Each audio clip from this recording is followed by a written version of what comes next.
Oh boy. These are some of the clicks of all time.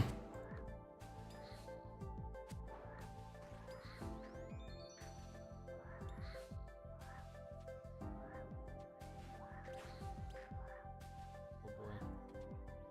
These are some of the clicks of all time.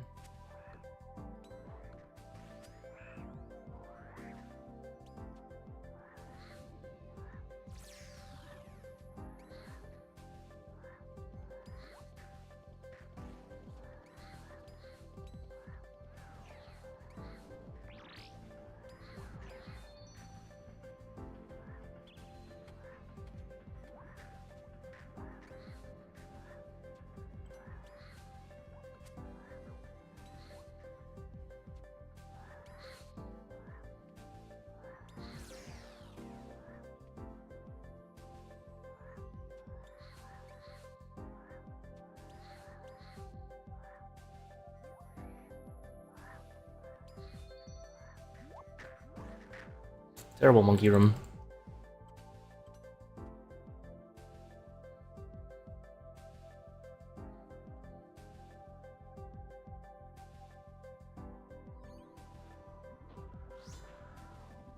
Terrible monkey room.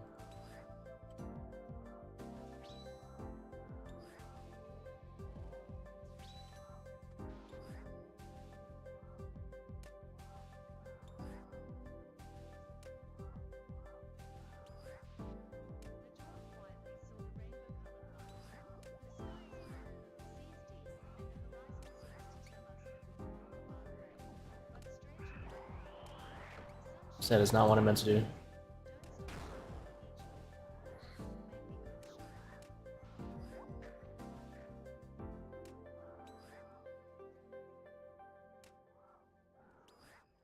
Okay.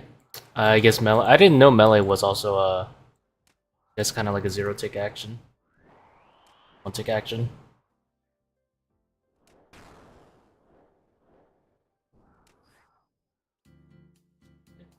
I guess melee. I didn't know melee was also that's kind of like a zero tick action. One tick action.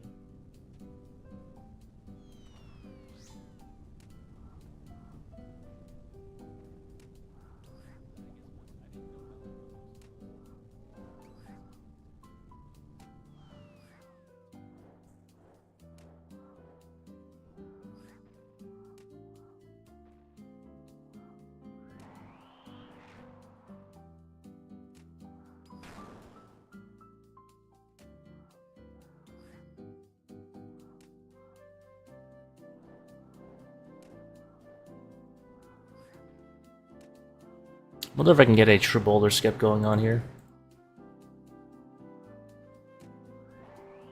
Doesn't look like it's happening. If I hit like big there, then I could void wake and I can go for it. Wonder if I can get a true boulder skip going on here. Oh, unlucky. Look, it's happening.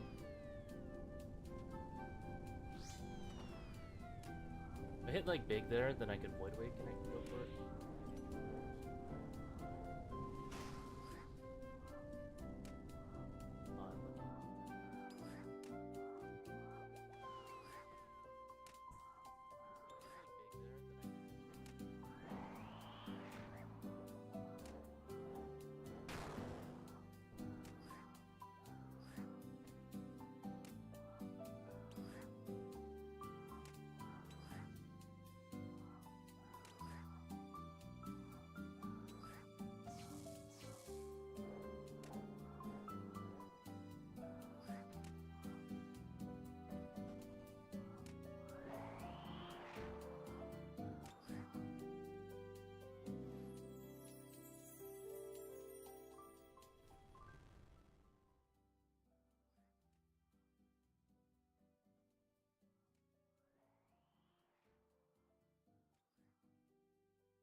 What's your ethnicity, boss? We are Chinese American. ABC. American born Chinese. What's your ethnicity, boss?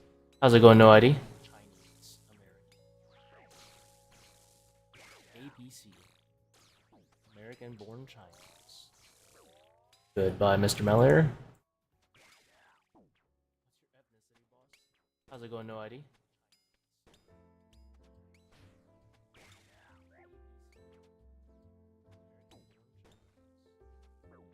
Goodbye, Mr. Meller.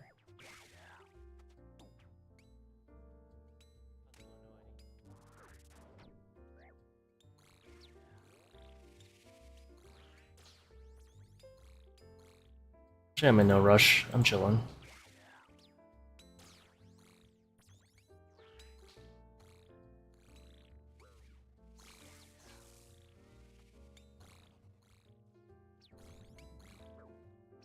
I'm in no rush. I'm chilling.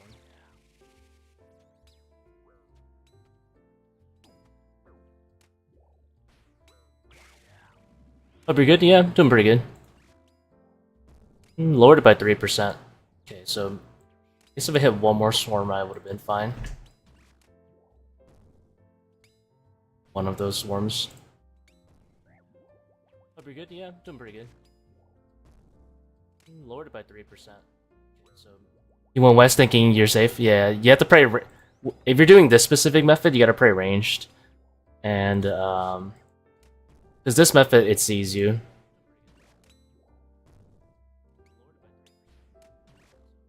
You went west thinking you're safe? Yeah, you have to pray. If you're doing this specific method, you gotta pray ranged. And, because this method, it sees you. Audio echo? A few seconds after you talk. Oh my god. Bye bye, guys. I didn't realize I had like the stream open, so it was just playing back.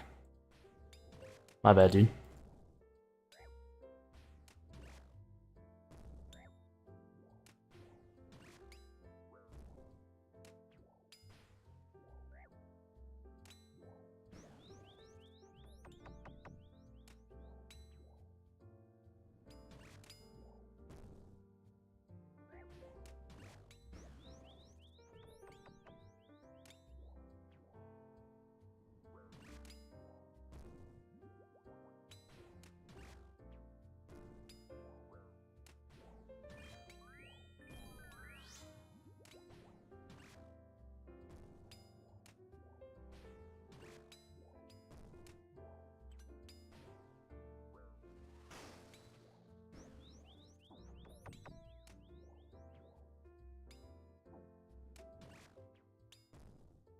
That's free tech at the moment.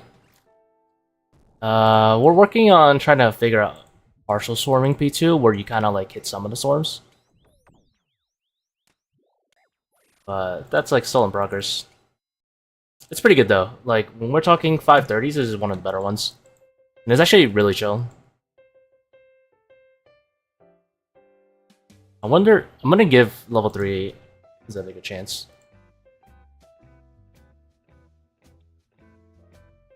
Sometimes I get like stupidly fast. Oh, I just remember why I don't do it though.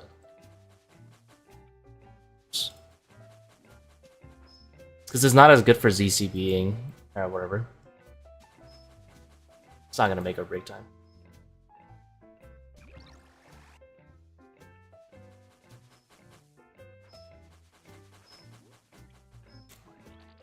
When new gauntlets will 100% cap be reached without a Magus? Yes, but at the moment, the magic cap doesn't actually exist in the game according to Ash, like Jack X Ash. So we'll see, we'll see. Guess I'll just raw dog as easy. Whatever. Why don't you bring a 2-dose divine instead of dropping it every time? I don't know, I like wasting money, I guess. You're probably right though.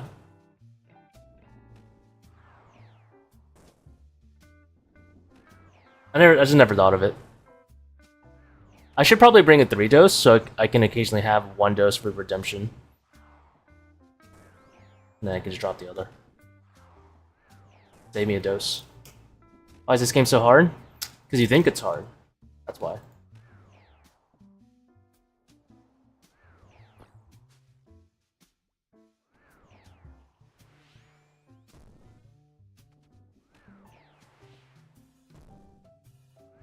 Just don't think it's hard, and it won't be hard. Like, very rarely I'll need to do some redemption stuff. So it's kind of nice to have one dose for that stuff. It's like super rare, but you know, it happens sometimes.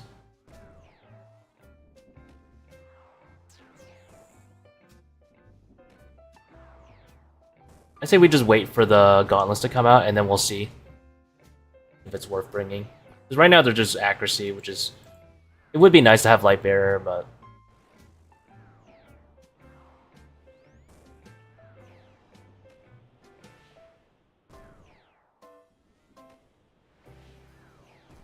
How do you do this with so little prayer? You gotta kill him faster. It's less prayer.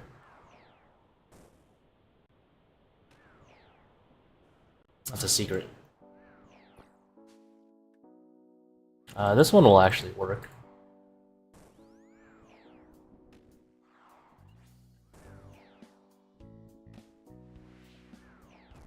If you kill things really fast, you don't use that much prayer. Really nice.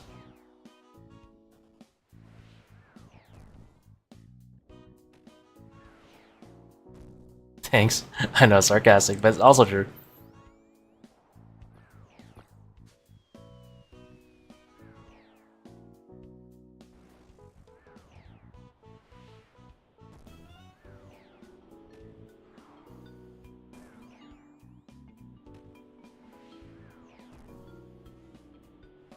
Typically, if you're making like a lot of mistakes, deadly prayers will also eat up quite a bit of prayer as well.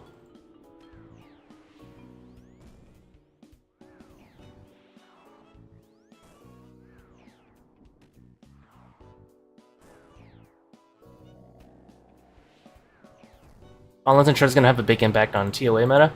I don't know about big impact. It will have an impact for sure. Pretty much all raids will like save a slot, and it's up to you to do whatever you want with that slot. Now, I think I actually get max hits if I bring back Torva legs, so what I'm going to do is just put on treads, put on Torva legs, and that should be kind of like the end of it. But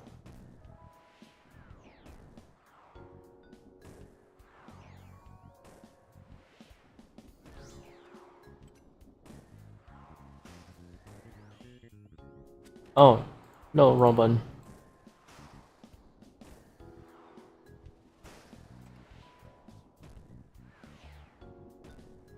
I just double clicked it there. And I think Aka's still better. 60 is still worth it. Yeah, it might be still worth bringing. But who knows if it's going to be capped or not. One of those things you just find out later.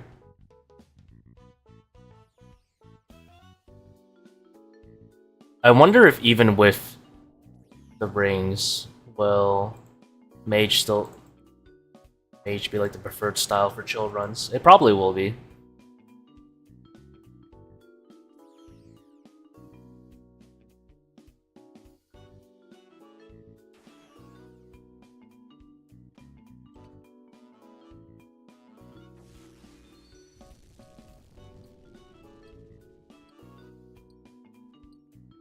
I would not mind camping Lightbearer the whole raid.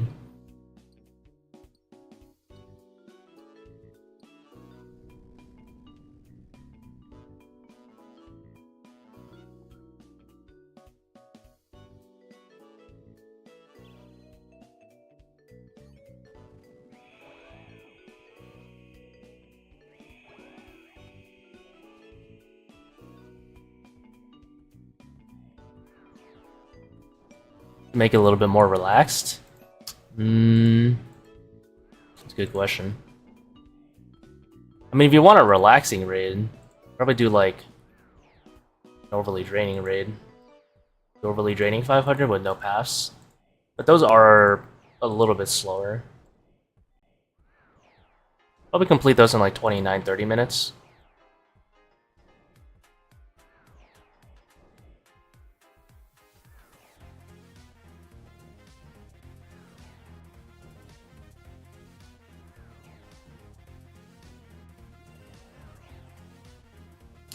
I'm too lazy to put on regular. If I miss, I miss. Yep.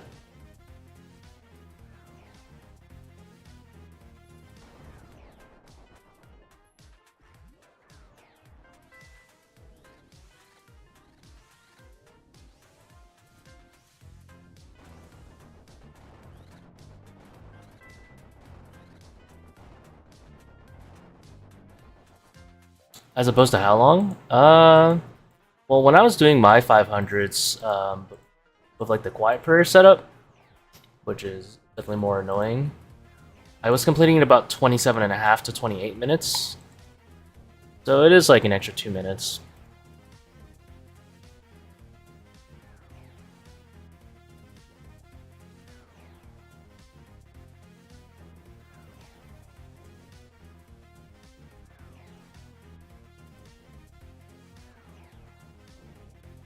5:30 feel pretty relaxing to me already, personally.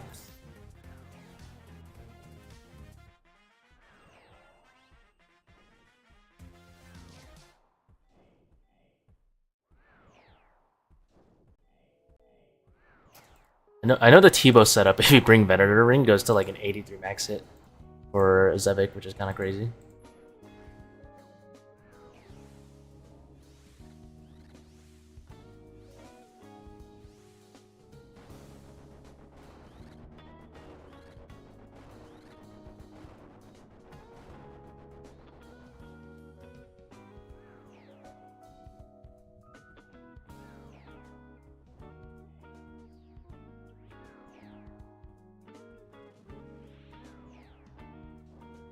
You're a ToA master? It all comes to practice, right? I've been doing 525s for a really long time. But yeah, I mean, there's a lot of different setups you could do.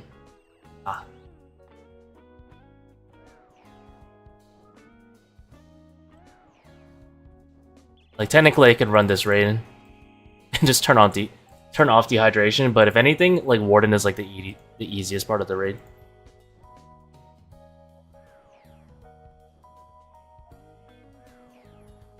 At least that's how I feel about it. I feel like Warden is the easiest part.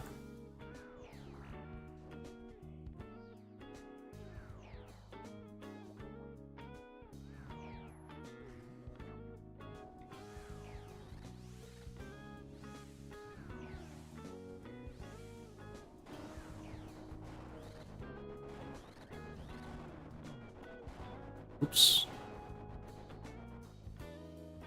Stepped kind of far from the exit there.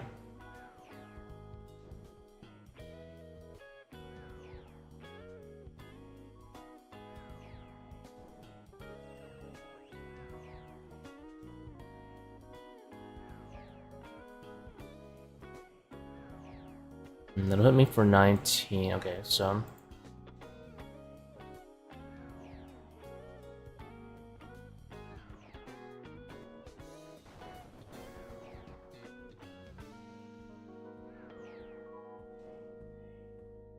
I think you could do a video for all the transitions that I do.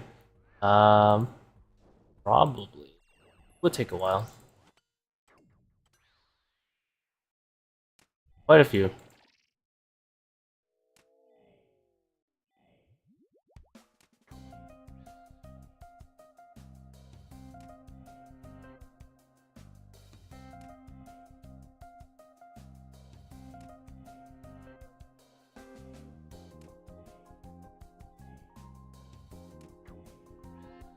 I guess there's 6.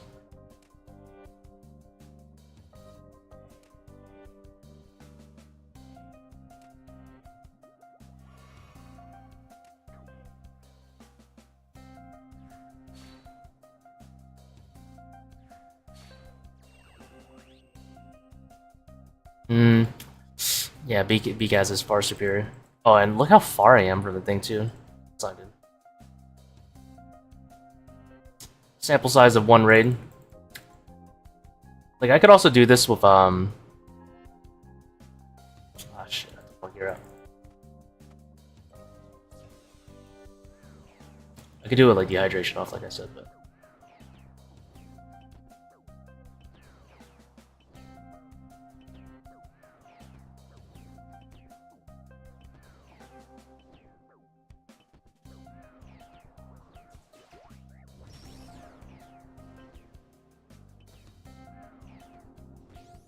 There's not too many transitions, fortunately. I guess there's 6, right?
I killed 318 Phosani's Nightmare with nothing. Yikes, dude. Sorry to hear that. I assume some of that was, what's it called? Like, update, I guess, pre-buffs. But still, yeah, that's rough.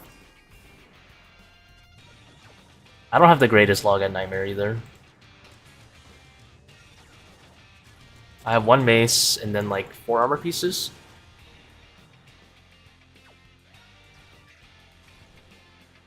I don't remember how much Phosani's I have. It's not that much, though. Couple hundred. Although I do have a lot of regular Nightmare solos from back in the day. I probably have, like, 700 Nightmare solos. Regular ones, which is really bad. I think I'm under half rate. Someone say it's a nightmare to grind Phosani's. You're goddamn right. Terrible place. And they just make the drops more and more irrelevant. I'm definitely like under half rate. I've kind of given up like on that boss entirely.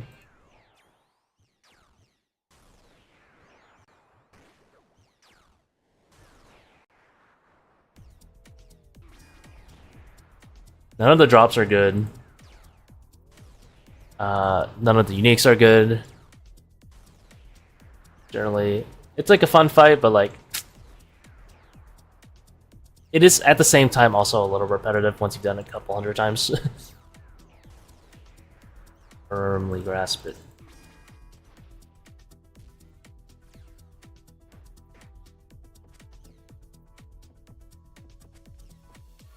I could say the same thing about Tombs of a Masket, I guess.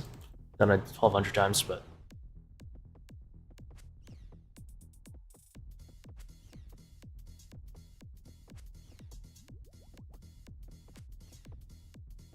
armor's literally useless now, yeah.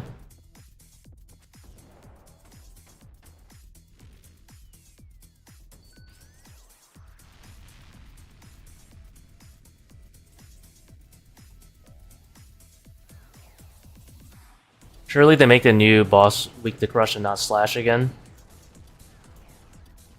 I'd be surprised. I would be very surprised.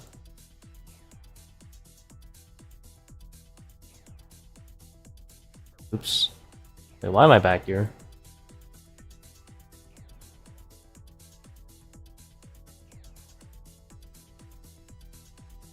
The design of like the weapons is really cool. And I don't mean like gameplay, I mean like aesthetically.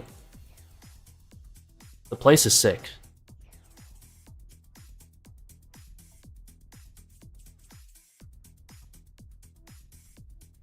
I think most people will agree that aesthetically the drops are pretty good, the boss is good, fight is good. It's just shitty drops.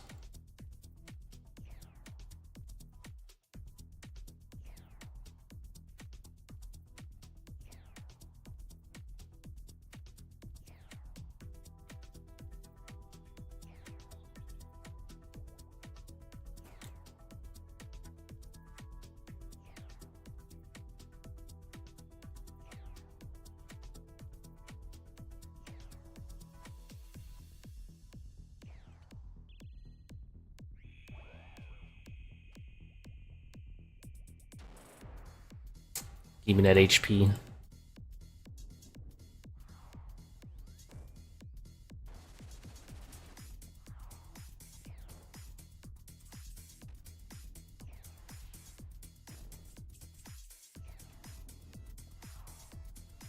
Two-way plug-in purple chance accurate now. We're hoping it is. It's been basically like halved, but it seems that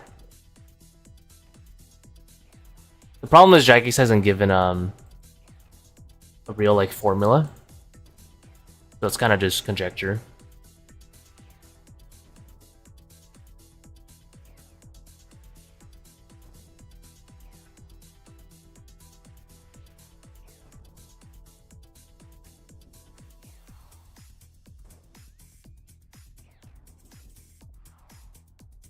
It seems like 530s are the best. I mean, you get like 8.7 at the end, which is really low to what it used to be, which was 17, but still.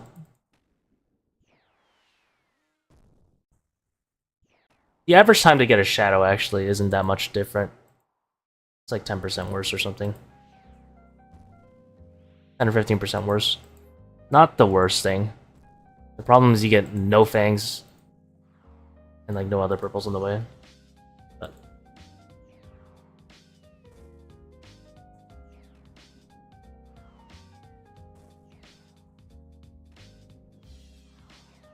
the main reason like 530s aren't good money is because Shadow also doesn't cost anything right now. How much is this thing? 1.05.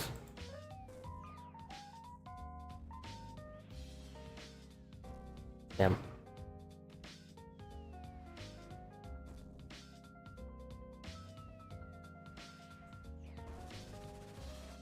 I was hoping my Thrall wouldn't proc.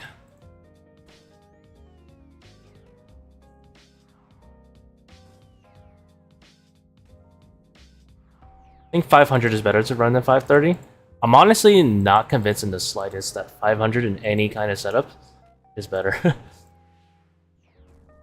No matter than 530 at least. I'm not currently convinced.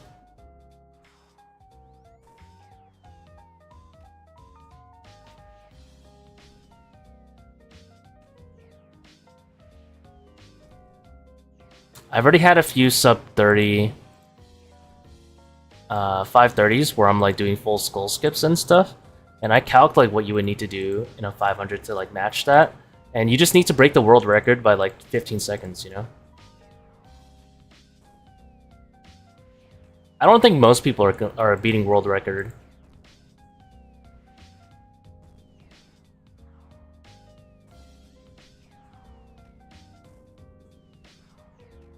And if you do like a 3 down setup, you need to do in like sub 27, which is kind of hard. Like a 3 down full skull skip. Kind of hard. But at the same time, it's like not that much worse that it really matters.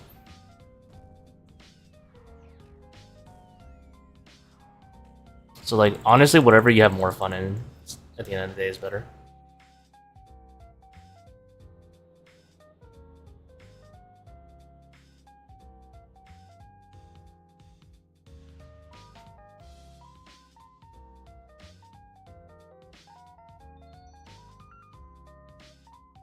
Boy, 130k.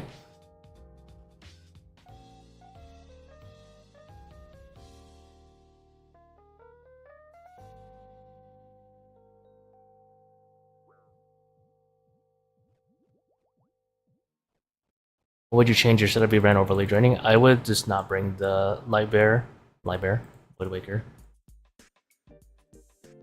I would use a Rapier and Bone Dagger. But the rest would be the same. Rapier, Bone Dagger, and then I would still bring the ZCB. Still use it. Obviously, you wouldn't be able to use it as much, but still.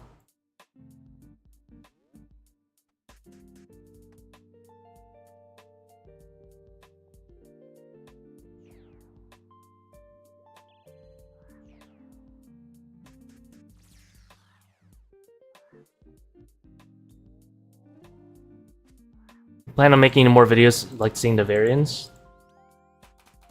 Eventually. Almost got screwed over on that fix.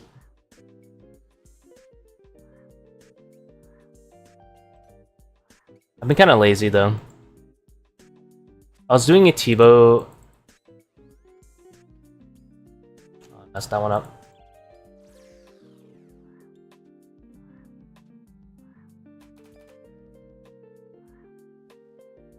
I was doing a T-bow run and I messed up the. I was doing pretty good in the run. It was like, I think 32 minutes for the completion, and then I messed up the 3 down somehow, and it became a 4 down. So I just ended up just finishing the raid and deleting the recording. I'm very perfectionist when it comes to stuff like that.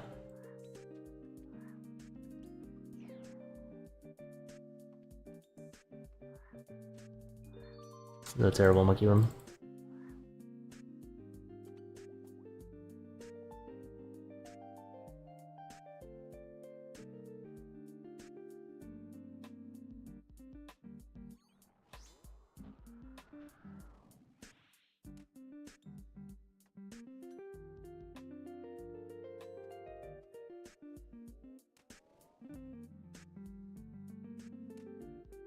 Many raid level difference? 15, whatever 15 minus 40 is, or a 25 difference.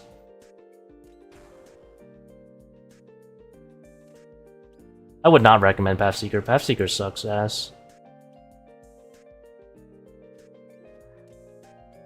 It's like not that much faster than a Pathfinder raid, and you get 25 less. Probably save like 40 seconds switching to Pathseeker, but then 25 invo, definitely not worth.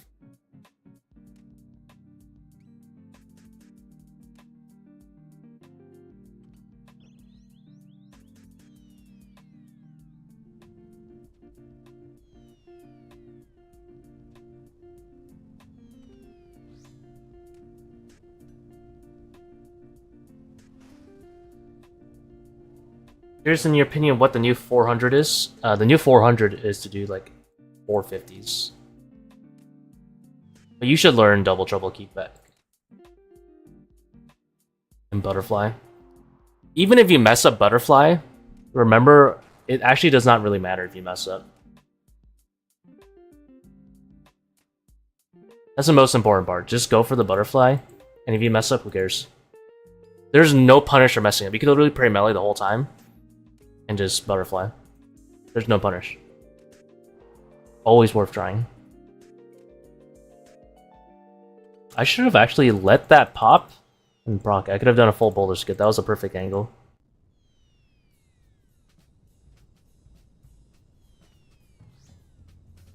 That was actually the perfect moment for a full boulder skip.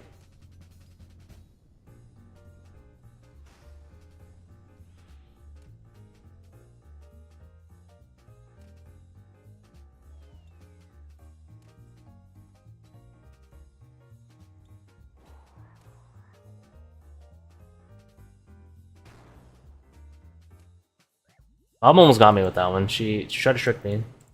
I saw it. She did a slow shadow right there. If I just clicked her to attack, I would have gotten got.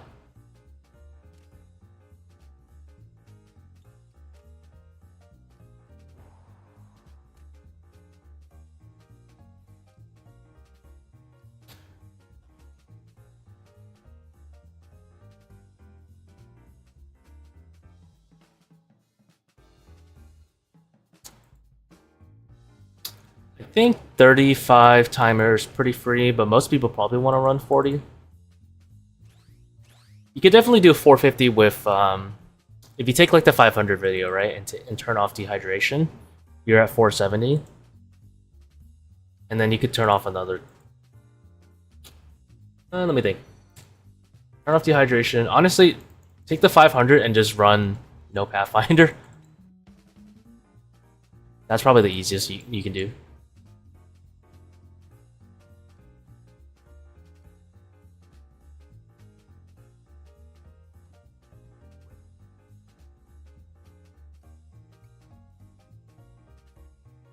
But we're talking like meta money raid.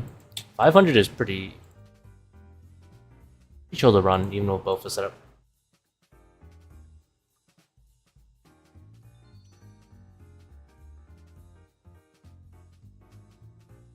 That's what you said earlier. About what?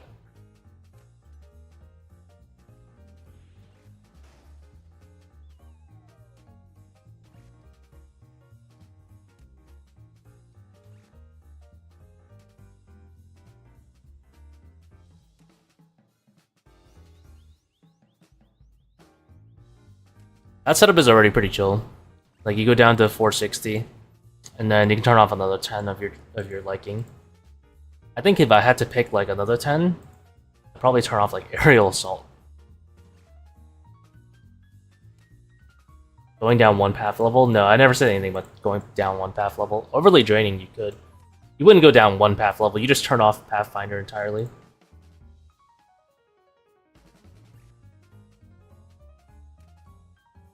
A lot of people turn off like Pathfinder, and they'll turn on overly draining, and that puts them at an even 500 from the exact setup I currently have.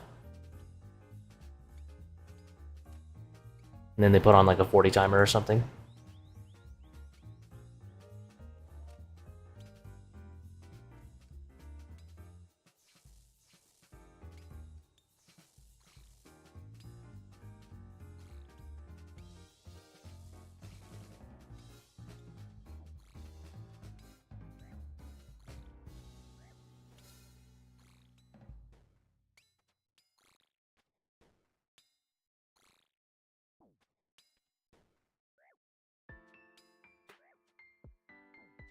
No aiming the last swarm. Gonna let one in. For you struggle bullets actually, you could just do whatever your choice. I thought it procced.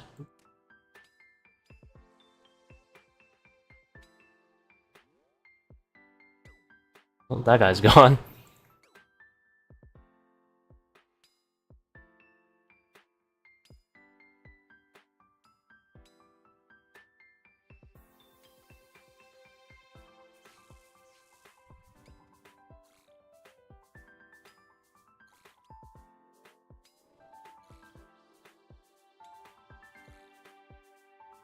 Bruh.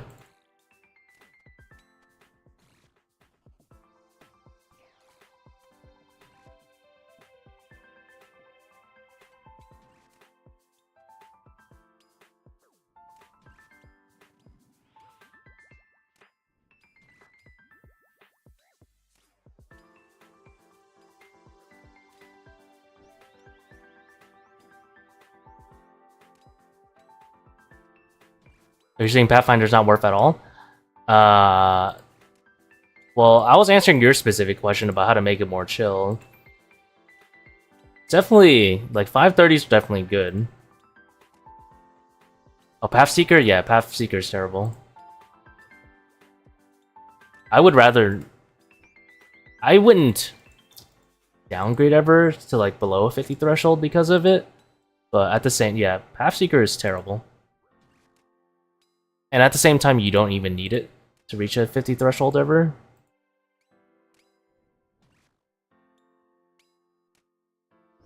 So I would never run it.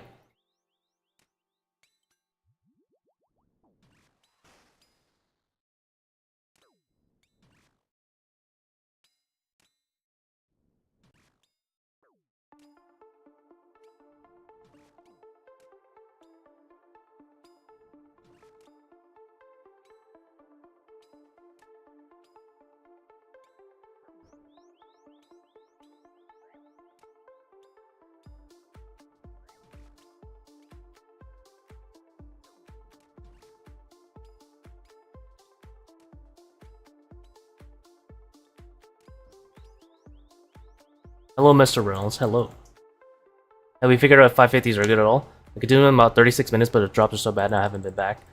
They are pretty good, but I believe 530s are better. Like, if you can do 36 minutes, it's somewhat competitive. To about like a 33-minute 530. Right now, I'm completing my 530s in like 50, or not 50. In like 31 minutes.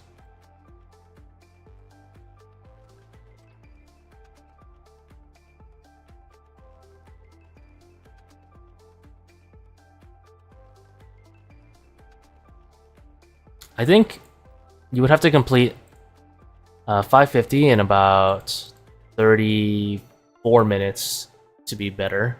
34. If you can complete it in 34 minutes, then you can beat these 530s.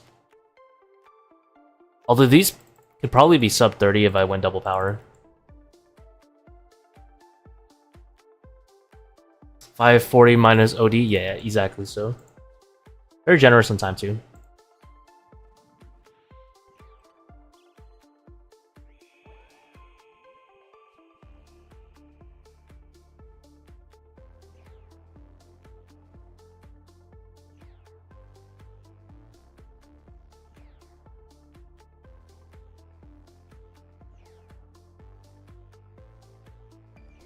Oh, no ID. So, in case you didn't know, that one step back that I did there is what you want to do when you hit 80%. I'll try to narrate my transition depending on where I proc, but I won't know all of them.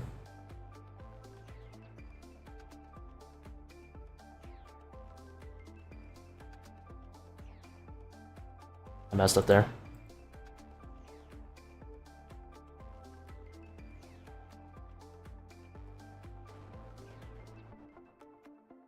Like 10-5 didn't get a single perp. I think you're just on rate. That's the funny thing.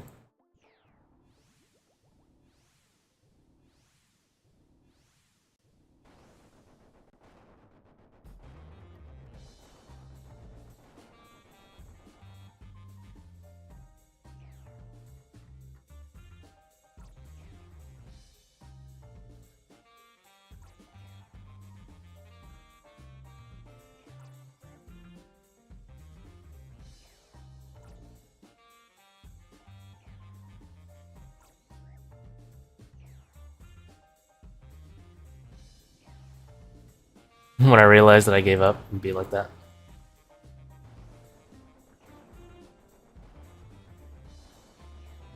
Understandable reaction. I didn't click the fang, no.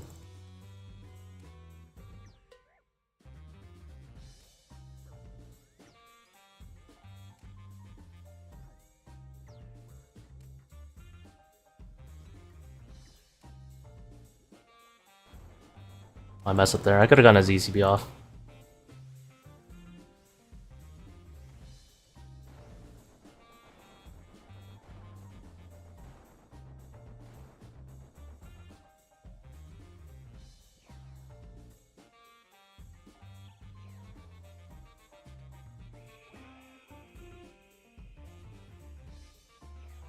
That is not the right transition. Oh, I meant to step one back. I mean, I already have melee deck, it just doesn't really matter.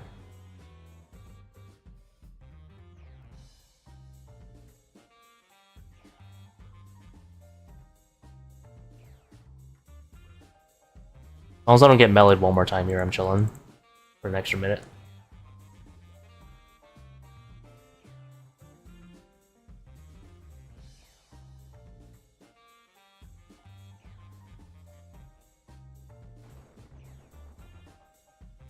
Yeah, when in doubt, no ID. Just go like 2 up from one of the attack tiles.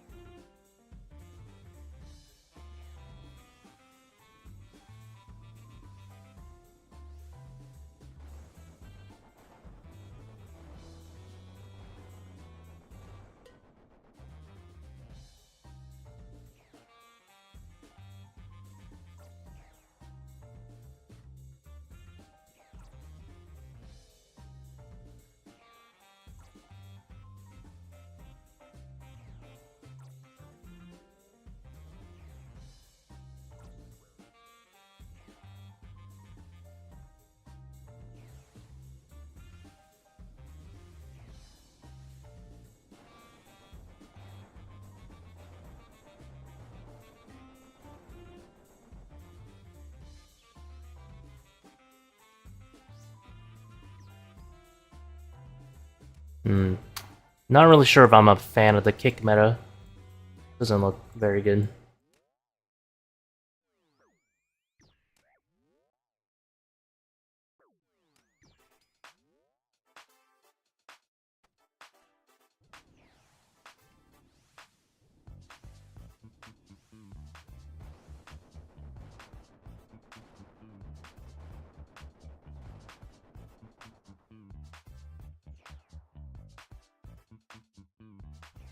The second time I kicked Akka in this one run.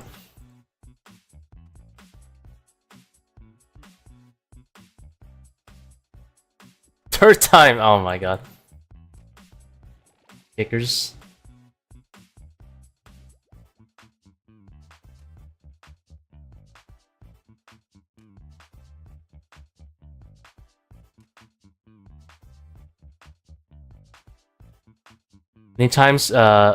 Any tips on getting to middle double trouble? Can I cheat? Can I ask if you have a shadow?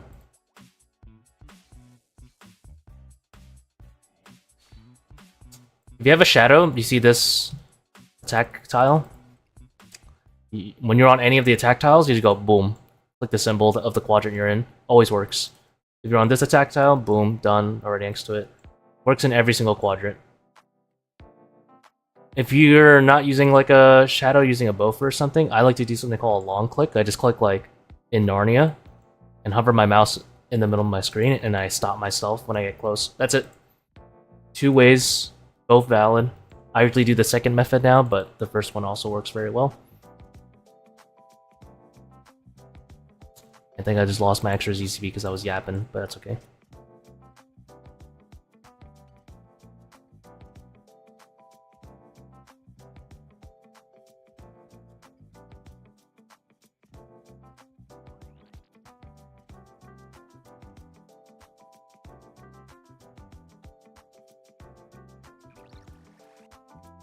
Oh yeah, the ZCB is... No, I didn't mean to salt! Oh.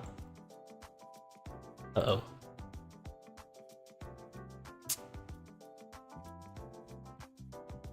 Ah, whatever, it's fine. Cheers.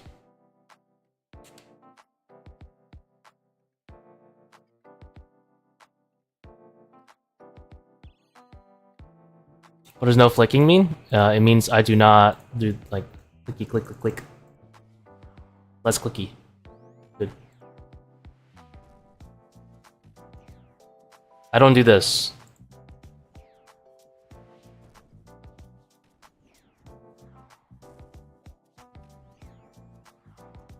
That's nerd shit. I don't got time for that.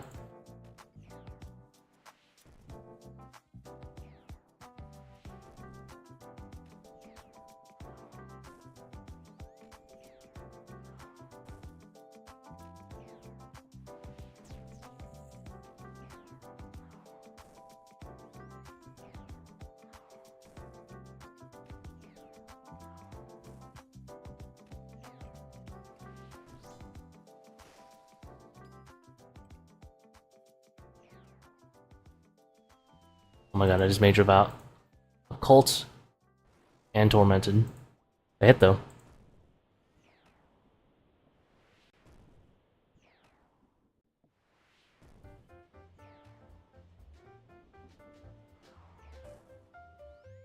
Is that min-maxing? Yeah. You're min-maxing how much prayer you're consuming if you do that.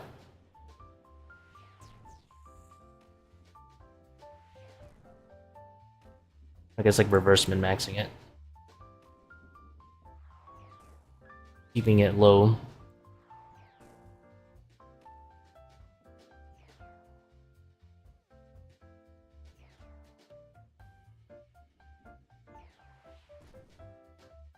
Just got this game yesterday. Just curious. Oh, okay, no problem. Yeah, a lot of people in like the end game. This is like, if you played other games, this is essentially like your mana bar, and you have to make sure you don't run out of mana. So a lot of people will like only cast a prayer right when they need it. But obviously that's like extra inputs and stuff.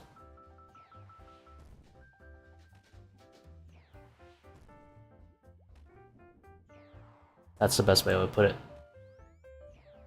Whereas like you like leaving it up like this doesn't really help you too much. Because these are typically like offensive things, and you know, you can't attack every single game tick essentially. You only need to turn it on for that very moment you attack. But we don't bother with that. A lot of people find it very annoying to do that for an entire raid, including me.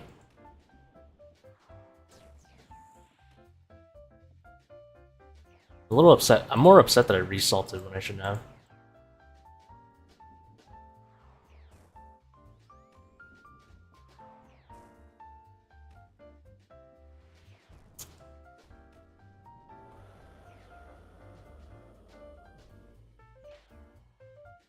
Unless it's Inferno.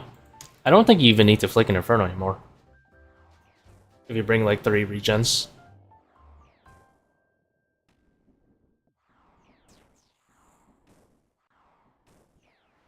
That's why you love top no flicking.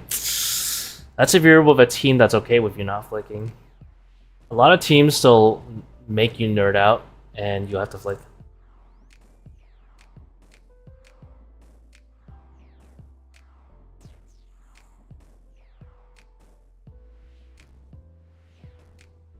So that you can fit in every single switch and P-neck in.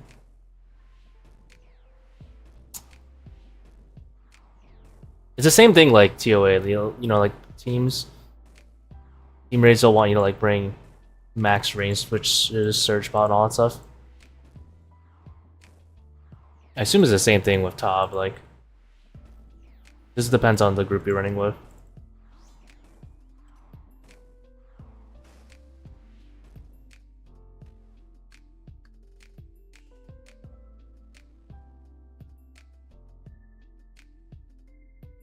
I'm just gonna get screwed a bit when the salt runs out. It is what it is. I didn't look it.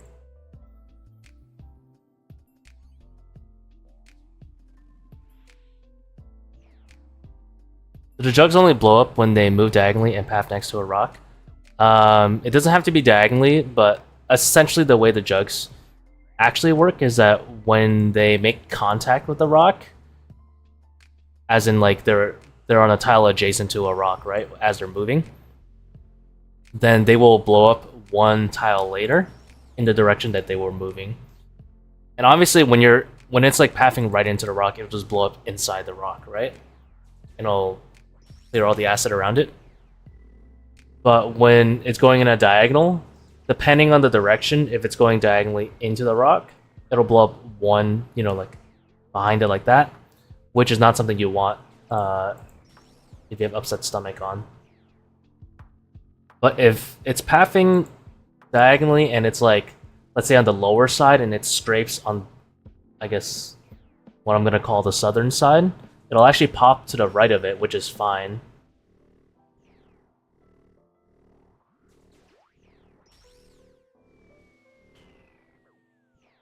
It's like very, very... If you have a proper understanding, you'll know exactly every situation. There's only 1 out of 4 situations where it'll matter, but obviously it mattering is life or death, so very important. Pushing behind you works always pretty much, like towards you. Can't sleep. Yeah. Be doing a little insomnia.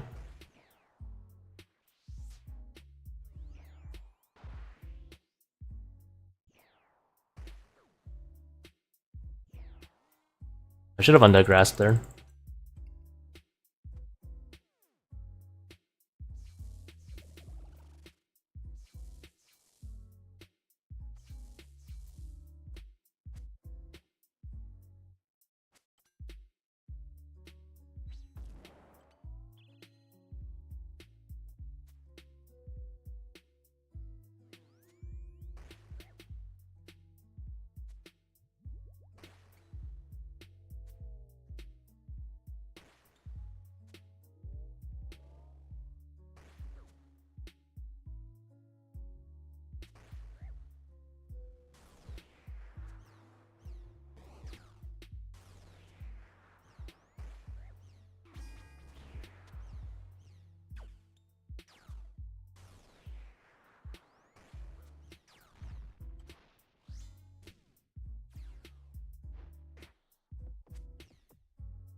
I'm gonna drop 1 Burning Claw, I don't think it'll. Just because my salt's running out, and I don't know if that max hit might be a difference later. And I'd rather not care and just burn it now.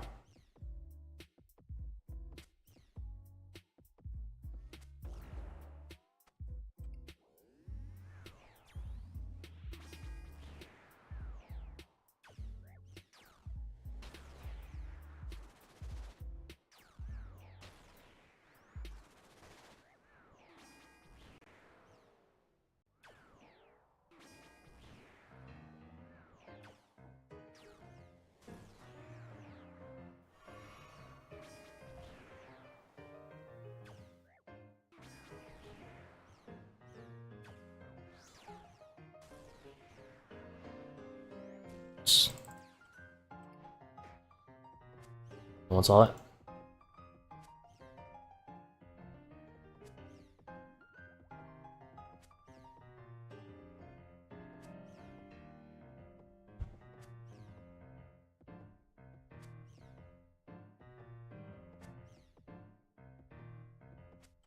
Huh, that drains your defense.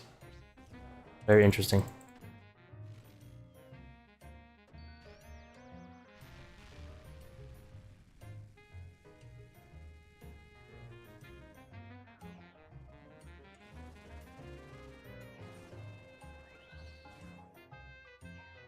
It's like one of those small things you just find out.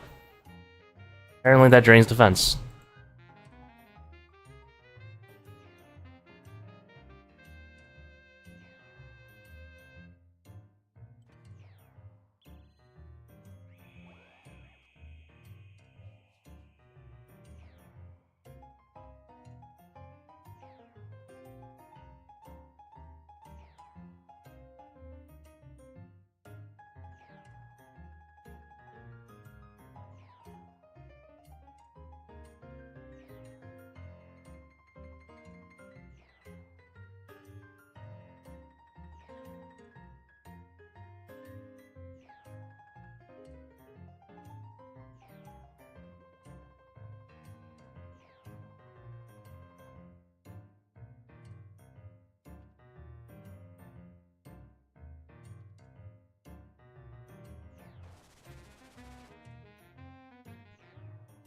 I forgot to answer your other question, no idea, sorry. I think I would run the old Kefri to be safer, because that one you could pray melee on the first swarm. With overly draining off, you get access to Bclaws, which is why I just pray ranged the whole time instead, and switch over to the Rabba trap. So one in my tiles, right?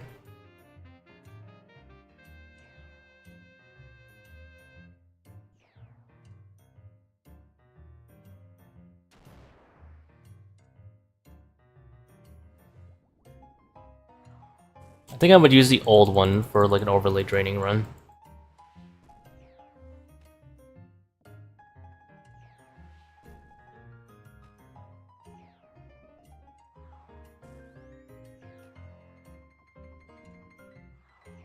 I can post my Akka tiles in my questions and advice channel on Discord after this.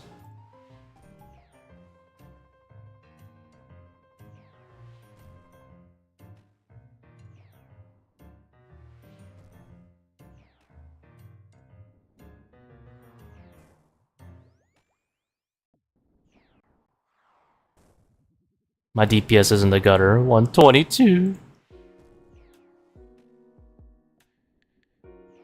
I didn't miss it, I just forgot to answer it.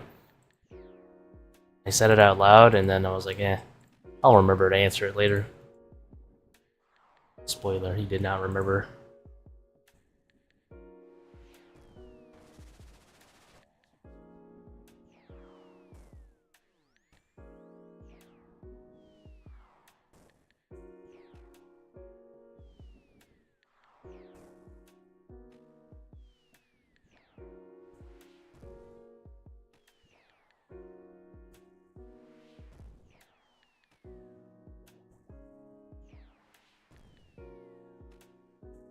Remind you of the older Kefri tech? Yeah, it's a bit... Gotta pray melee while you do it. Well, actually you pray range at the beginning, then you switch to pray melee. But...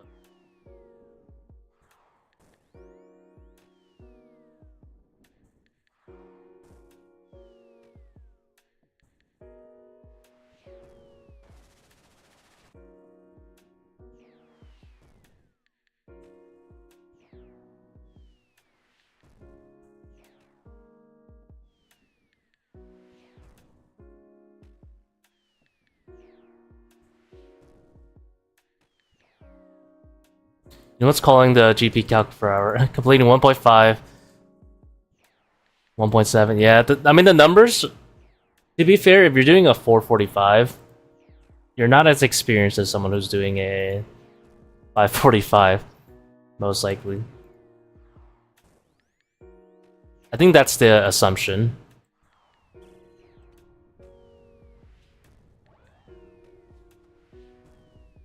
Oops.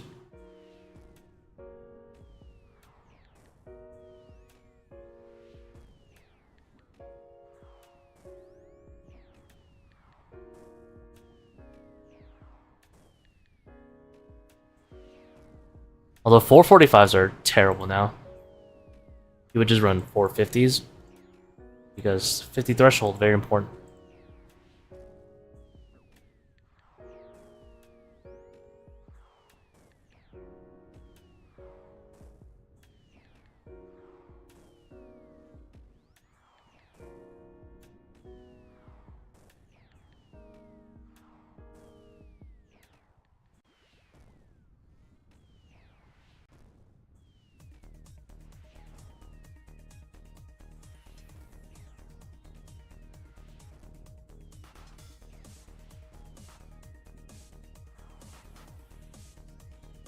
Am I dead?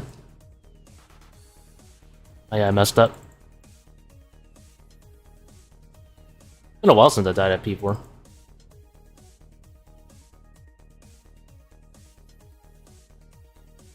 I think it's actually been several hundred raids since I died at P4.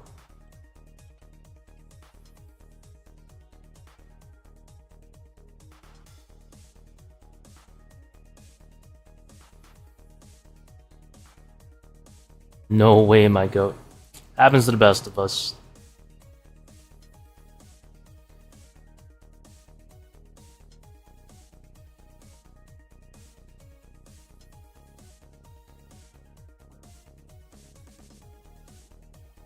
Insanity is free. Definitely worth it, though. If it takes me like 600 raids to die to a P4, that's not bad.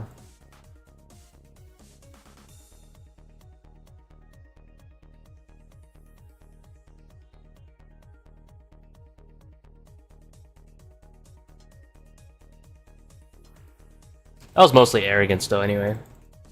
I wasn't really paying attention.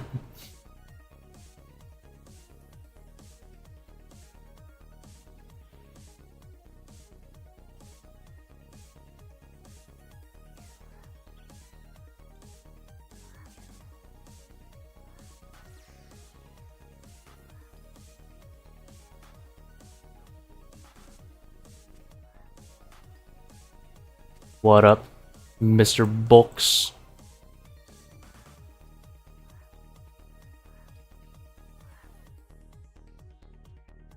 What's the case yet? We're at like 1200. I've been doing a new P4 method that is, it didn't work out this time, but essentially I just walk in a random direction and no fucks given. It didn't work out.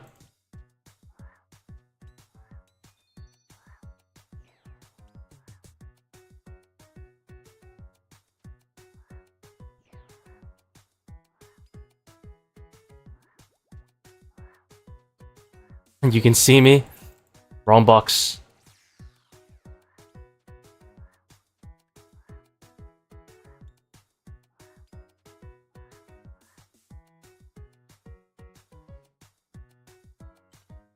But hello, other box.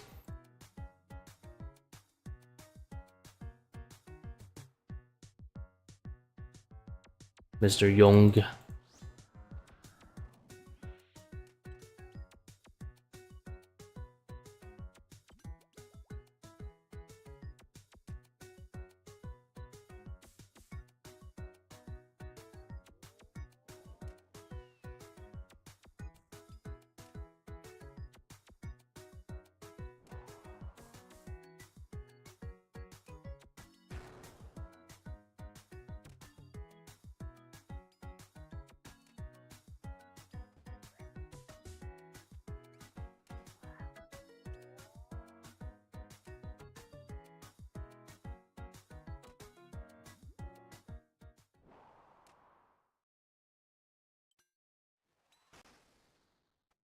Ah, oh, dang it. I should have waited a single tick. I would have had it.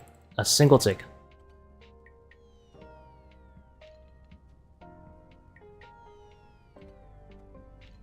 That was a true boulder skip. Other than me attacking one tick too early, I executed it perfectly.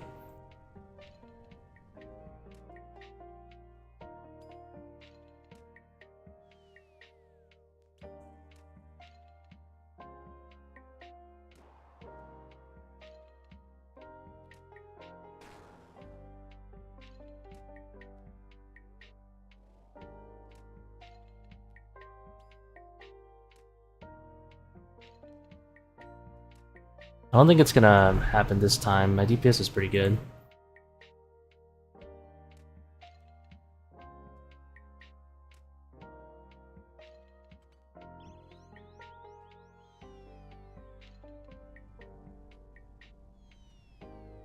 $800 KC. Oh, you're dry. You are a dry boy. Very, very dry.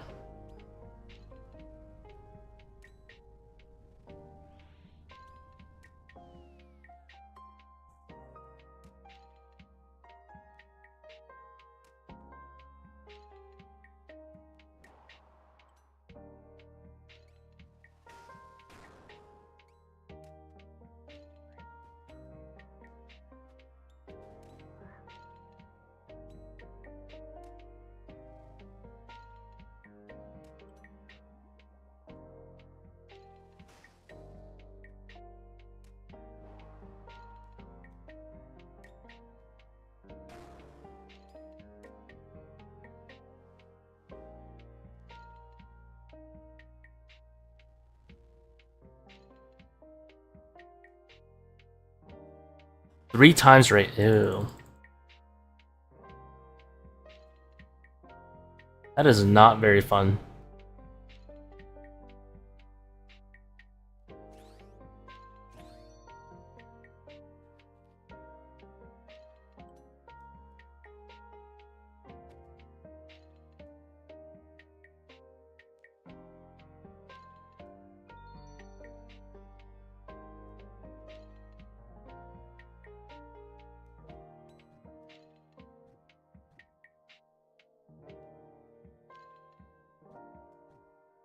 Ooh, a freebie.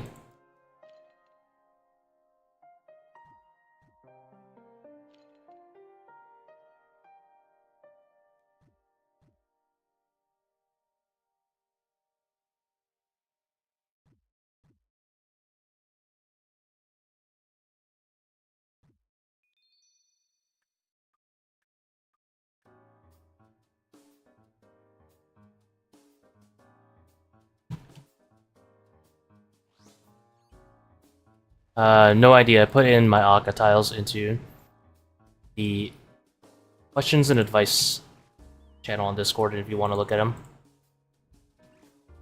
By look at them, I mean import them, because who knows what they mean.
Oh, I messed up that bad? I could have done one more swim.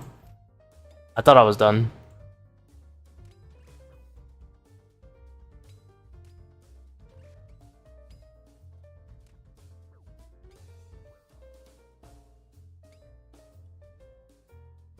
You used to get HP from killing scarabs? I'm not sure. I submitted a bug report pretty recently because it's not working.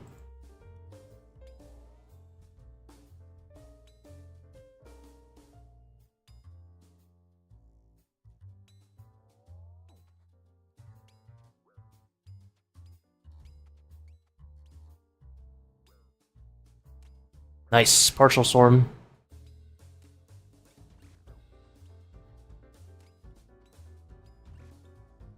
I lowered his HP from 115 to 104 there, which is pretty big. Like hitting an 80.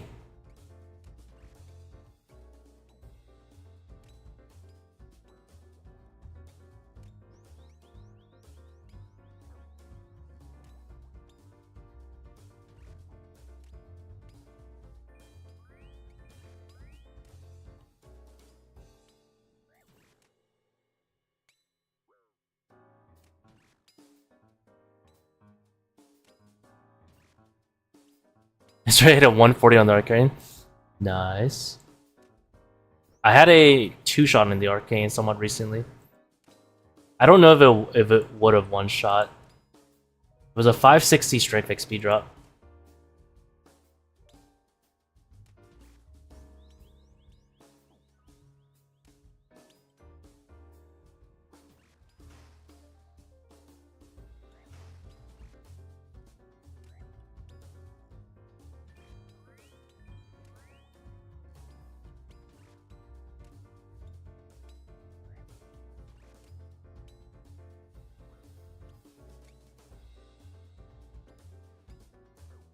$354, that's really good for 530. That's with a really griefed P1 as well. Well, no ID, there's a little bit of extra Kefri tech, the partial swarm.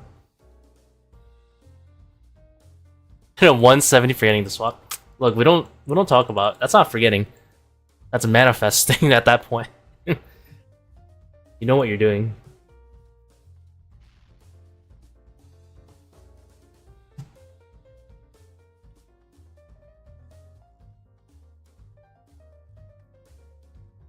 You just manifest it into reality.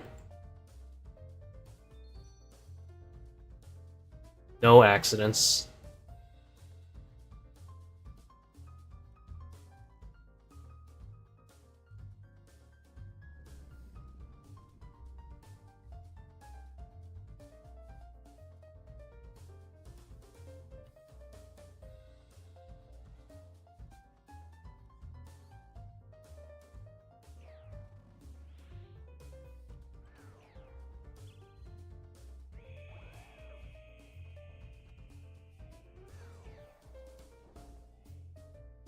Oops. Misclick. Recovered it a little bit.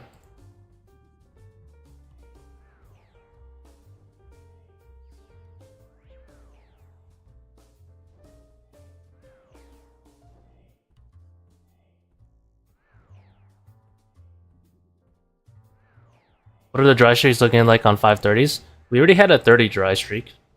But so far it's been good after that.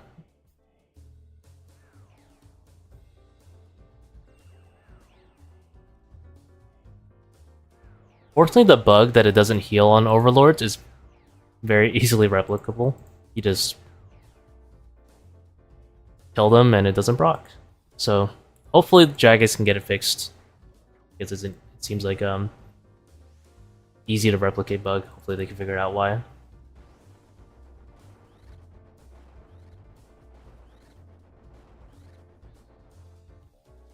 That loss of tick right there.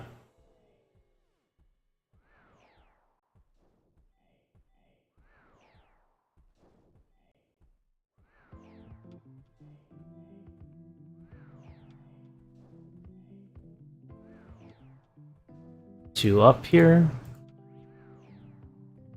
Then two up here. Manual path.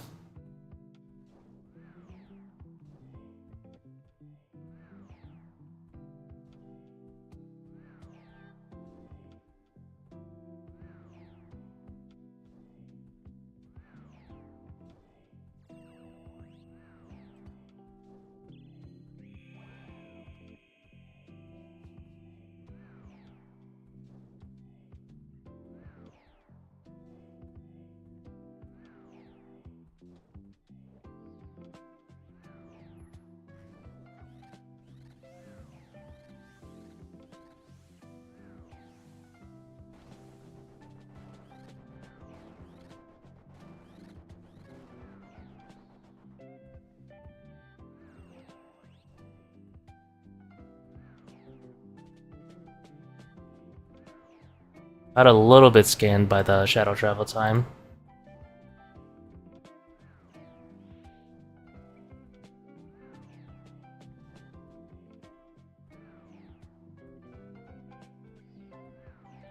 I honestly did not think that was gonna proc.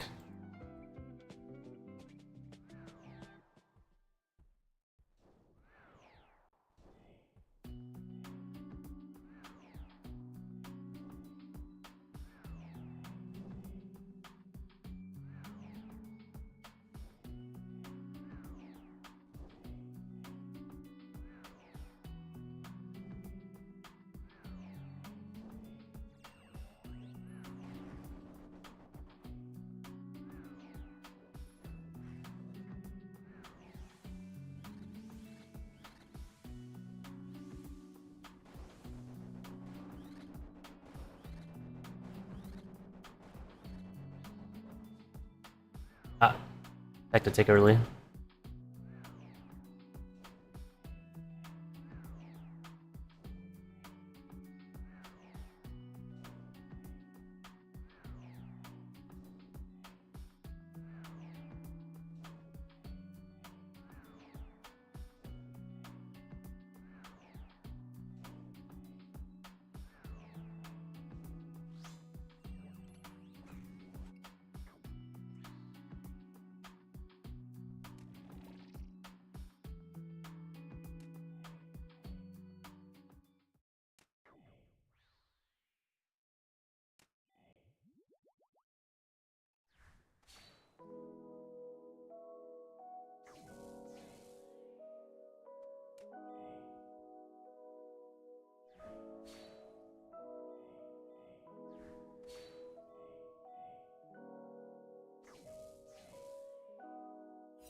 What do you do if you're about to fail a DPS check? I usually don't skip. I just... Depending on the quadrant, though.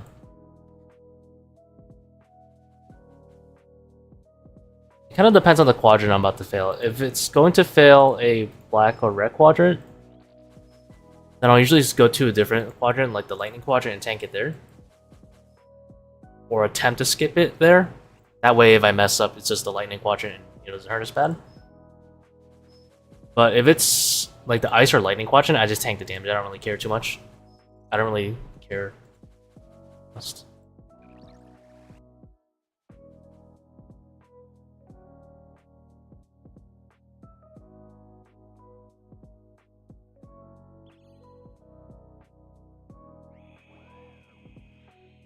I think if I was like in a position where, like, let's say in hardcore Iron Man, I would just skip it and take the L on having to reset Butterfly later. Because that's a safer option. And it costs more time, but, you know, dying is really annoying, so. If it was like a hardcore or something.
Yeah, those two quadrants, in my opinion, need to be nerfed in how much damage they take.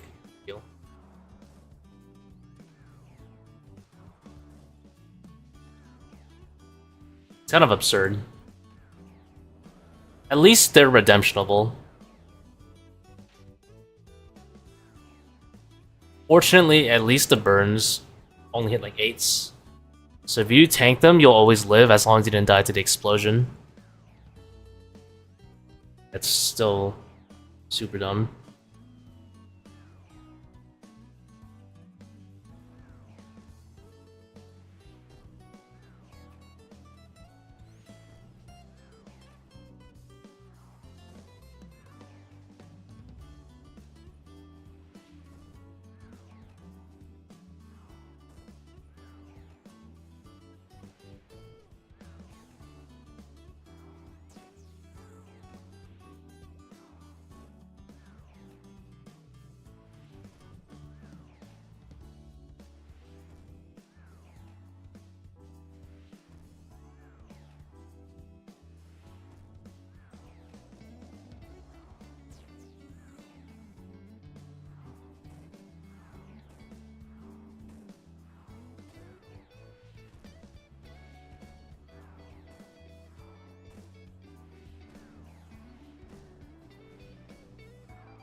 Not the greatest Void Waker switch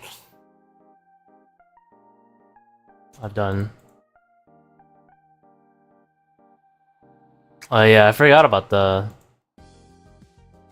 perfect saves being broken. It's kind of dumb. But they'll fix it one day, right?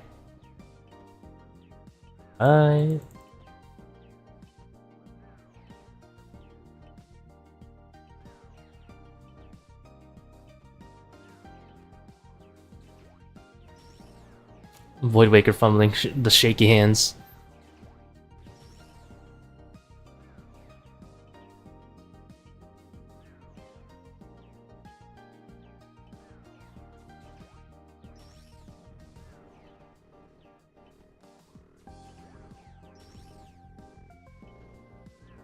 No, it's not gonna be fixed for like 4 weeks, yeah. It's gonna take a while.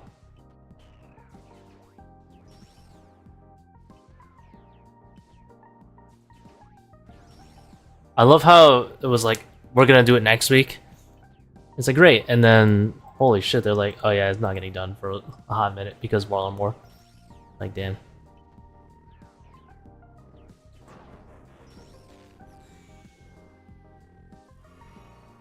Imagine you never see it. It's like player support, basically. It's coming just like Riot's gonna fix their client, or it'll be like when Jagex releases player support. TM.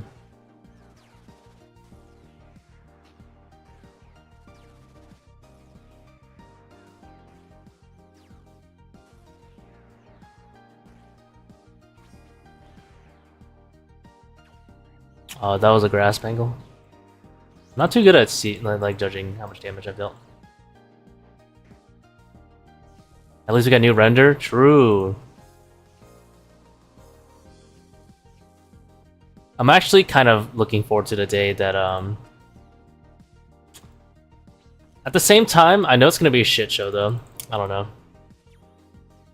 I want there to be one universal client to kill bots and stuff. I think it'd be very helpful to the game. But holy shit, I can just imagine like Jagex having like none of the functions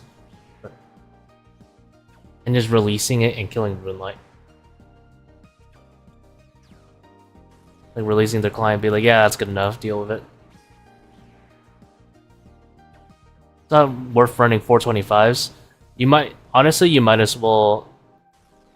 Right now you want to go for like the nearest 50 threshold. Like, work really hard to get toward it. Yeah. Not really too much more benefit. 530s is one of the different examples, but generally speaking, you want to be at a 50 threshold.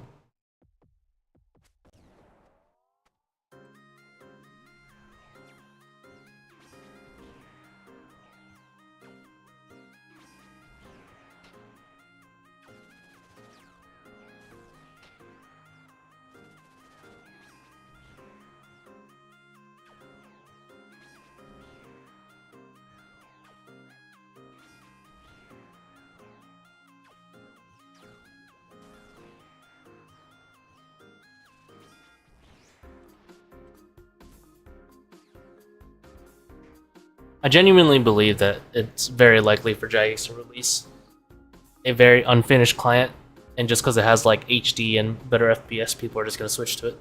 But I mean, at least they have like tile markers and stuff already on it. That's pretty dumb. Yeah. Yeah. Won't disagree there.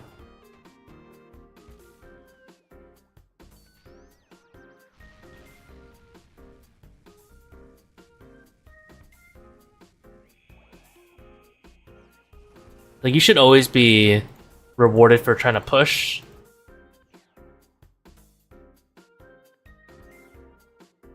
But, like, in this case, you get encouraged to stagnate at the previous 50 if you're not ready at all. Which is kind of crazy, right? Because, like, 400 to 450 is kind of a big jump, because then you have to learn. You have to actively learn Double Trouble and Keepback, which are like considered the harder invos compared to like the other ones. And if you can't learn them, then it's not really worth to push, unfortunately.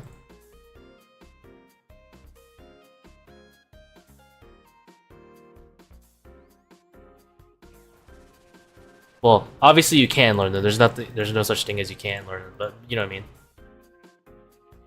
If you're unwilling to learn them, then, well, too bad. Active orange. Didn't B-Tech win? I could fit it in this setup. Replace the Bclaws. I actually had to do a lot of calcs to see if Din's Bulwark or Burning Claws was better. But Rabba Tech Burning Claws is too good. Yeah, you're doing a cursed ass setup, Young.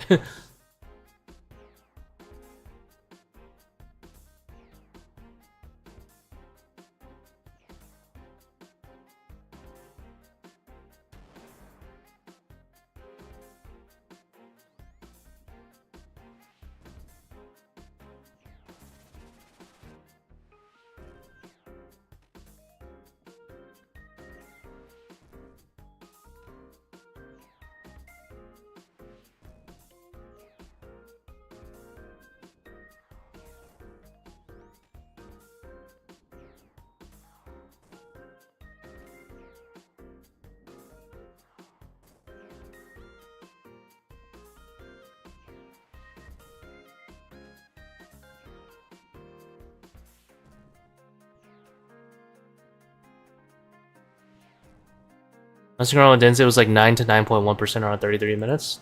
That's not bad, actually. I assume you meant it at 5:30. No, my thrall memed me, I didn't resummon it. I'm mad.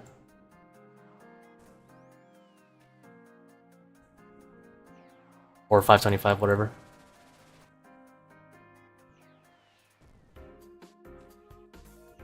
Nulled my 60.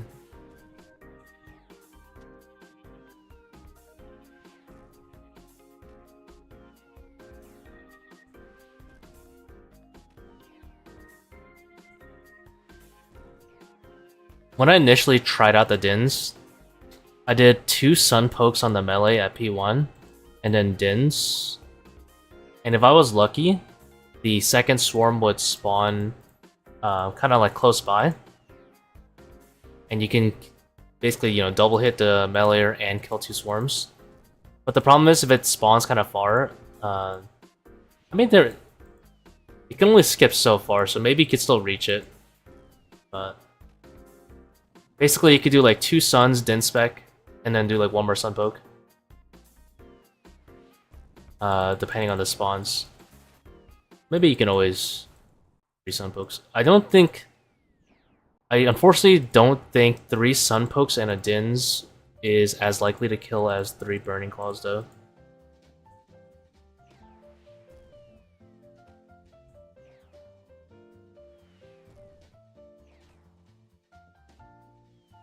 I believe every Sun Poke is average 23 or 27 damage.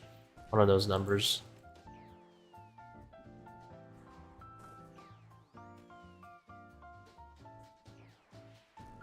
Din's was like 38 or something. Times 2. Oh, no, I think it's 38.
I forgot the depth charge? Dang it.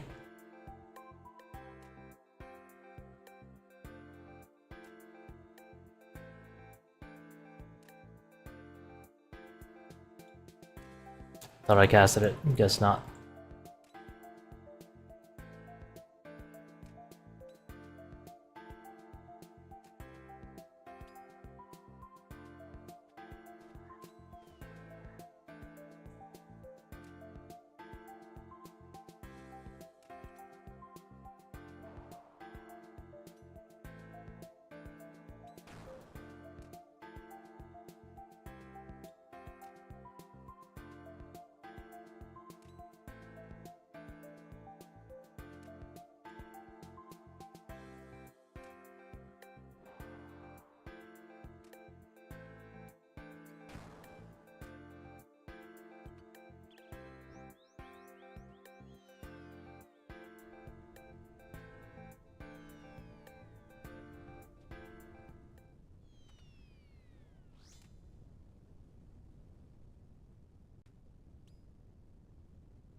Are you gonna pot some ToAs on my own? No problem.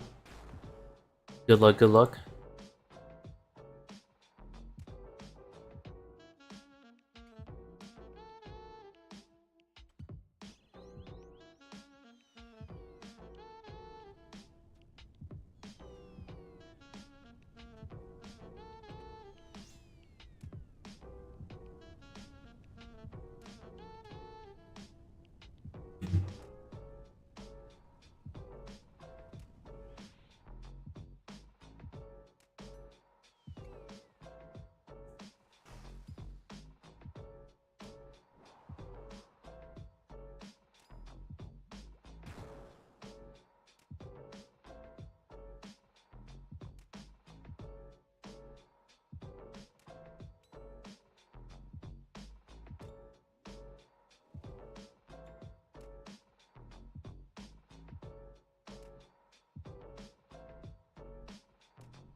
How much does bringing a boot switch matter in this runs?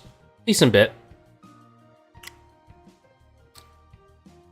Boots is typically an item you... Well, it depends if you have a shadow, really, right? But if you have a shadow, you typically want to bring a boot switch. There's a lot of other better things to bank than boots. I'm not sure why people can't be Eternals. Very, very bad.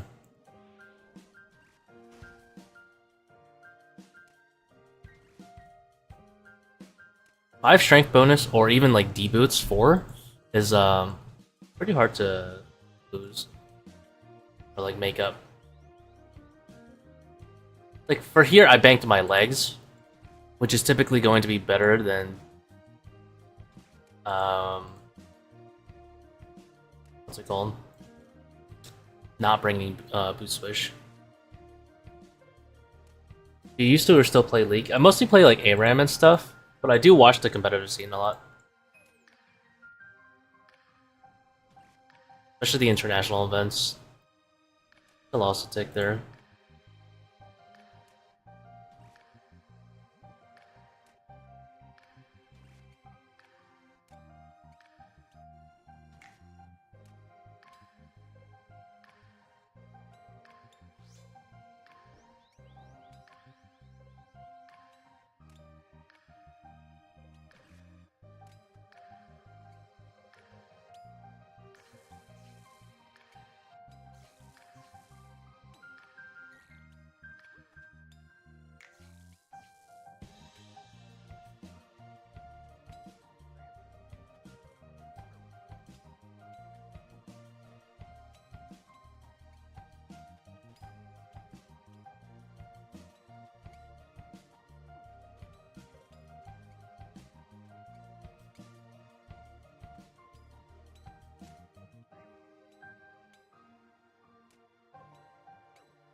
I do find a lot of enjoyment min-maxing ARAM, oddly enough.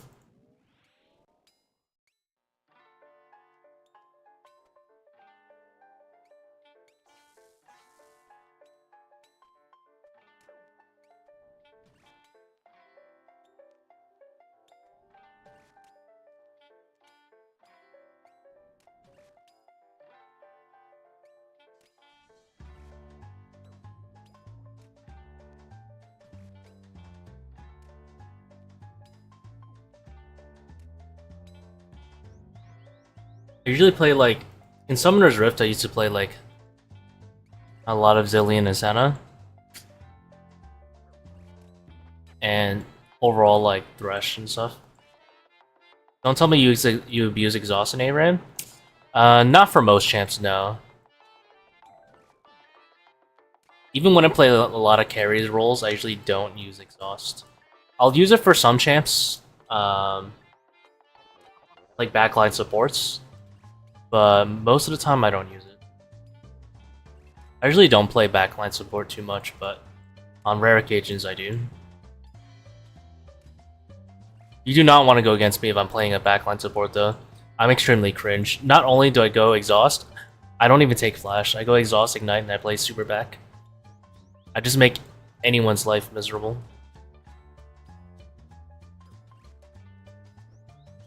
That way if you're playing like a Kali, I Ignite you for the vision. Or if you're like playing Aatrox, you will get Exhausted and Ignited. But otherwise, I usually don't. They have Ghost.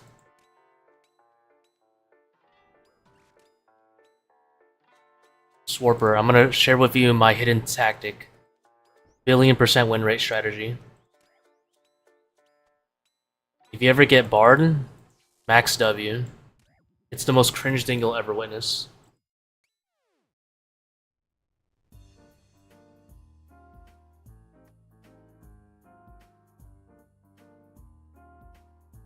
If you ever get Bard in ARAM and there's nothing else you want to play and you want to play Bard, max W. It is the most cringe thing.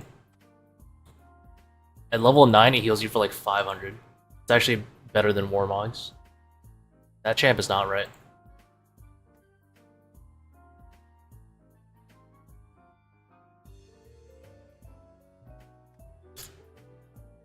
W max Bard is worth like 3 Warmogs of healing.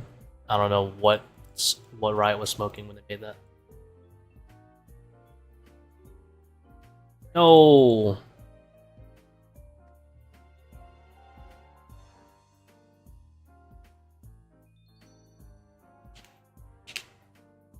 Sorry, I haven't been playing since the ToA updates. Cares better than Fang on Scarabs? Yeah.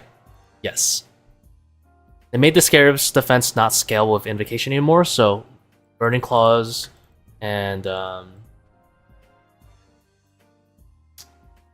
yellow carrots are really good.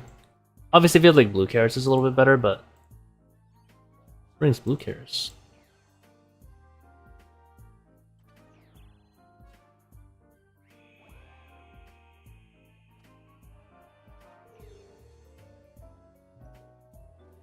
Oh, it's 1 HP.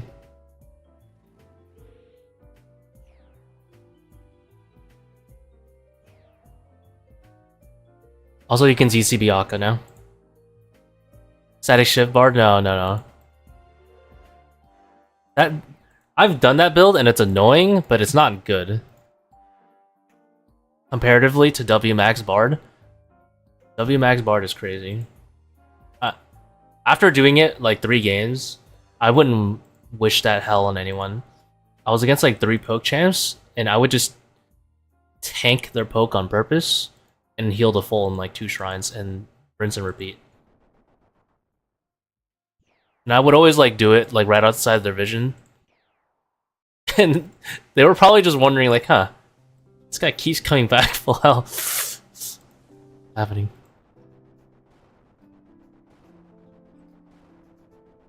I don't trap the first range scarab. Should I yellow carrots that one? You probably should, yeah. If you kill it, you should... All scarabs you're killing, you should be using yellow carrots on. Because they all have very similar HP profiles when it comes to like stab. Or defensive profiles when it comes to stab.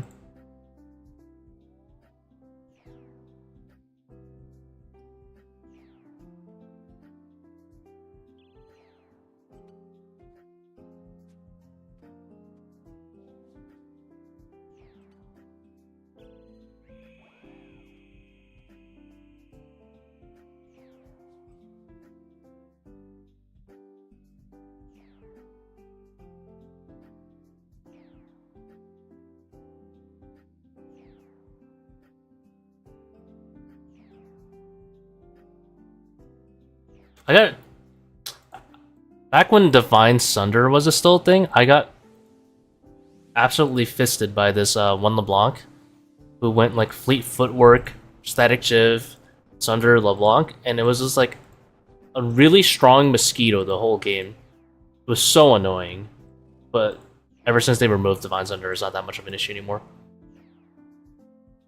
Ever played ranked? Back then, I had Diamond in like Season 4. And sometimes I'll play like Flex with the boys, but normally I don't really like solo queue. Sometimes I'll get a solo queue itch and I'll like try climbing, but they usually start me in goldish.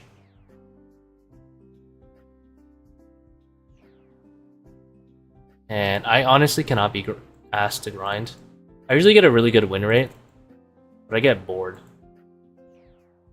Somewhere in the mid-plat level every single time. I have full confidence I can hit Diamond within, I think, 250 games. I don't think I'm good enough to do it in like Smurf 80% win rate or anything like that. I think like a slow 65, somewhere around like 65 to like high 50s I could get Diamond with.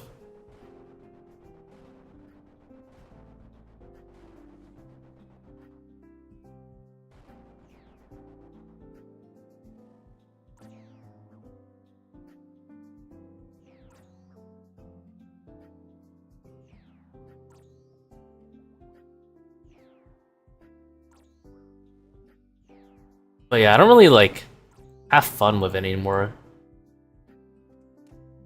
The problem. I used to actively enjoy playing ranked. Back when I don't know, they just had more fun items. I feel like Riot's been on the no fun like police like for a really long time now.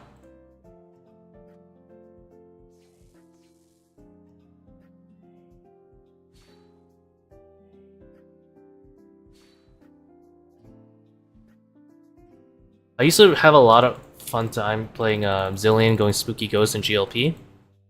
But then they removed that. I'm like, okay, fine. And then I'm like, I'm gonna main Senna, and I'm gonna figure out a fun build. And my fun build was Bork Rageblade. And then they nerfed Rageblade on Senna, and then they nerfed Bork, and I'm like, alright. I'm gonna go like Lethality, and then they nerfed Lethality. I feel like everything I play just gets nerfed. It's really annoying. I mean, it's also because I'm playing overpowered shit, but still. I figured it out first, okay? Anyway, I stopped playing League because of that. I feel like the meta is continually approaching every champ getting a X amount of win rate. So yeah.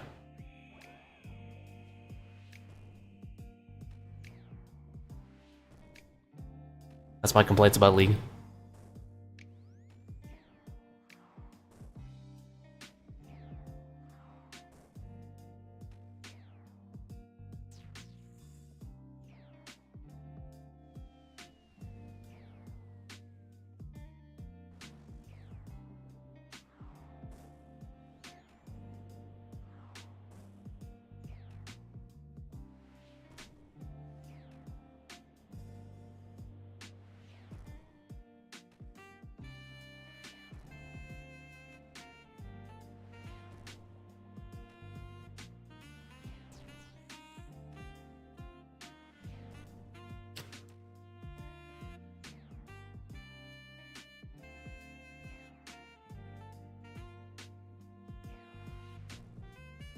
My main complaint about League is I love auto change champs. Yeah, big mistake.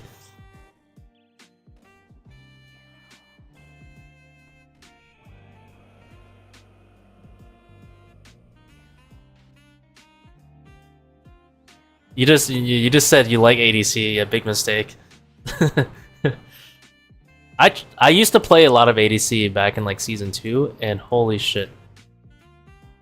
The role is insanely miserable compared to like what it felt like back then. People actually used to like divert resources to help you out. Now you're just dirt to them.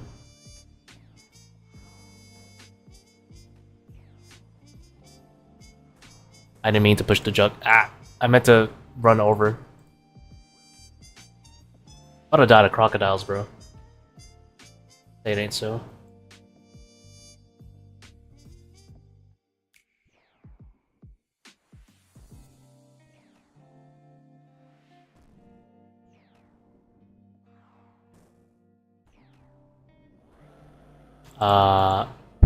Oops.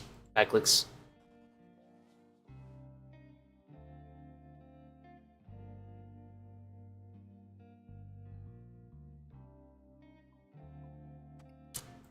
Can't believe I clicked the chug while I was rolling.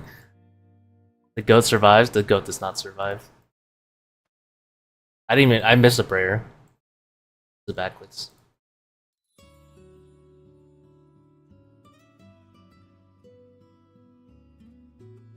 Ah, it's okay.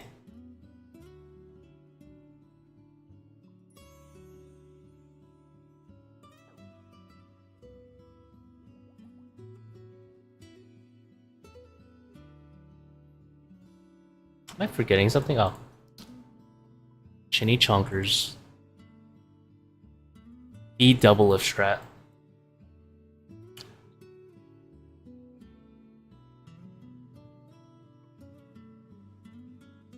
Also, the game's gotten a lot more dragon focused.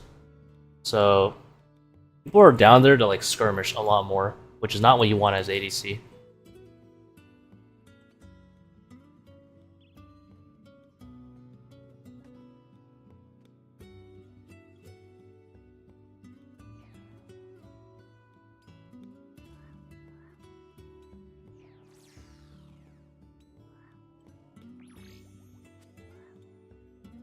I do really enjoy Jhin in ARAM as well.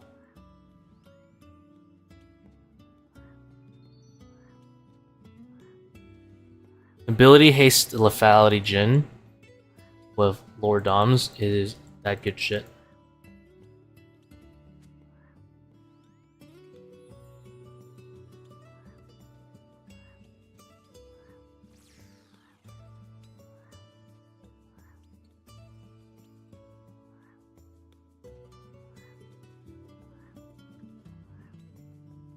Ah, backlicks.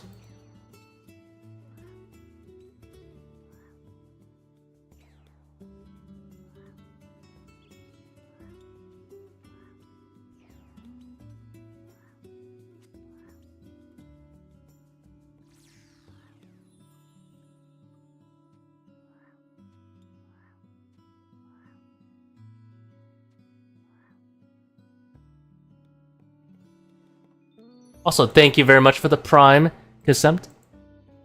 Appreciate it, man. Thank you very much.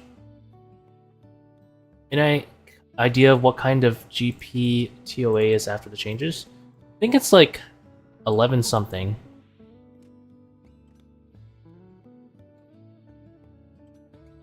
I haven't kept up with it though.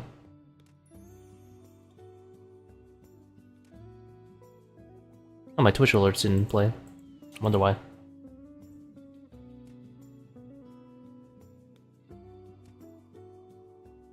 I'll have to troubleshoot that later.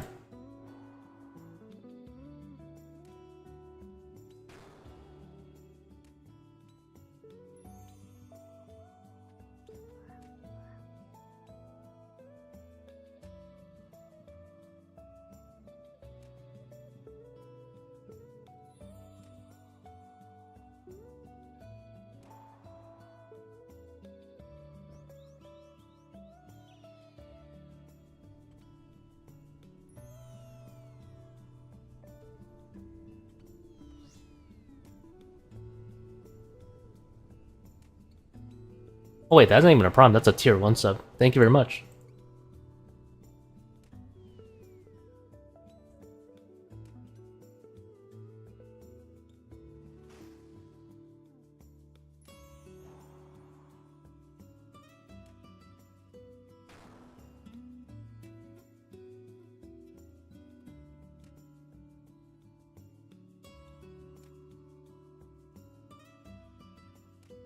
Appreciate your videos, very helpful. Hey, no problem, man. Thank you for watching.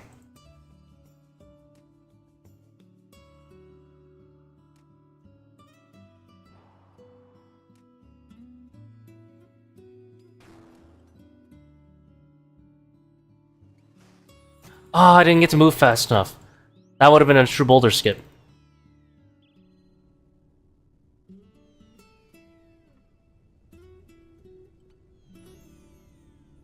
I gotta pay more attention.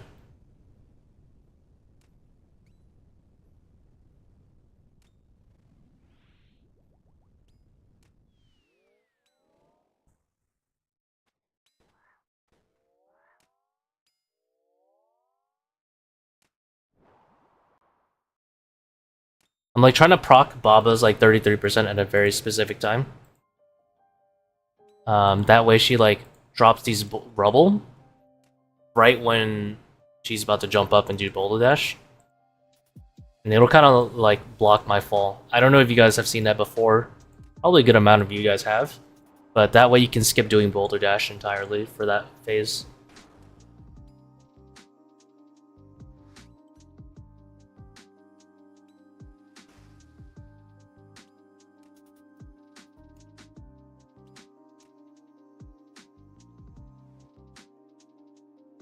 Could be worse. Coliseum quivers like 1 mil. That's rough. Coliseum is still good money though, right? It's like 12 mil an hour. When the falling rock deletes the boulder, yeah, that's like one of the ways you could do it. You could have the falling rock delete the boulder, or more commonly, you can just have the rock block your fall down, kind of. Normally you fall all the way to the bottom, but you can use the falling rubble kind of as like a wall behind you to catch you.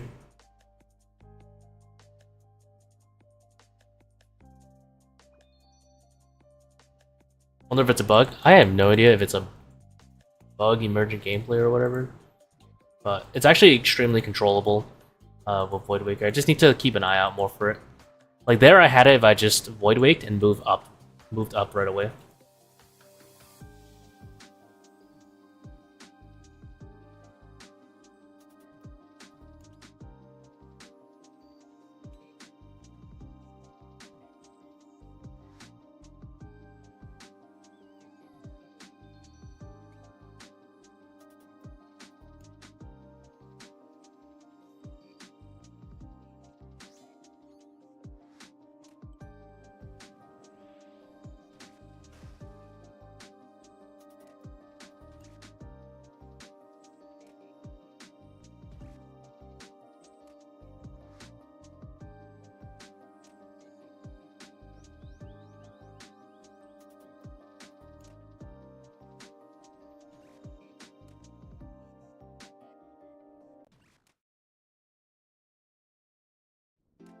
I didn't even notice my YouTube playlist wasn't running.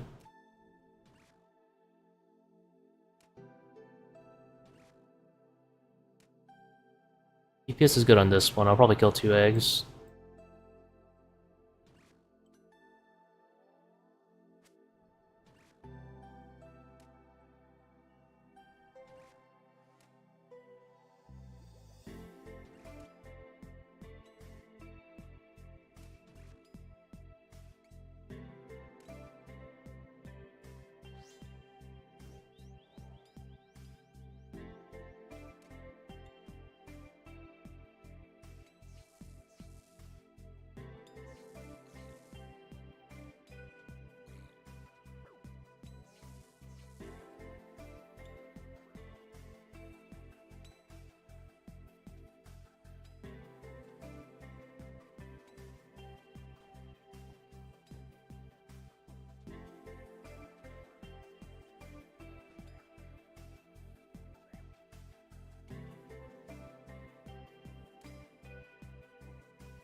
All because of Red X? Nah, that... you've always been able to do that boulder skip.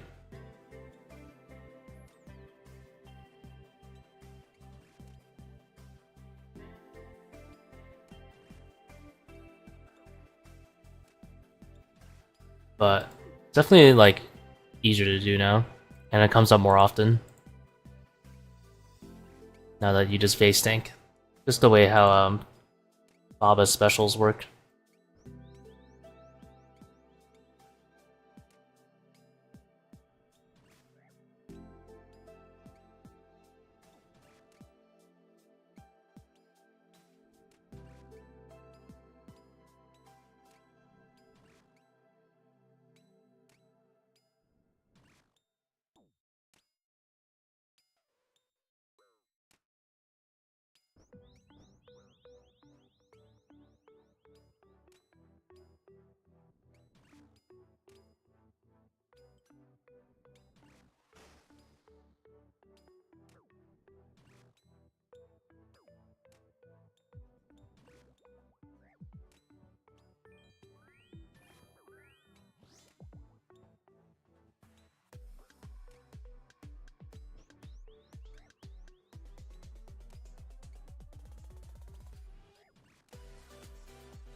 I would like to deal damage.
Oh, huge lag there.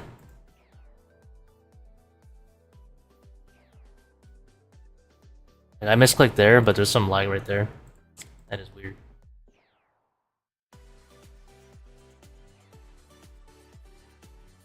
What are your favorite champs to get on ARAM? I'm gonna go with Jin as number 1. Previously Yorick, but not Yorick anymore. Ever since they nerfed his E. What else we got?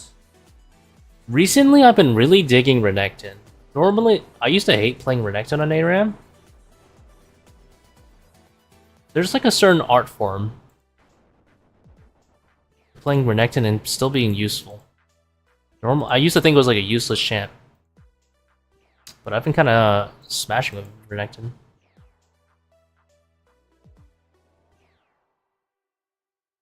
ARAM. I'm gonna say my current... Yeah, I'm gonna say Jin, and then Renekton, and then I think Pantheon is number 3.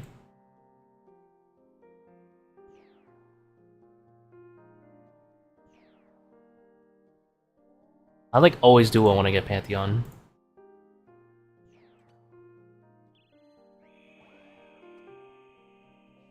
I think Kaisa would be number 4, I guess.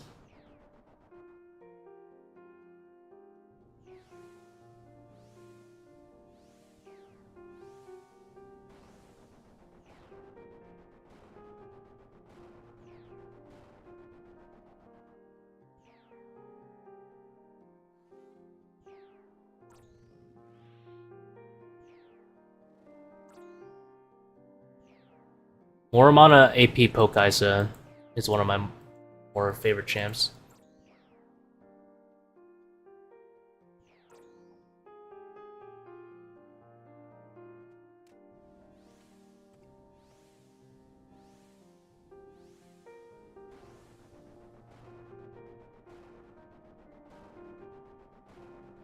Oh my god.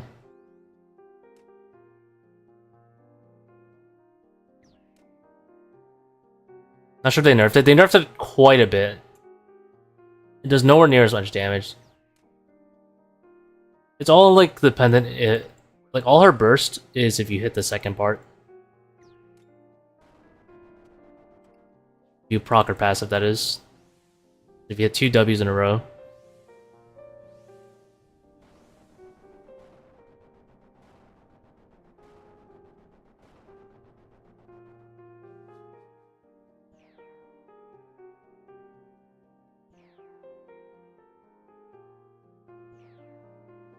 I need to drop the ego and pray melee.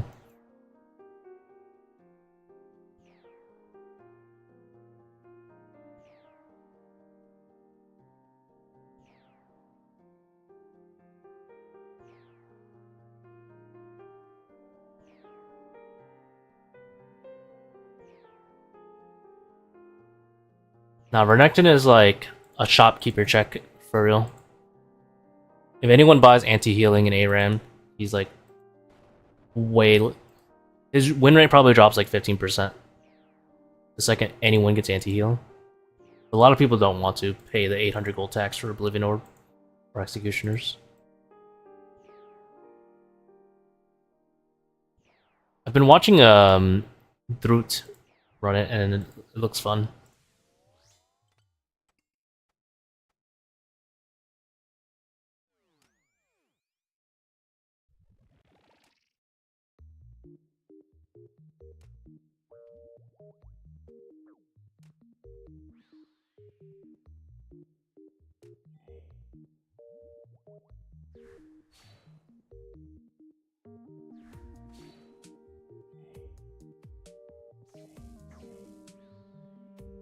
Oh, it goes on the. It can go on the later hit splats. Okay.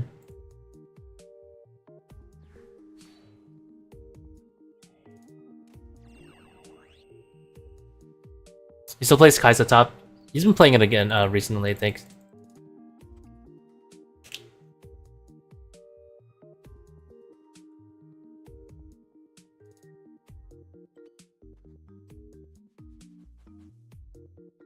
Oh, actually, I need to rescind everything.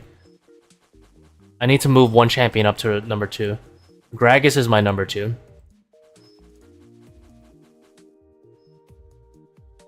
Gragas is my number 2 for ARAM.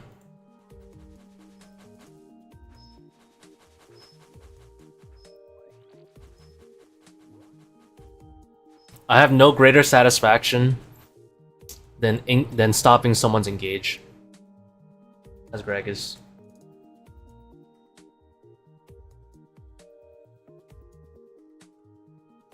Oh, thank you for the T1 gift, Kasem. Appreciate it, my man.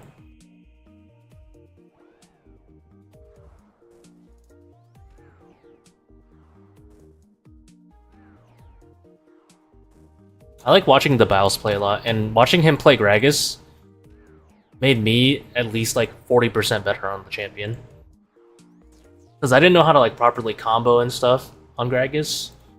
Obviously, because I'm playing in like Pislow, like NA server or whatever. But watching like a high elo player play Gragas actually helped me learn the champion a lot. Now I actually really enjoy playing it in ARAM.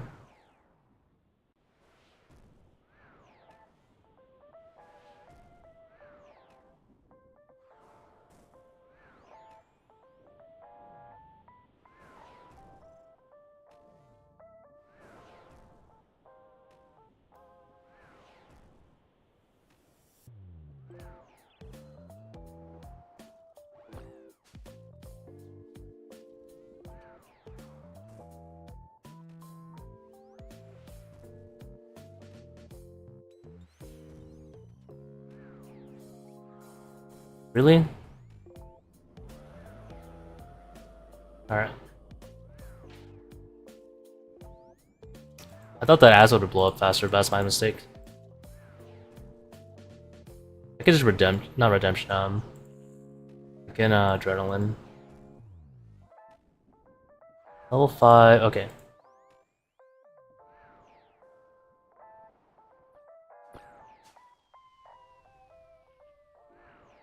I should be fine.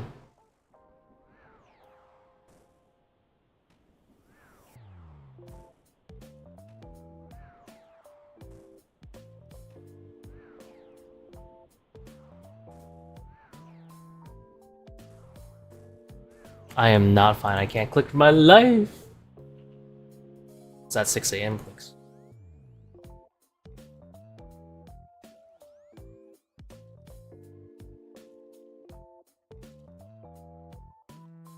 We got the shaky clicks today. All the mistakes are cascading.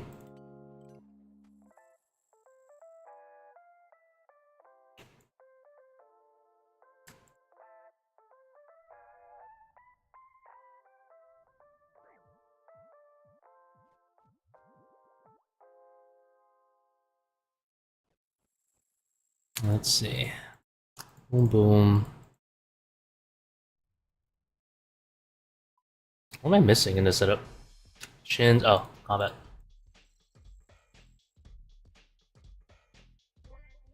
That's whatever.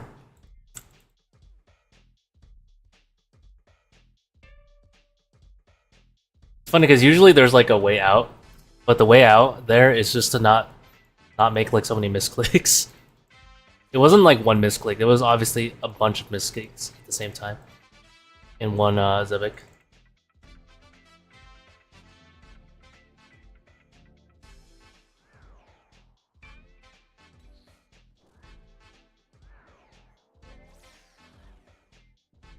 Like the mistakes just keep piling on.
Still does, respectable. Yeah, I don't really get too tilted on deaths. It is what it is. Sometimes you just have a bad day. Just make mistakes left and right. It is what it is. Part of life.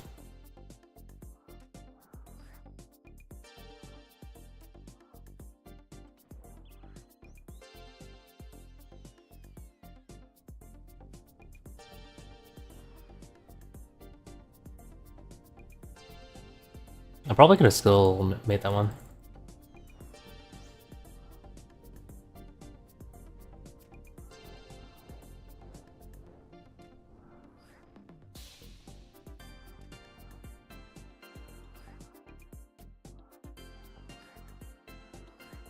I can't move. No. I saw that 16 ping spike.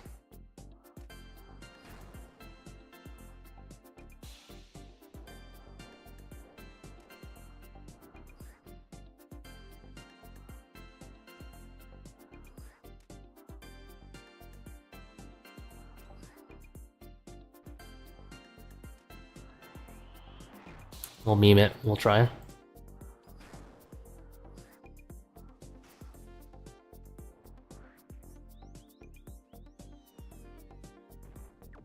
No!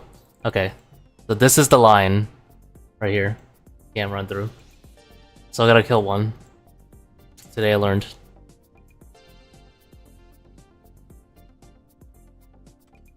Someone's gonna find out. I thought that was fine. It was not fine.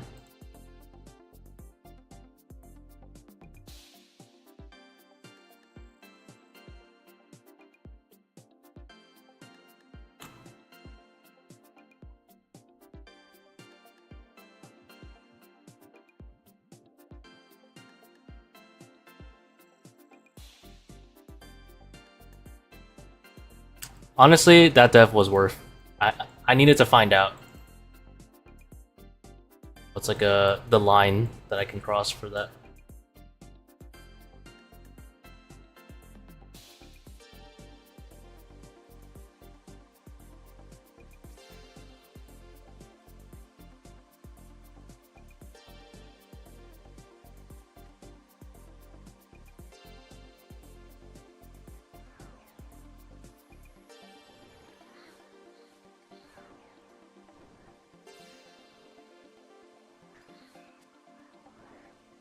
It's a good def. I got a temple advantage.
Bruh.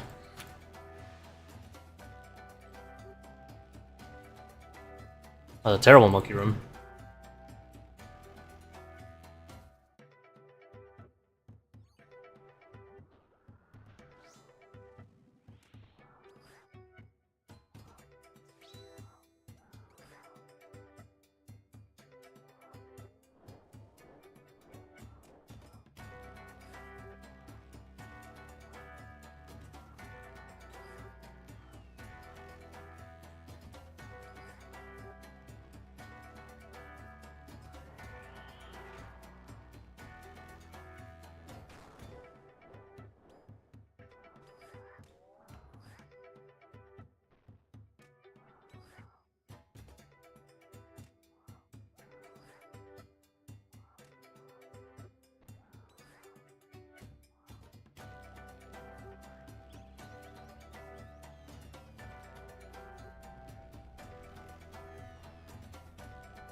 Those bananas are kind of spooky.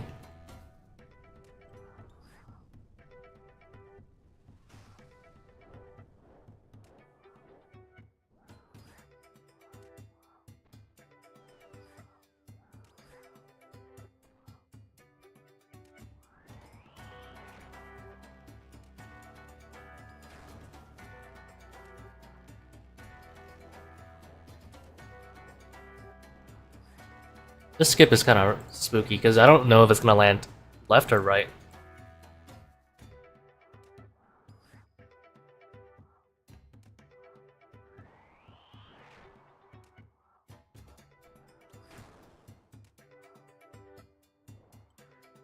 What are the burning claws for if you have Void Waker? They're for Kefri, the Overlord specifically.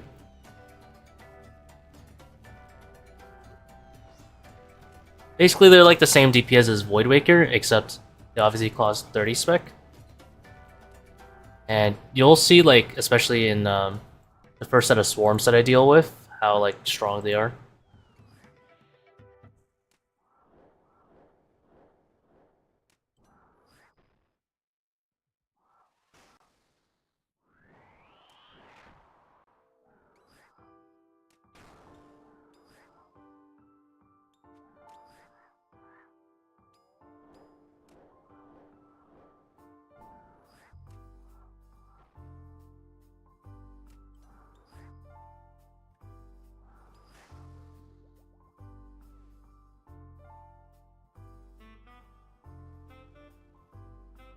They also have some minor usage at core, but they're actually not necessary for my strength anyway.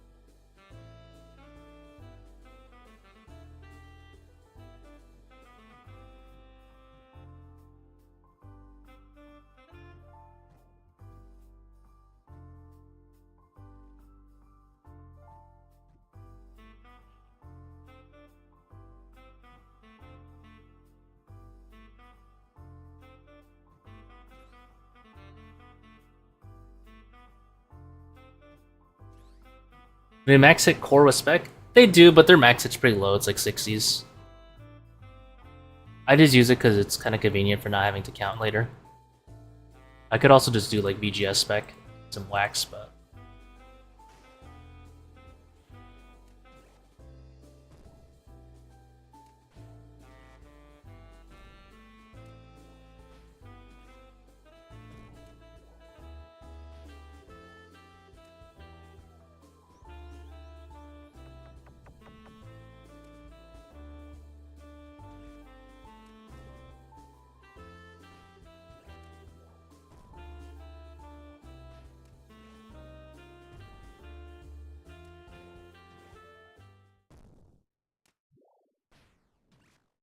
What DPI am I using? I'm on 800 right now.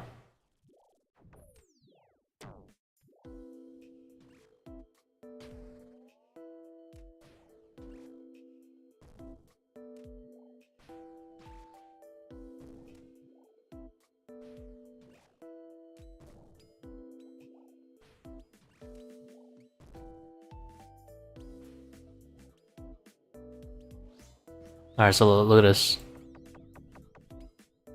We're gonna proc. We're gonna show these guys our hands. Kill 2 swarms. And boom. He's gone.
Am I using an old regen?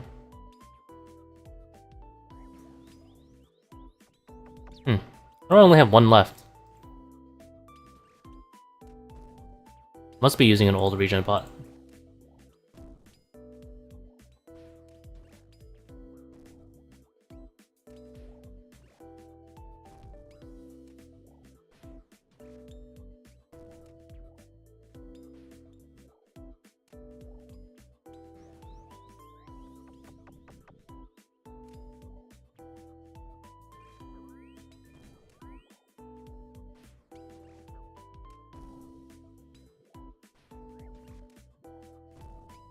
Got chomped. Only take one bite.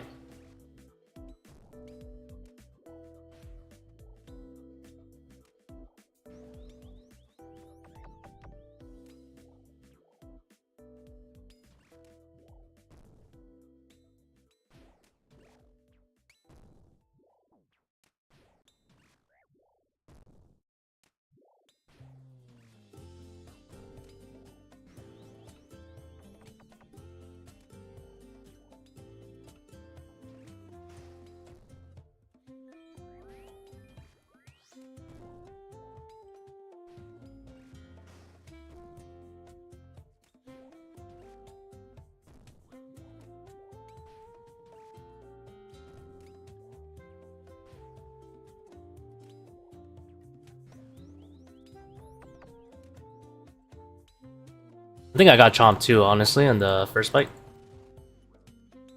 But whatever.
I gotta learn how to do the Rabba instant like setup or something.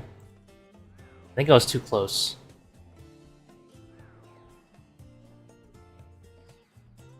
That way I don't lose sticks in the beginning. Are there more optimal mirror placements than ToA plugin?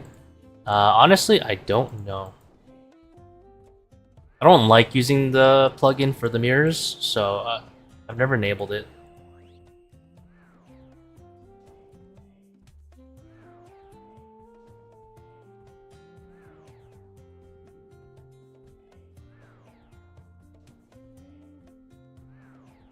And I'll answer that question. Are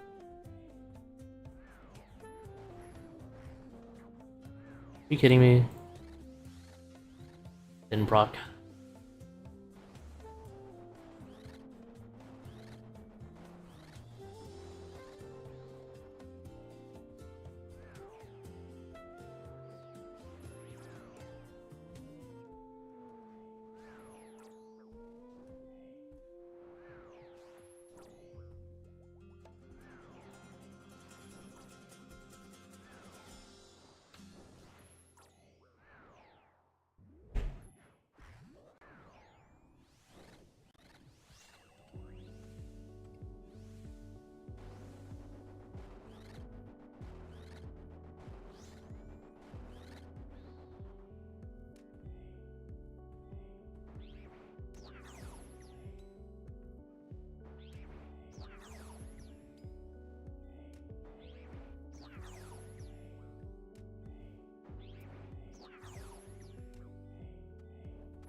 0.1? I have nothing good around here, bruh.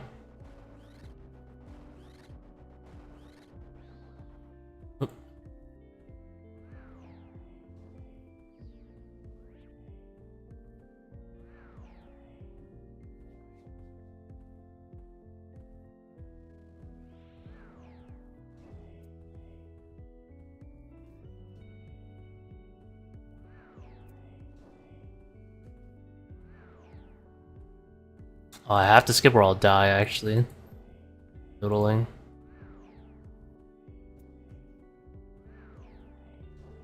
Oh, we're good. Didn't matter.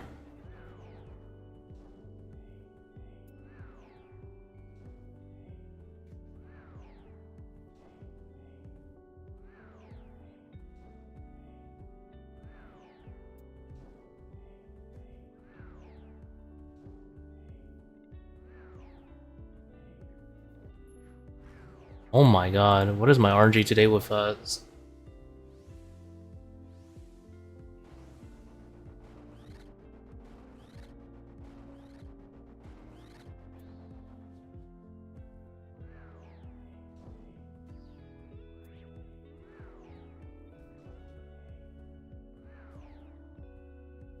actually don't really know what to do when I'm about to proc one off memory in that situation.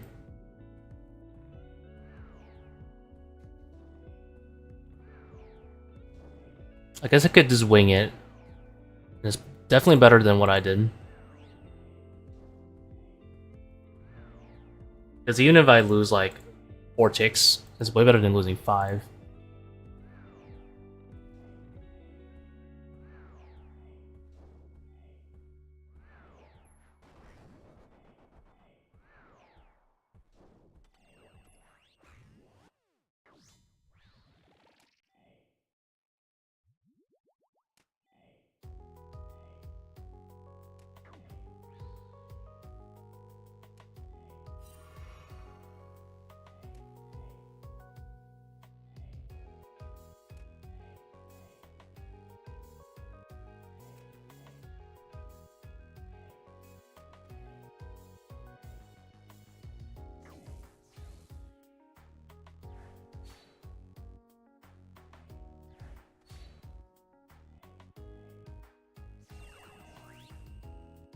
Somehow 5 minutes.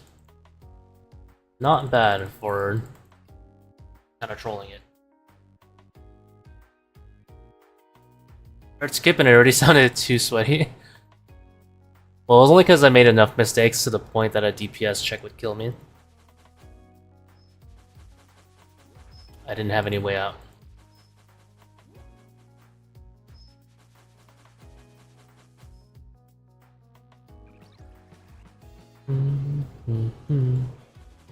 Super fast auto time? You get used to it. It's not too bad, actually.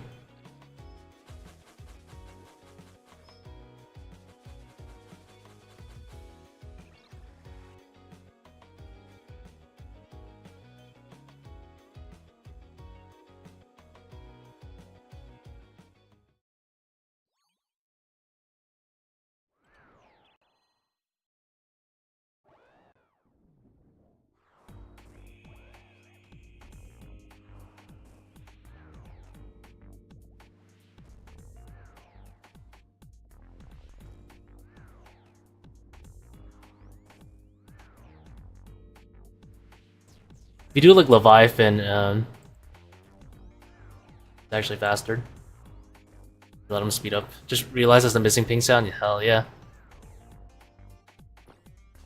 Whoa. Wonder what I clicked.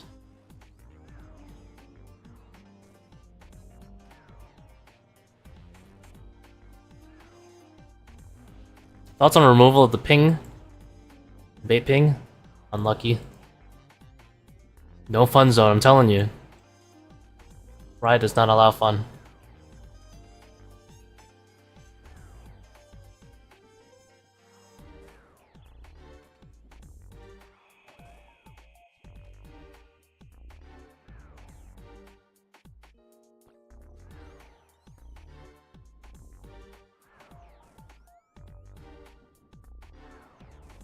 Is Epic gonna speed up more at 20%? Yeah. You camping Lightbearer instead of taking Magus now? No, I'm camping Magus right now. When I mage. But when Delve Boots comes out, might be using Lightbearer. We're not sure yet though. It'll depend if we're gonna be at the magic damage cap with the Delve Boots plus Confliction Gauntlets. Apparently, right now, although there is supposedly supposed to be a damage cap on the Shadow and ToA, it's not actually in the code, so I don't know if they're gonna add it to the code. Because if they don't, then obviously we're just gonna use Magus and hit like 86, I guess.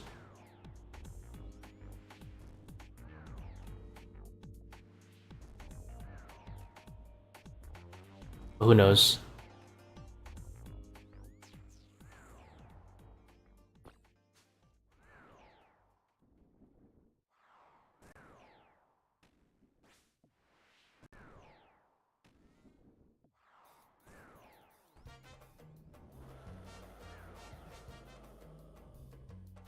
Get 5 ZCBs, would that not be worth? Not if I'm maging Zebek, no. I lose way too much accuracy. Someone did the math, and even at a high accuracy boss like Wardens with Adrenaline, Magus was ever so slightly better by a few seconds. That's like Adrenaline ZCB. That being said, if I brought range switches, I would be ranging him while wearing a Lightbearer, so you kind of would get the best of both worlds, other than, you know, having to flick your brains out, but...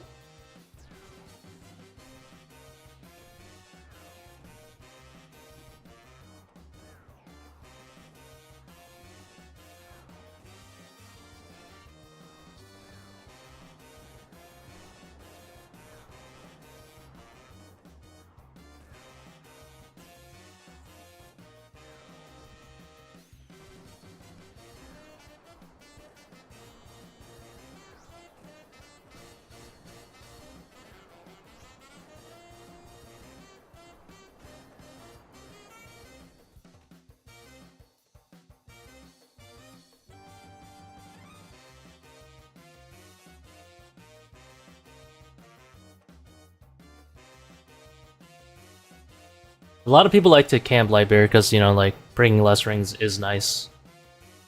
Can't fault them for that.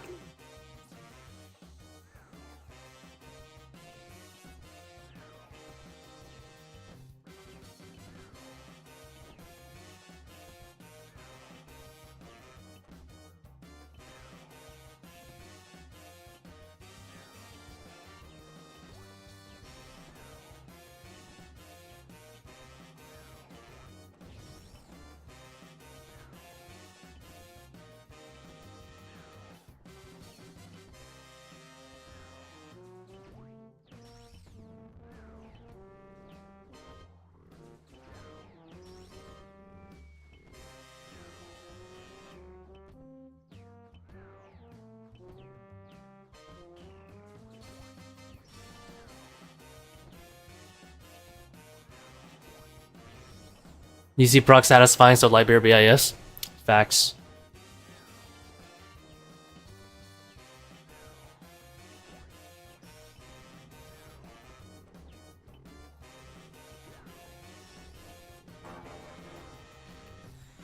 There aren't many things more satisfying than CCB.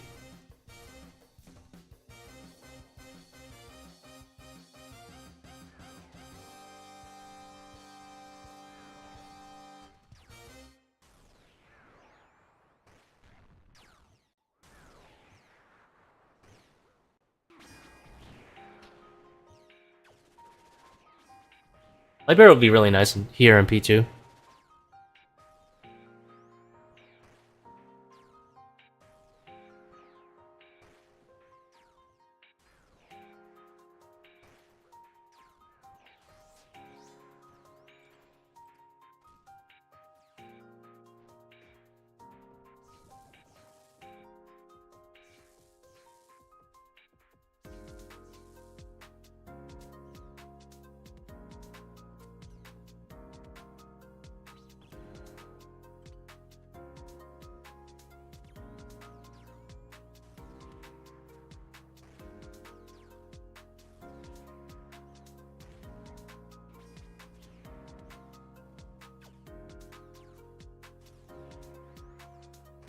Buying items that just feel right. It's like Collector, bruh. Collector versus 3 tanks. It's gonna really do him dirty.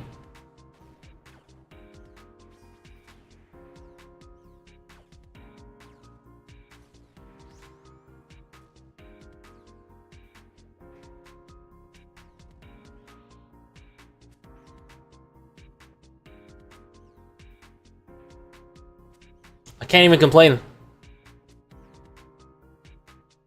My friend does that to me all the time. He's like, oh my god, they have 3 tanks. I'm gonna go Collector. I'm like, I hate you. I can't stop him.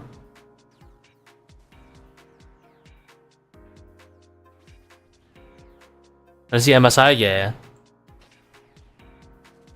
I won't spoil it for anyone who hasn't watched yet. Yeah. Very good games.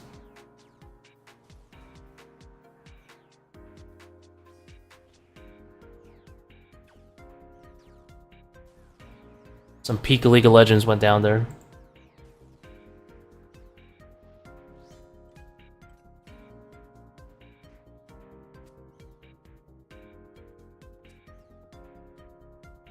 You know, people were hating on the Gen. I'm not gonna spoil what they picked, but I'm gonna spoil one thing. They went to Game 5, but the Gen G draft, people were hating on it for Game 5. I actually thought it was pretty good. It was hard to execute for sure. I thought it was pretty good.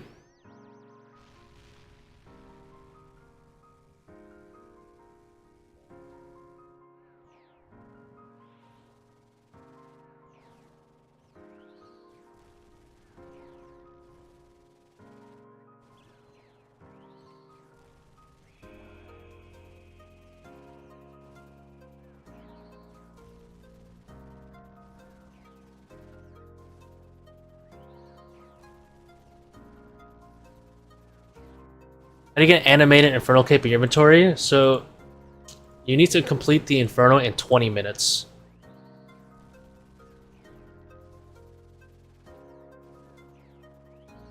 I don't think Pike really did anything, but it worked out. He did something. He hit the wards. That's all he needed to do.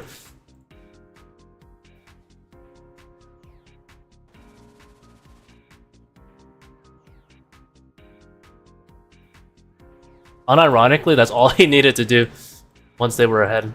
Hit some wards, bro. You guys know that Rick and Morty meme? What is my purpose? His purpose is to hit the wards.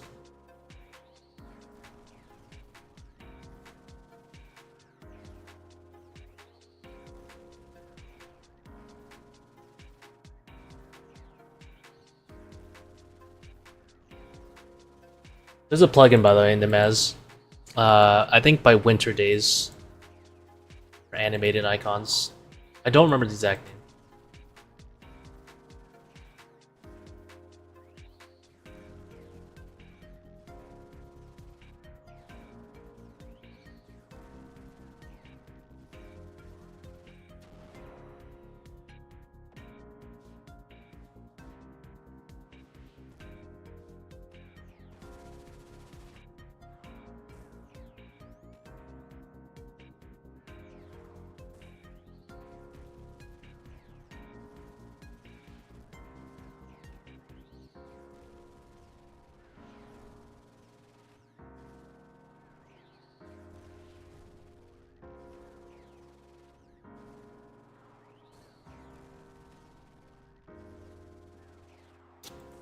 I'll be honest, you should... Pink wards, you don't need that many in a solo queue game. Even in Flex.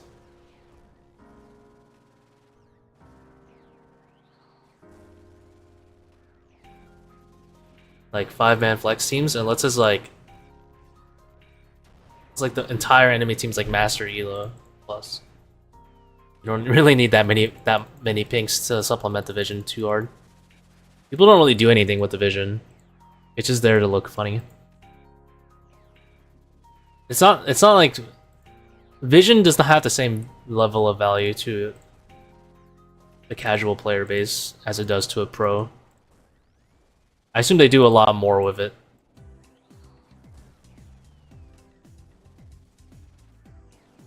Like, I can't even track a jungler. So, what am I gonna do with the vision? All I know is jungler on vision, me scared. I don't know what... I can only track them to know which side they're going. Oh, he's going red side to clear. That's all I know. I can't track where they'll be in like 2 minutes later. It's over for me. I'm not that good at the game.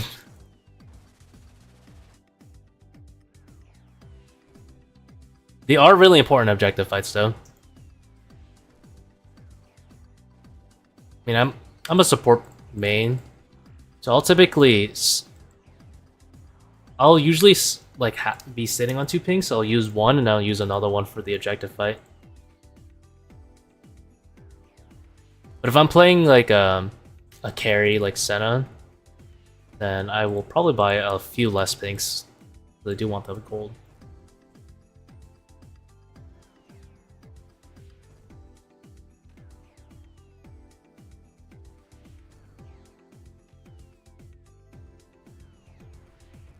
I won't do what carry does and like buy like 20 pings in a game though. I'll buy like up to like 10-ish. I'm playing support.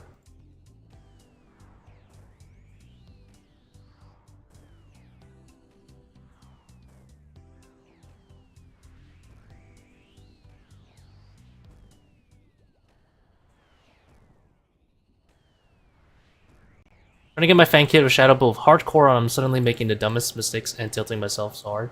It happens, man. Mistakes will happen. They are inevitable.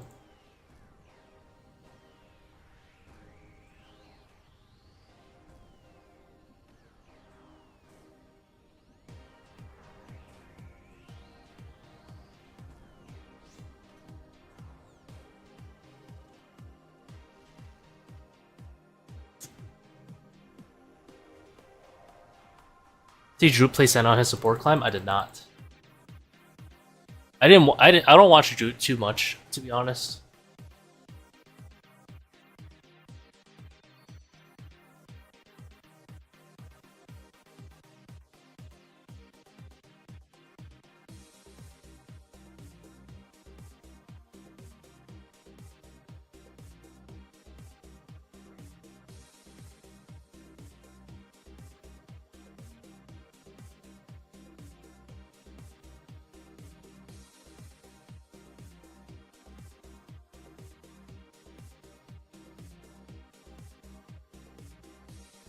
Damn, we have not been productive this stream.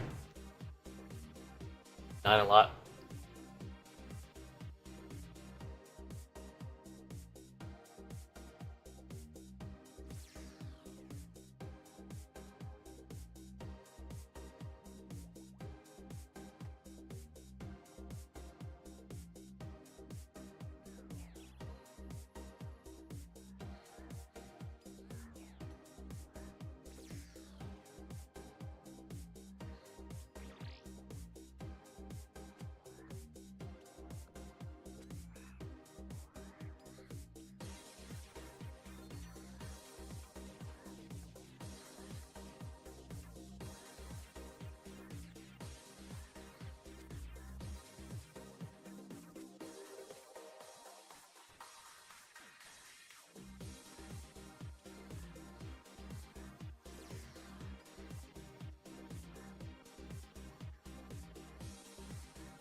I think Senna is a somewhat easy champ to get into.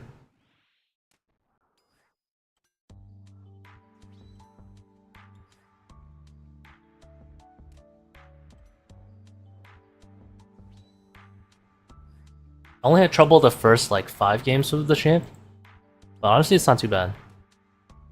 How many minutes did your times drop with the update? I would say like a minute and a half.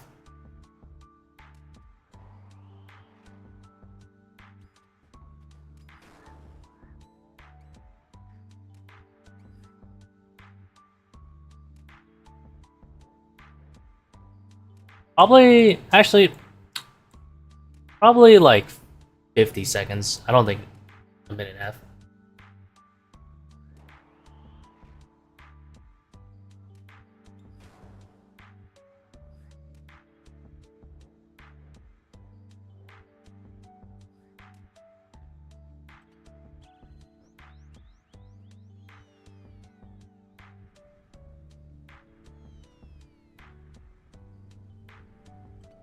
Also, how's it going, Apescape?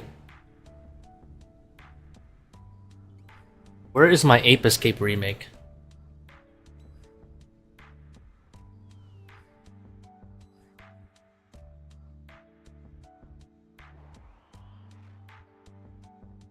It's criminal.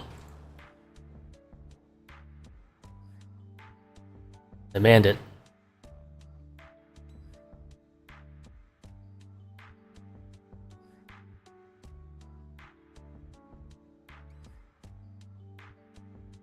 Can't get a Hellhound test, damn. Oh, unlucky, dude.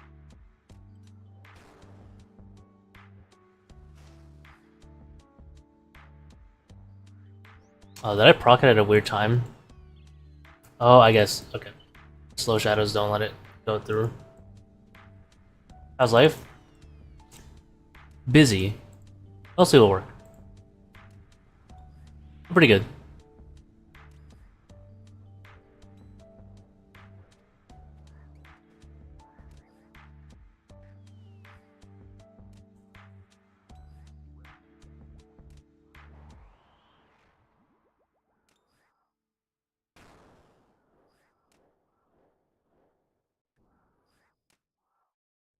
Burning Claws or Void Waker? I'm gonna go with the Void Waker.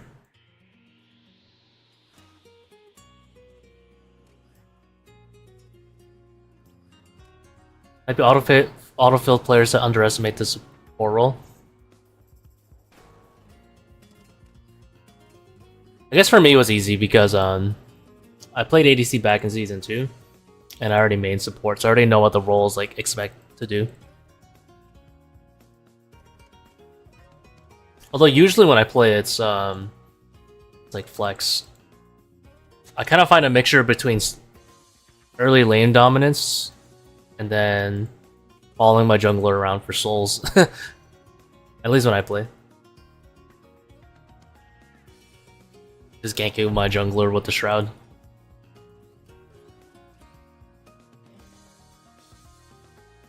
But these days, Senna's like, I think her higher win rate build is the support version, unfortunately. It butchered her.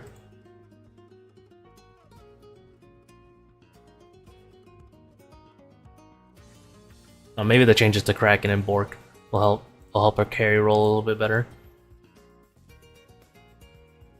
I think right now she's still lethality building.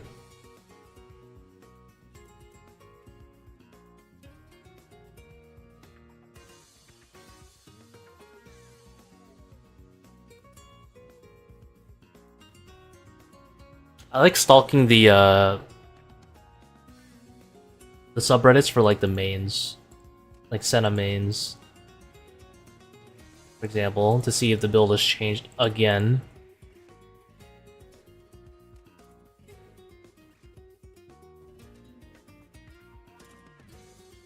Senna's build changes every like 2 weeks, bro. True damage Kraken, dude. Those were good days. Very broken days, but good days.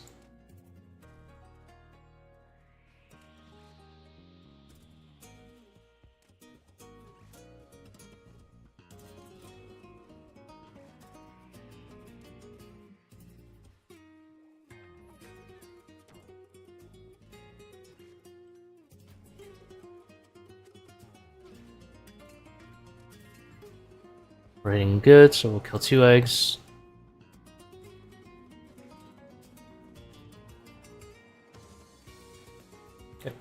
Chill now.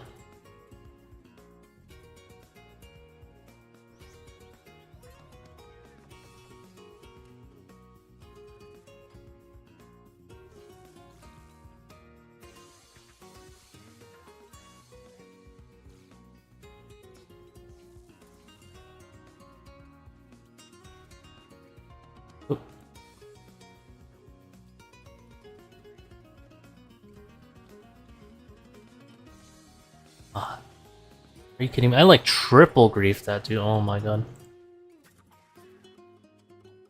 I led like foreign. That's not good. I think I switched off the chins, and then when I went to blowpipe them, which I shouldn't have, honestly, I should have switched back to the chins. I clicked the same one twice.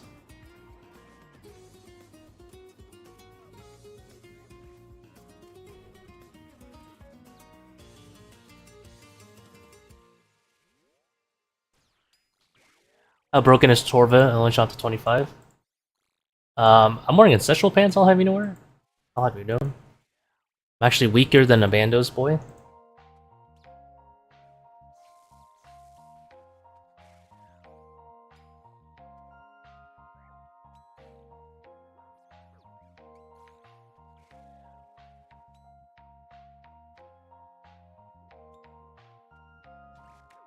I messed up the partial swarm.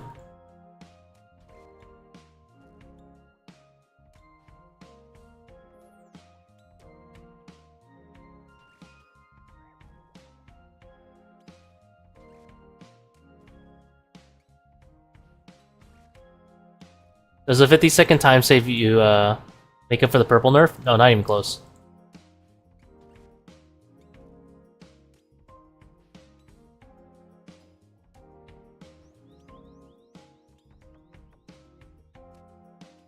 It is what it is, though.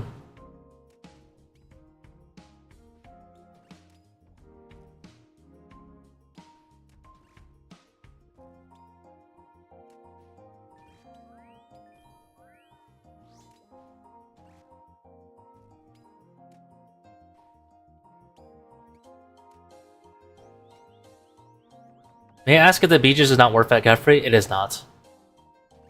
She's got like a billion slash accuracy.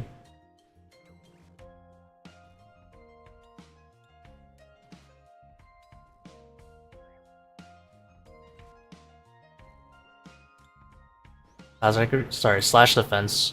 Same thing though.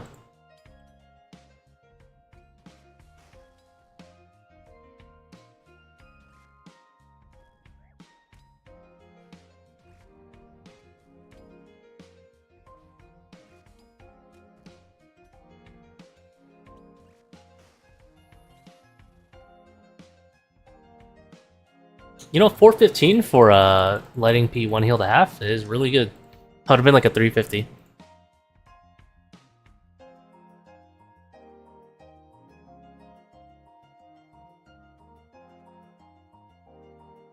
I mean, a big reason of why the raid isn't as much money anymore is also because of like you don't really make any money off the other purples anymore. They're like non-existent.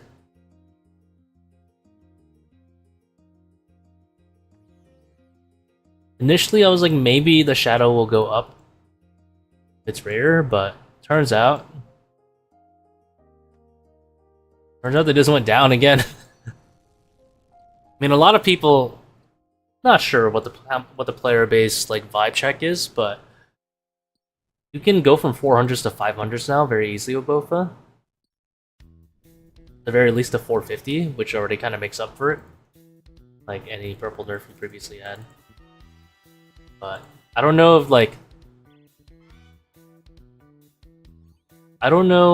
that's what the overall player base is actually doing, or if they're not really moving at all. And then it could just be the fact that the GP is deflating as well. Or it could be like unchecked bots or something. Some other factor I'm not aware of. EGS worth in 500 duos for Forget or not? Not BGS in duos, you would use a Soul Flame Horn. A Soul Flame Horn would be more efficient. Then you could use it to hit a Elder Maul or something.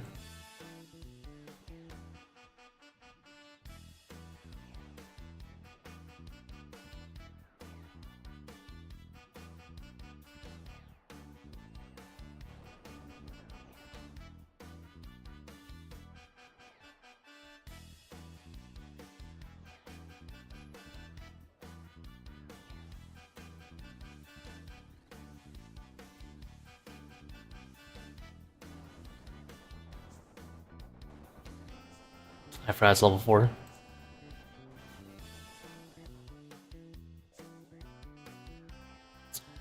Ow.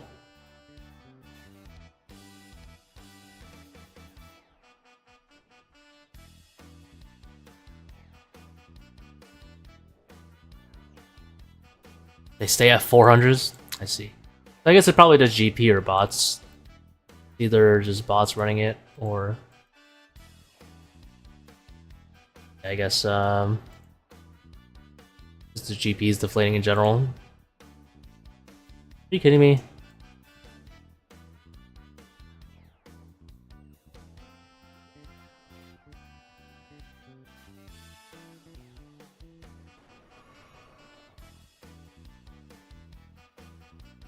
No one saw that.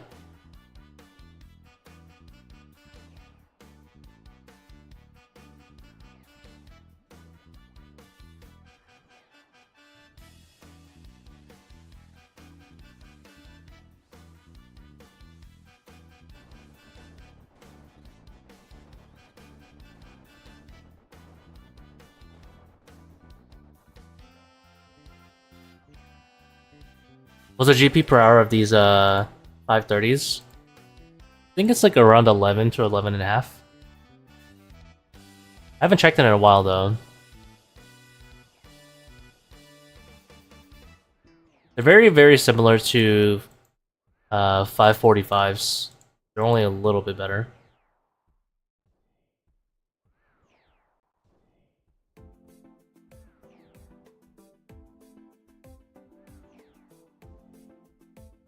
I think they're like 5% better than what the wiki has on 545s right now. But I haven't checked what number that is.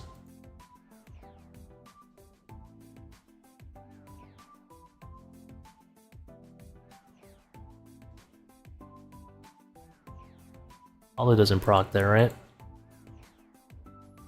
Please don't splash.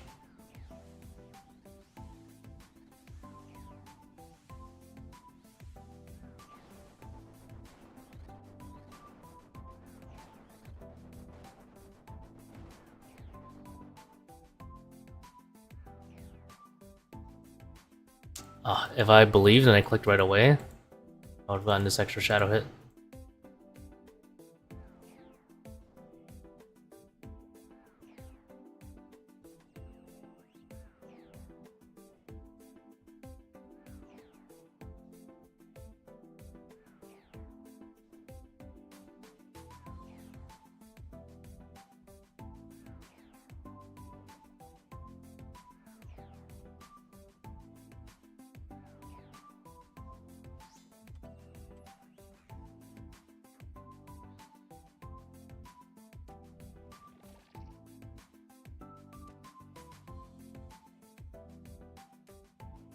I would like to deal damage.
What?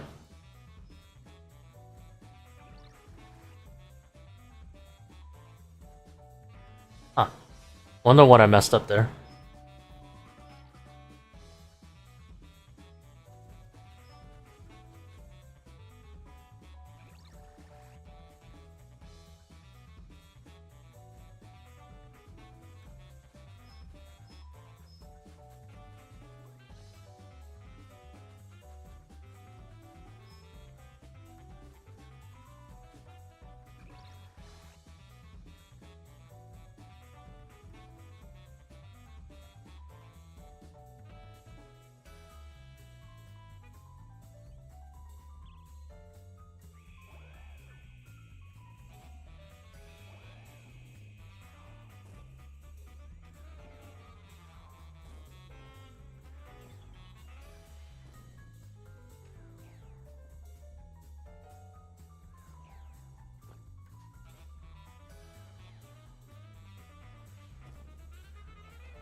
The story top being only like 35 mil is criminal. Yeah, it is bad right now.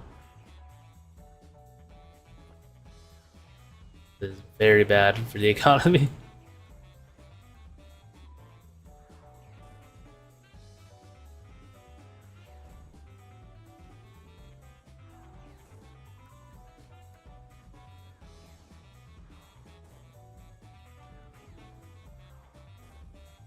I love how the update was supposed to keep like purple's like higher cost, and everything went down.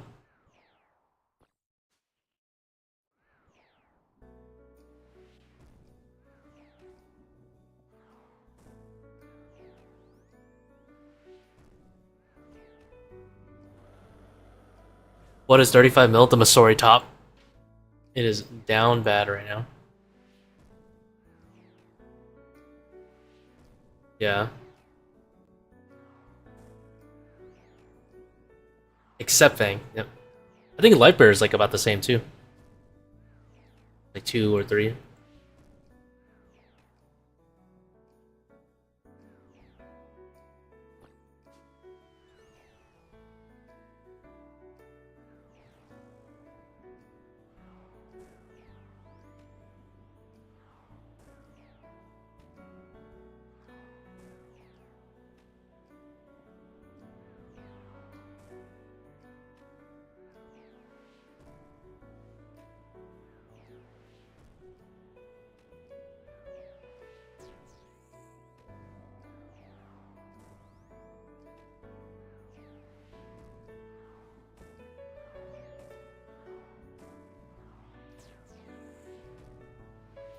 Those are bad money sick, it's insane, yeah.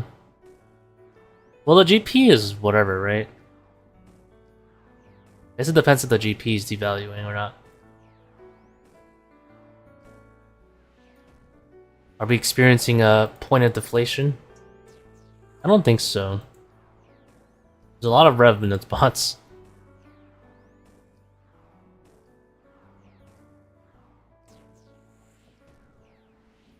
I think it's the actual value of the player's time is going down.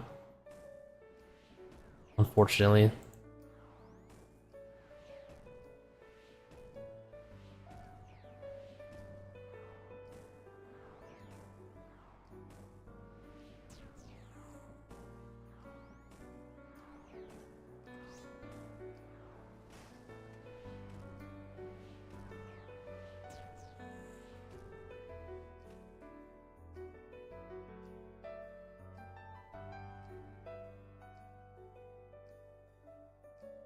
Everything's cheap because GP is worthless.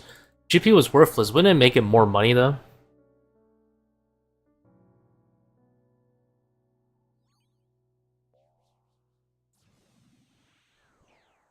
I think it would make it more money, not less money. I just think there's too many items in the game in general, probably.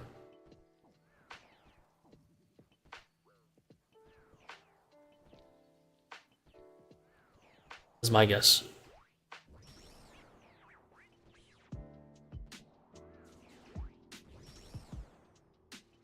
I think the GP is whatever. I just think there's too many of the items itself in the game.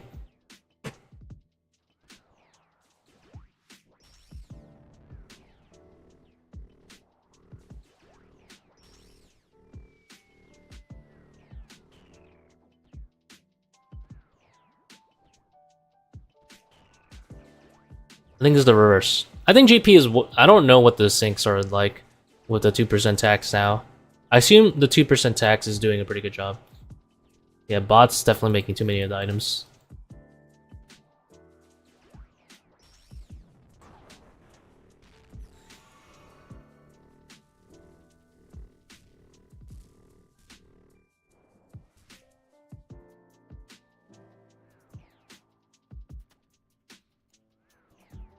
So if everyone has a lot of GP, then they'd be willing to spend more for the item.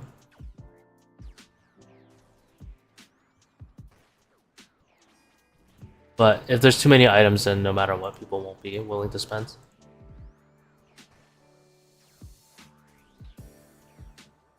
I don't know. Anyone here take economics?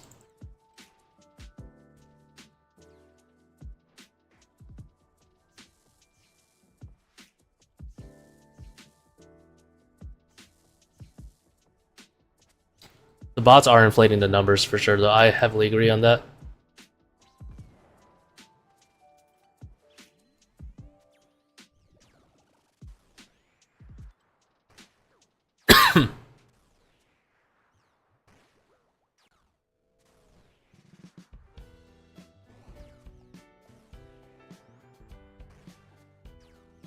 No more in Rancor.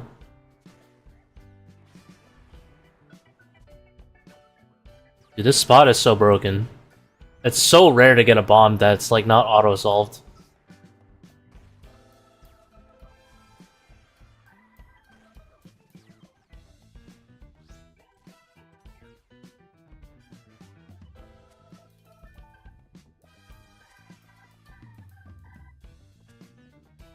I've never seen a bomb land here, here, here, or here.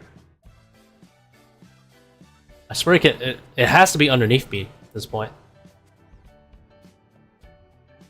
In order to kill me.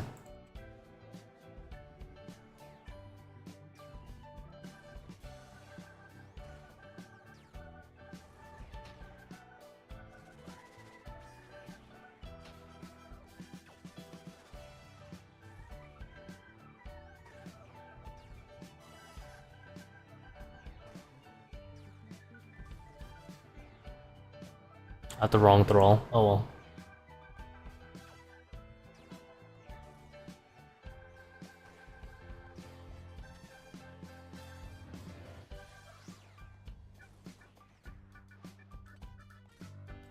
Would you ever save up for 3rd age pickaxe? Nah. Or not. Nah, I'm gonna go with no. There's nothing more I hate than giving money, especially not only in real life, but also now in game, to pointless fashion statements like that. I do think the 3rd age pickaxe looks good, don't get me wrong, but I'm not paying a premium for it. Absolutely not. I will never buy Louis Vuitton.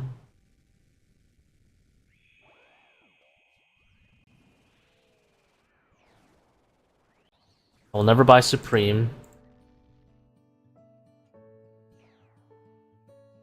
I won't buy a Rolex. Either it's high quality or it's a statement. And I ain't paying for statements.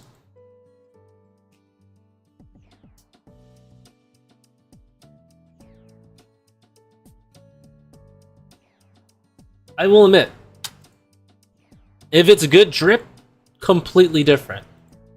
But at some point, it's different from becoming good drip, and it becomes the statement matters more. And right now, I think the 3rd age pickaxe, you buy it so that you can flex on people. You're rich. I shall not.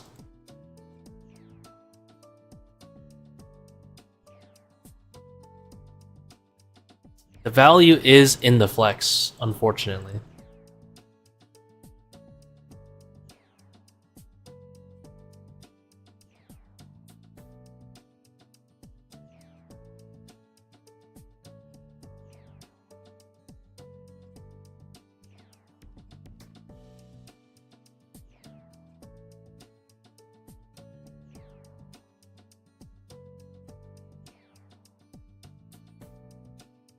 I don't think the stackable clues will really affect the price too much.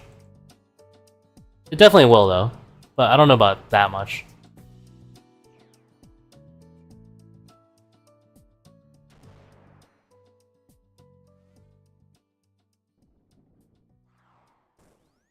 A lot of people like me, like we could stack them, but we probably still won't do them.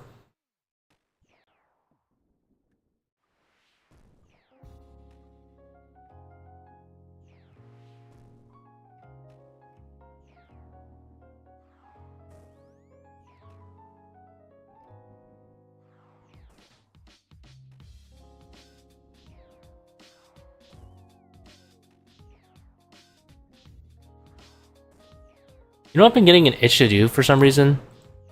Guardians of the Rift. And making some Aether runes.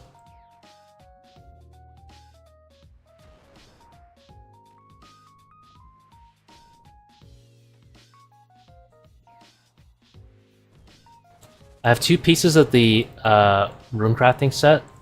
And I kind of want the rest. I actually enjoy Guardians of the Rift.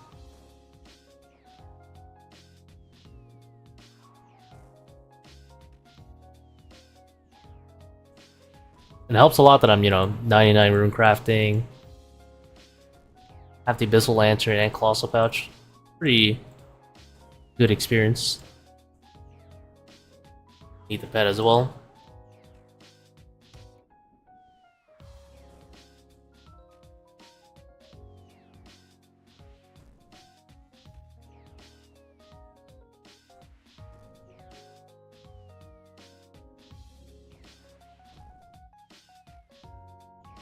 How else am I gonna train my magic if it's not a ToA?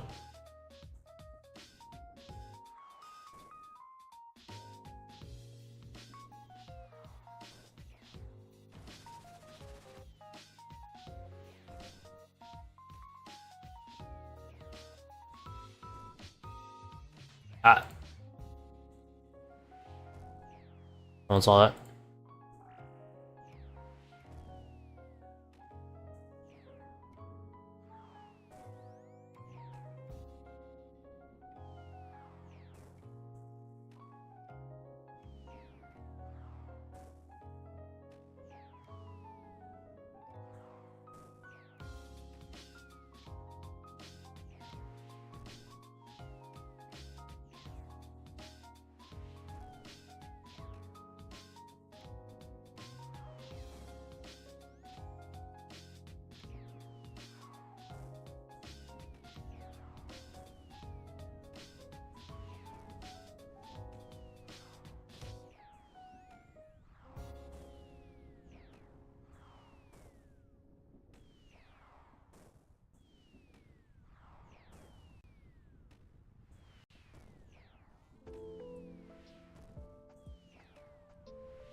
Does getting pushed by the removing tiles damage you? Yeah, it does. It's quite annoying, because a lot of the times it'll like push you into lightning.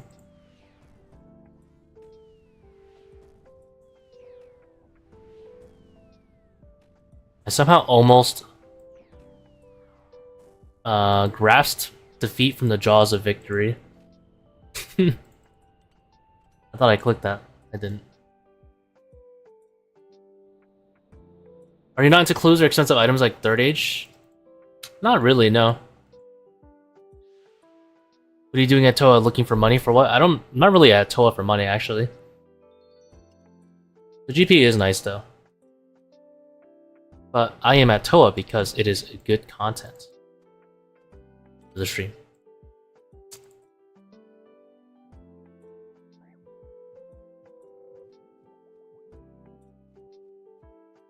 The GP is a nice side bonus, but I don't really care too much about it. I would rather use the money to merch than buy Third Age. Third Age is completely pointless. I get more satisfaction making the money make money than buying Third Age.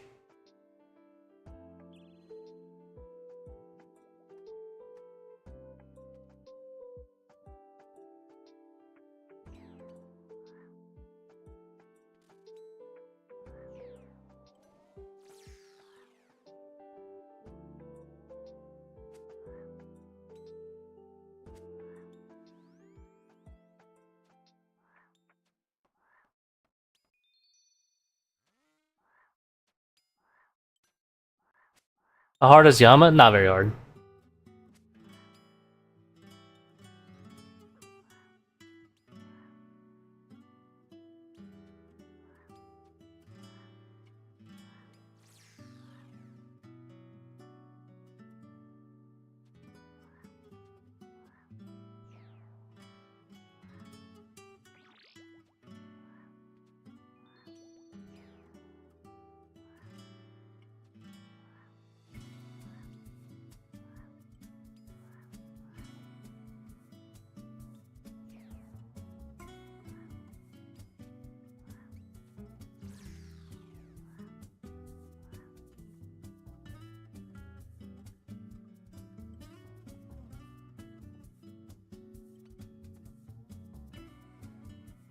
What do you do with all the money you make with supplies?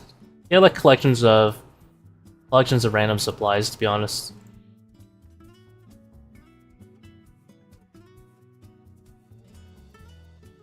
Or I merch more with the money. The ever never-ending loop of making more money with the money.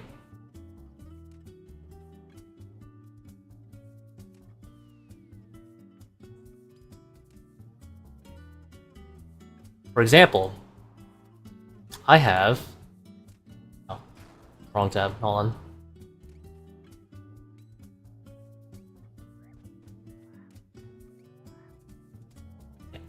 For example, in the GE right now, I have 35 Bofas. When they inevitably go up, I will be there. I will have turned that 5 bill, or like 4 bill, into 5 bill, eventually. I have a pretty good track record, actually, when it comes to merching. I've made 4.2 bill.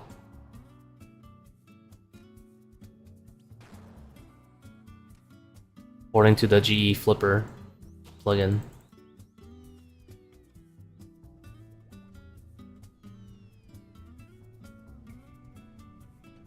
And I don't really like flip that hard.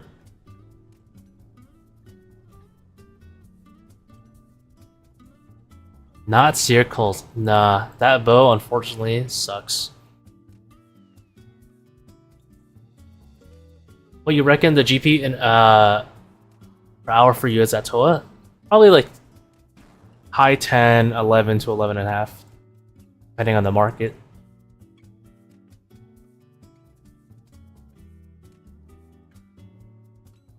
What level solos do you think is good for noobs to make money? Good question. I don't know. Oh, my depth charge wore off. Definitely shouldn't be camping around the 75 though. You should always go for a 50 threshold.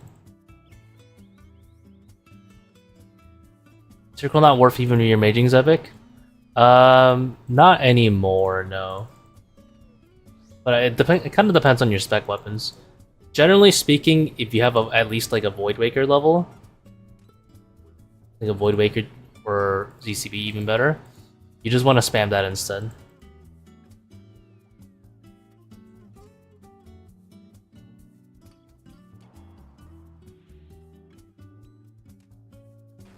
Circle is a one and done, and it's great for overlay draining raids, but right now overlay draining is not meta.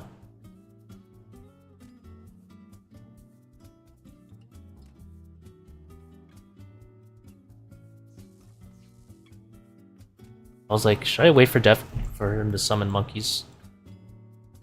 He's not gonna summon monkeys.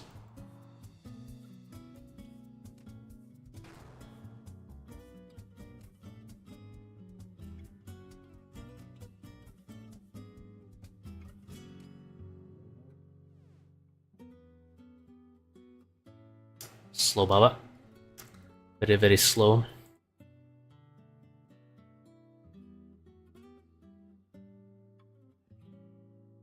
Kind of just comes with experience, Chalky. I wouldn't think about it too hard. Like, yeah, you're new to it, but you should never clamp yourself just because like you think you're a noob. I was a noob at some point. I was doing 300 for a while, but now here we are. What is double def charge? The boss Yama drops an upgrade to def charge, where it can proc 2 times in the same 1 minute timer.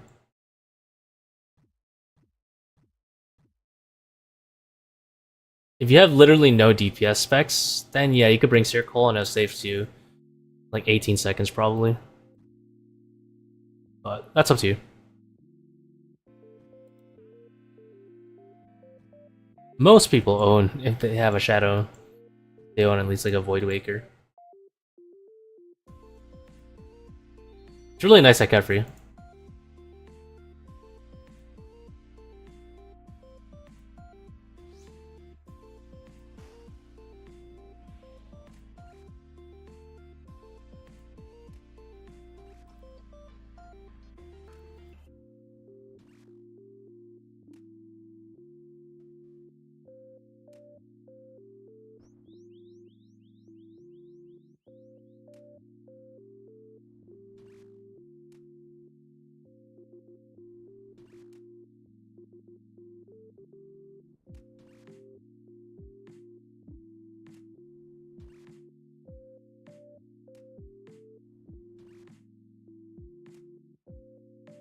It'll be the main train weapon? I don't think so.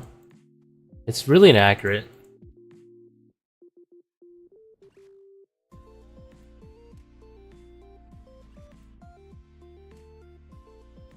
That's like the main problem.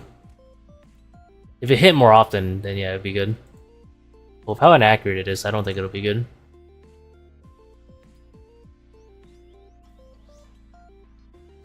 At least for the special attack. It'll be good for other things.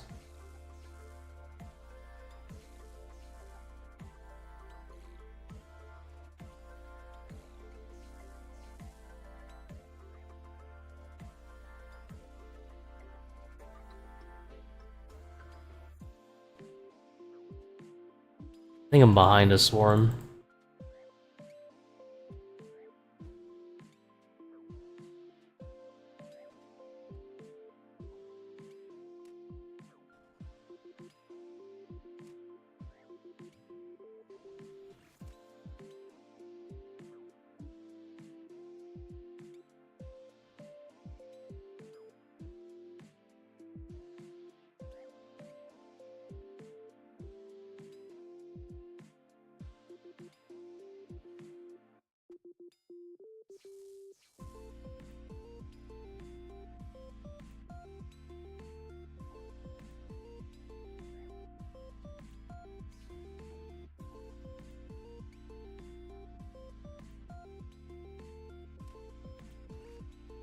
Definitely killed the wrong one there. Like the spitting?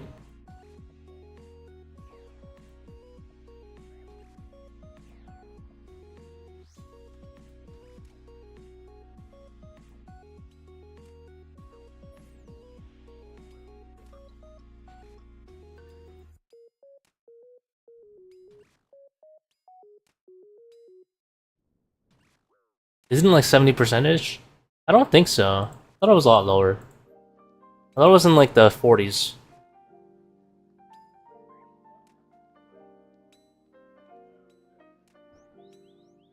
With an auto into spec. I don't think that'd be worth it though.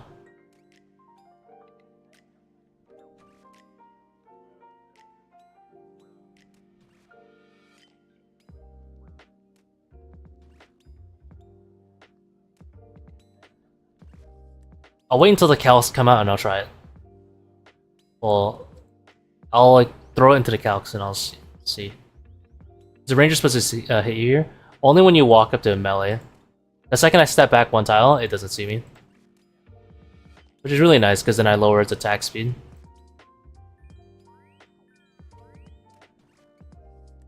So right now he's hitting basically on a 5-tick cycle.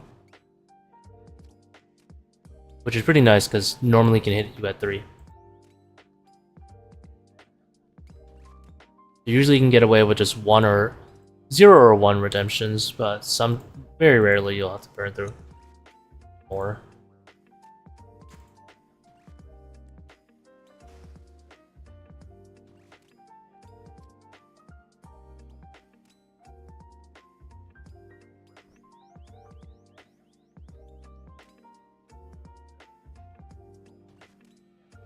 It's always going to be worse than T-bowing. That might not be true.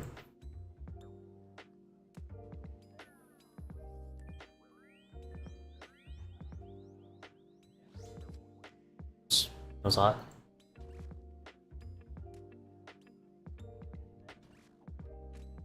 They don't release the... If they don't make a mage damage cap, then mayhaps mage will be better. There is a world.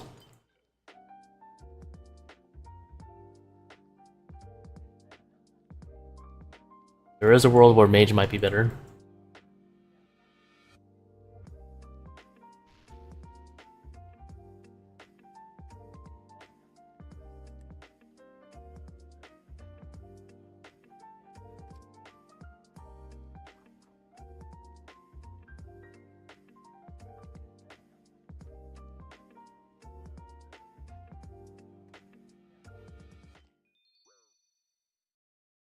T-bow worst mega, yep. I mean, when the Eye of Ayak comes out, I'm gonna give solo hard mode Tab a bit of a chance and see how it goes. See if I like it.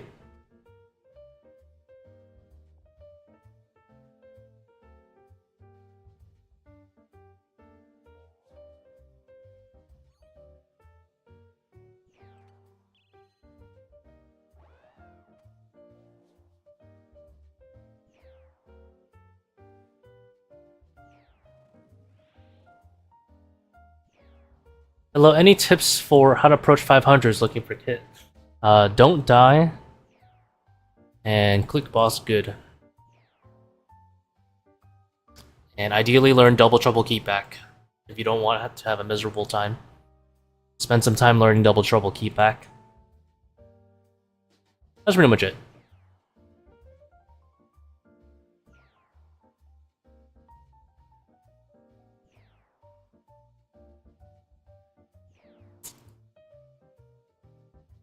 If you learn double trouble keep back, the raid is far, far easier.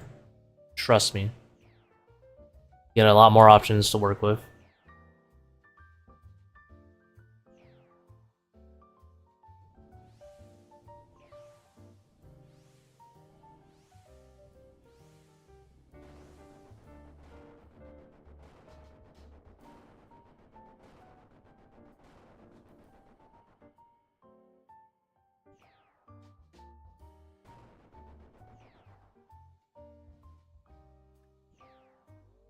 Dude, what is my deeps? Where are the deeps at?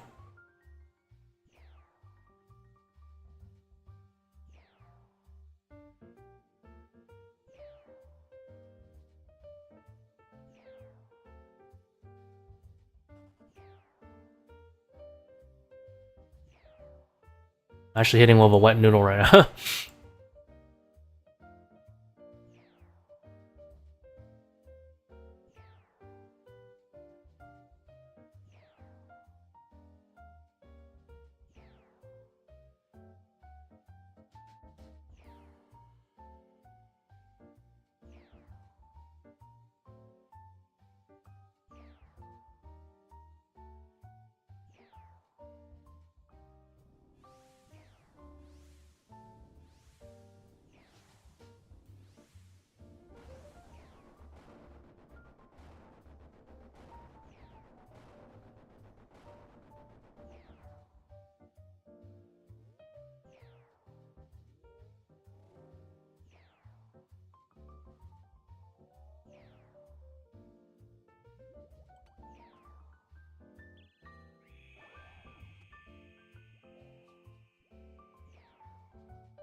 Bruh.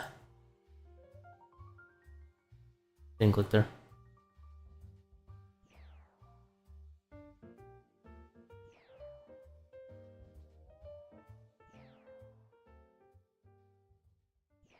Getting a lot. I've been dealing very, very similar amounts of damage to my thrall.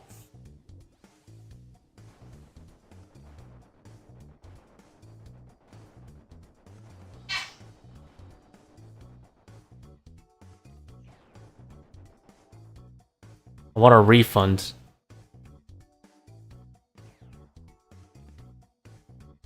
There you go. Some damage.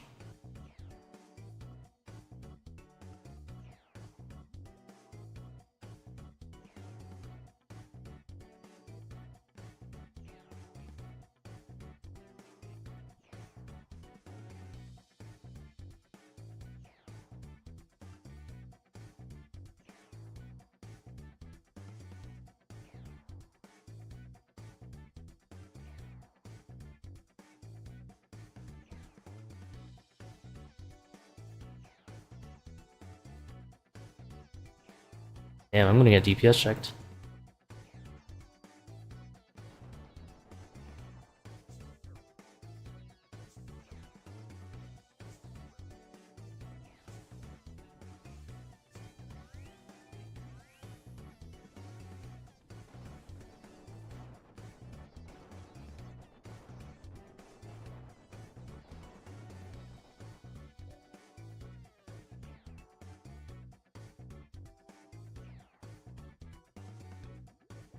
I don't think I've ever had DPS this bad.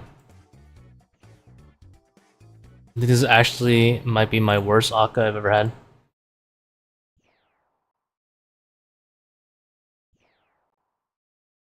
It seemingly is out of my control.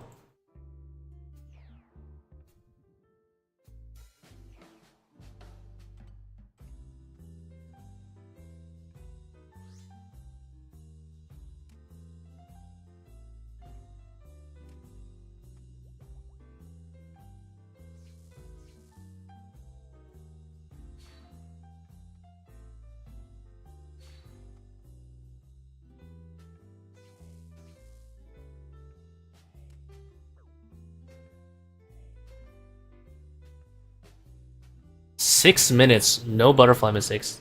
Crazy. You know how to change the new cast animation back to how it was? When I cast Ice Barrage or hits was saying, so weird now. What do you mean how it was before? Do you mean like a million years ago?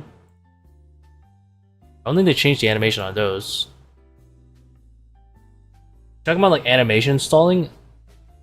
I'm not really sure how to change that back, to be honest.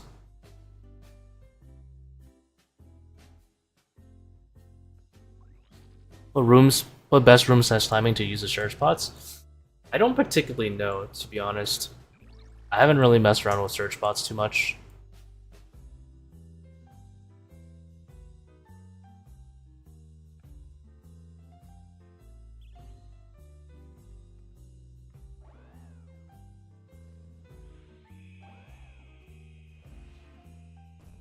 I know, very unhelpful, but I don't particularly know. I would just guess, like, if you miss your BGSs, at Baba, for sure, that would be one room. I'm actually gonna flick this room because I've never had a 6-minute Akka in my life. Is Depth Charge useful at top? Yes, it is very useful.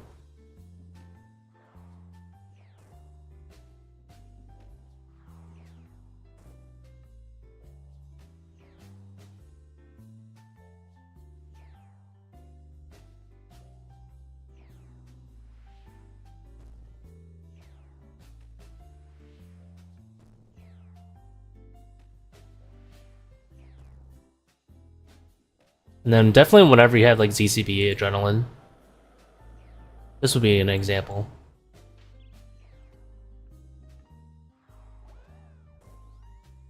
Okay. 2 misses.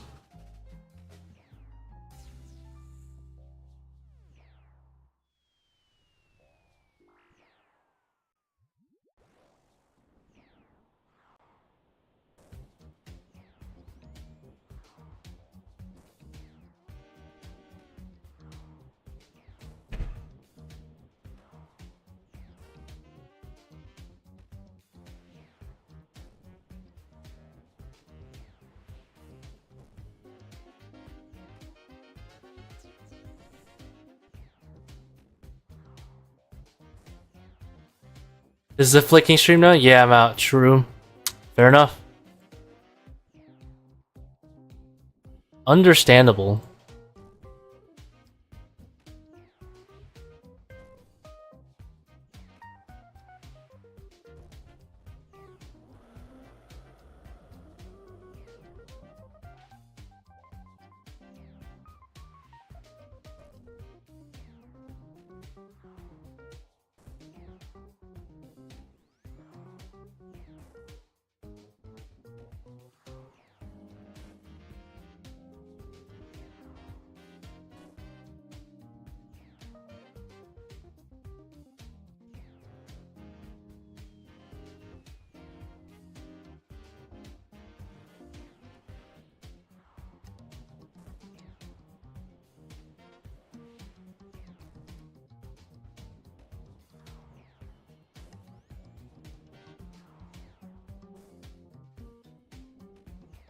Did the updates make key back easier? Yeah, I mean, if you don't want to deal with it, you can just pray melee in front of him, and then swap melee, range, melee, mage, whatever.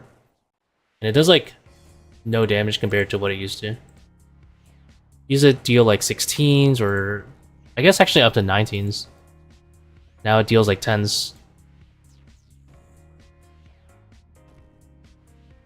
And he always swaps in the 6 attack. Instead of like potentially staying for like, let's say 9 attacks, which is kind of nice.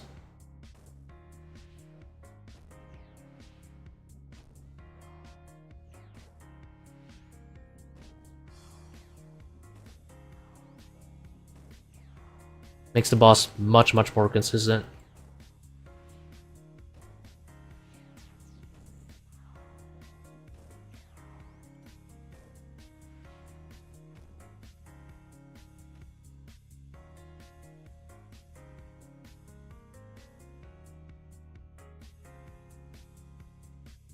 Whatever, I'll open it later.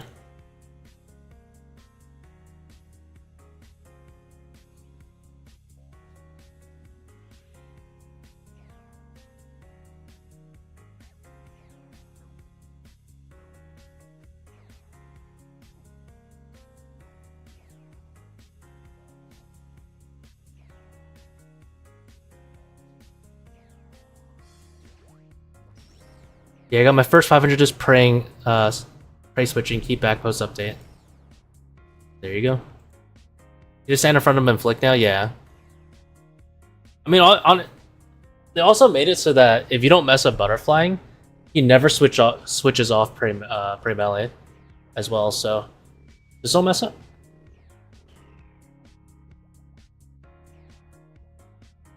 You just don't mess up butterflying, you'll never have to deal with it at all.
Automatically solved.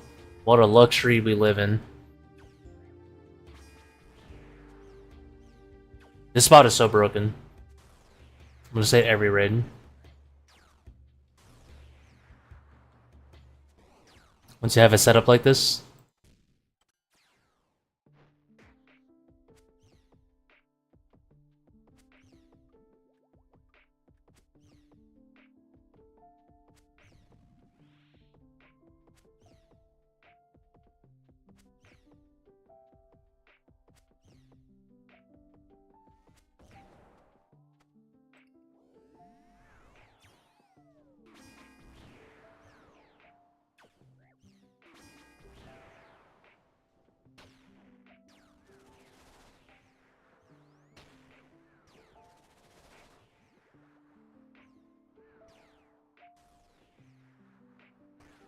Or just have range pot left over? Yeah, you always have range pot left over.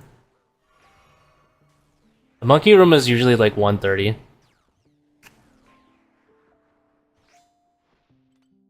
Or faster.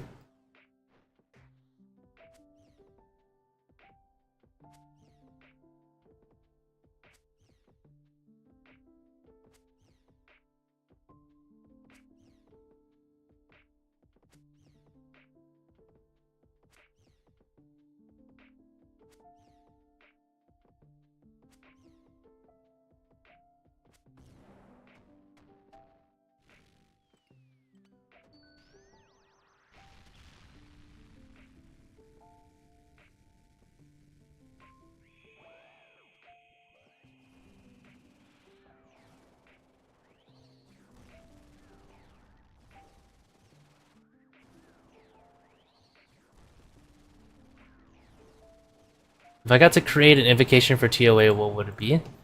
A good question. I don't know. I had quite a few ideas, but I can't remember them off the top of my head.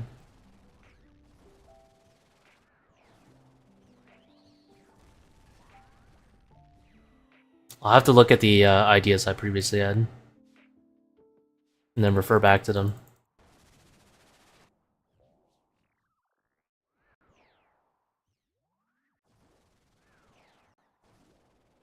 I had a lot of invocation ideas in the past, but haven't looked at them recently.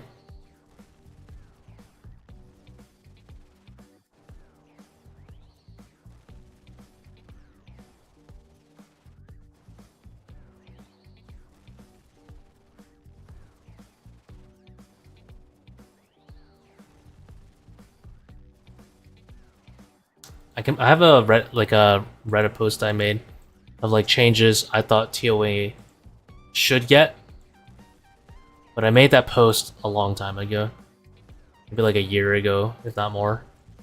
I'll bring it up after this. I'll see what invocation ideas I had at the time.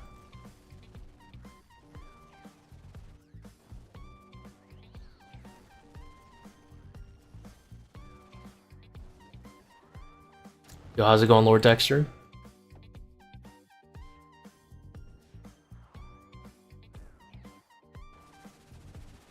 Also, good night, Swarper.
That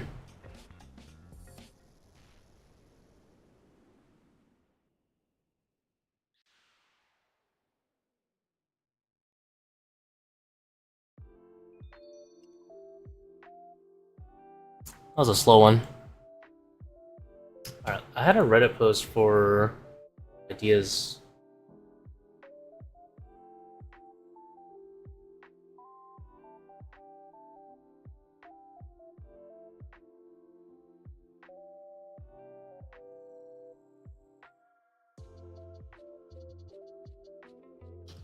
Invocation ideas I have.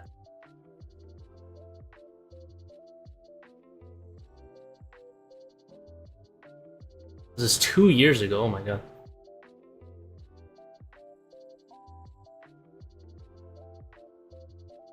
Well, this one was good. Not sure everyone would like this one though. Let's see.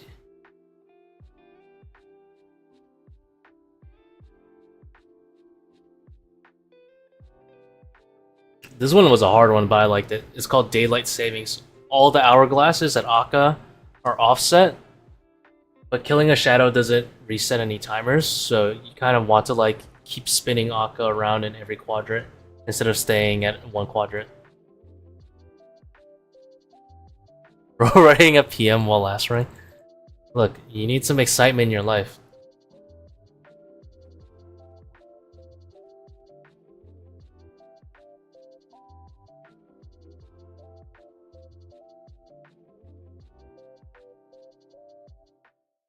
That one was good. The other one I liked was I called it Quick Fire Burst. Zebek stops attacking for like 5-10 seconds and holds his breath, and then he shoots his next 3 attacks at double speed. So if you're at 4 tick, you're doing a 4 tick, or sorry, level 4, it would be 1 tick apart. At Enrage.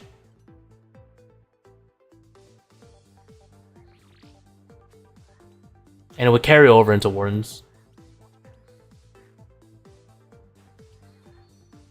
That one actually, I think is going to be kind of hard to deal with a little mini Leviathan for 3 attacks.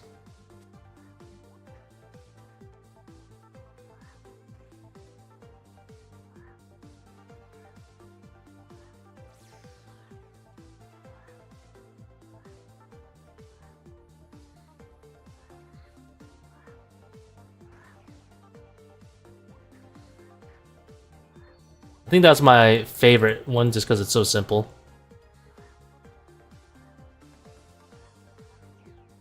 Double attack speed for 3 attacks.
His boulder skip's not happening.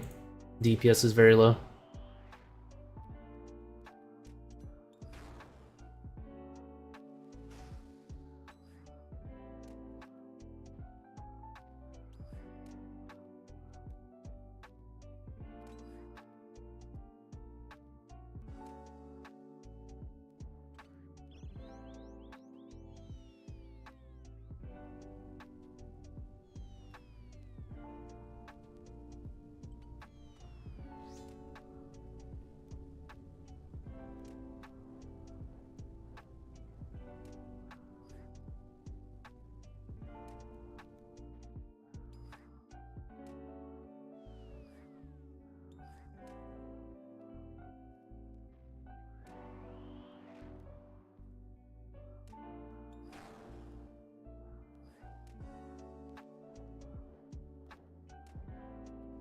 Auto get back to TOA with all these changes seems chill as fuck. Yeah. It's not too bad. Not that much money anymore, but it's chill.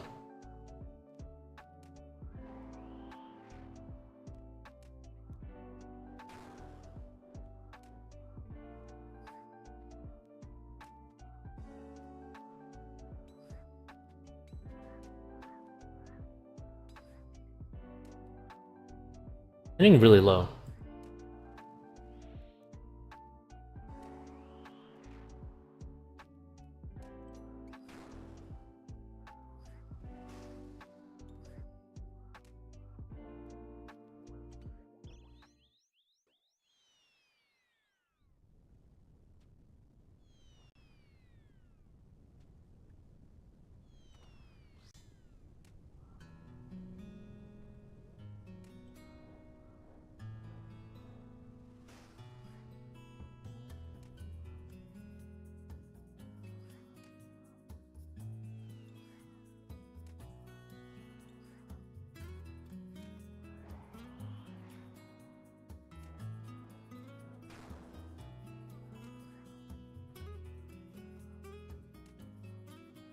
Jack, just turn off my RNG.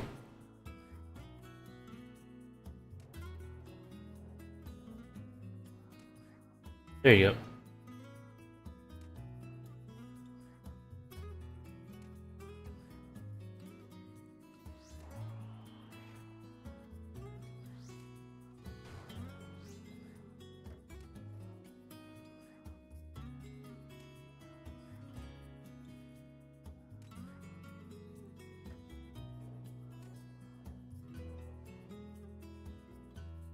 That's absurdly slow for a max VGS.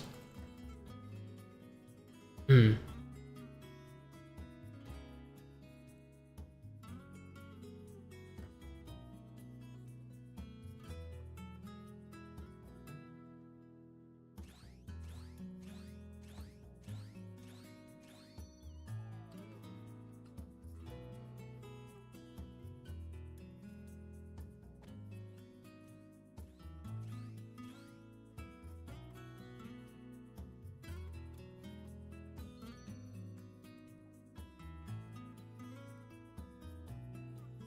Torva legs diff, surely. There's literally no TPS difference between Torva legs and no Torva legs. It's crazy. At least for this particular setup, it's the same max hit, even if I add the Torva legs. And minimum hit. No difference in the slightest. But the Torva legs would have given me more aura.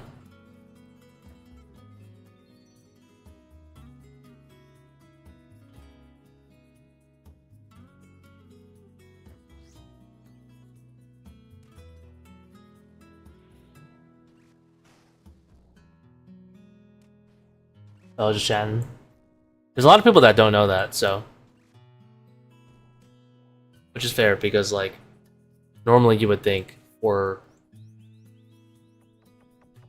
that 4 strength makes a difference. Surprisingly doesn't in this particular, very, very particular case.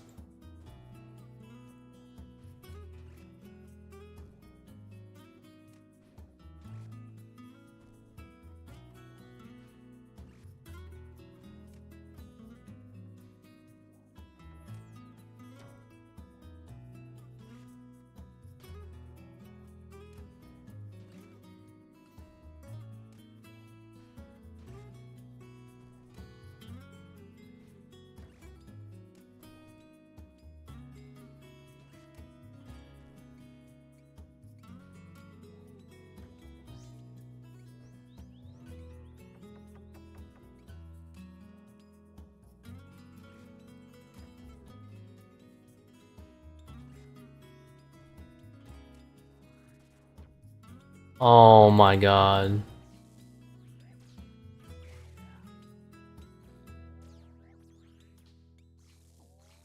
That sucks.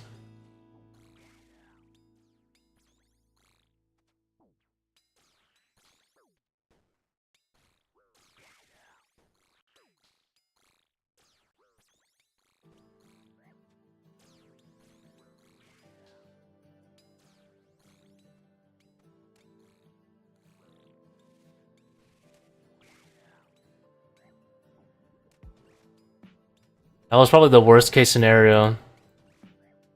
My Thrall procced it. It was really, really bad. Then I missed that extra claw.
Any reason you attack with the Karis? It's actually better than the Fang for the Overlords.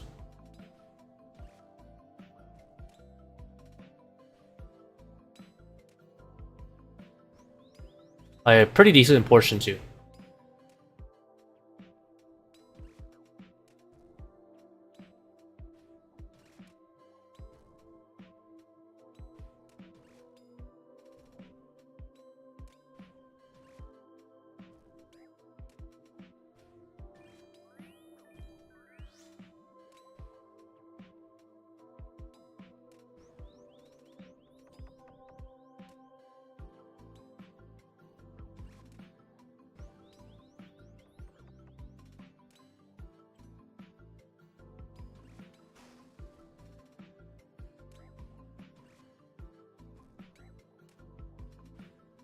Need to aura farm for the shadow drop? I think so. Over.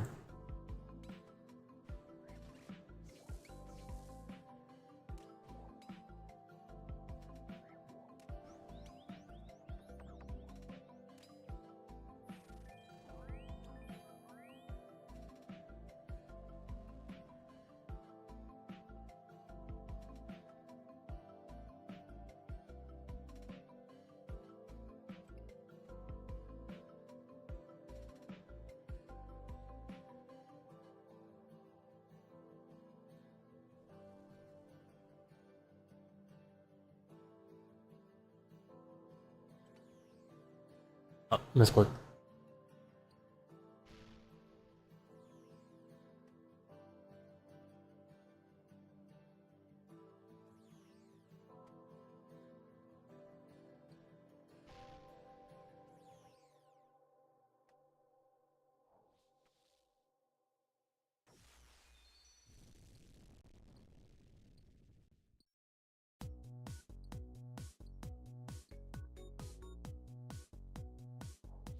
Ow, I caught it.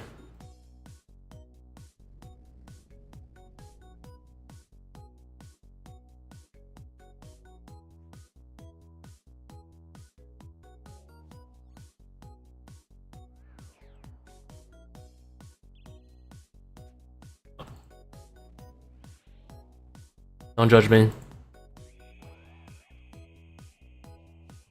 The clicks were absolutely horrendous there. Don't judge me.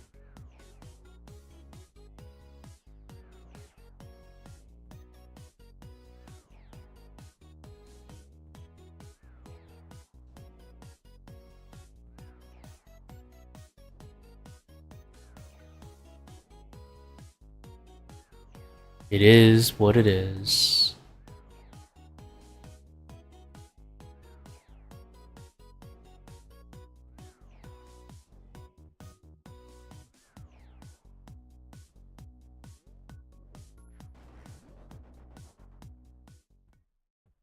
Shadow today is not in.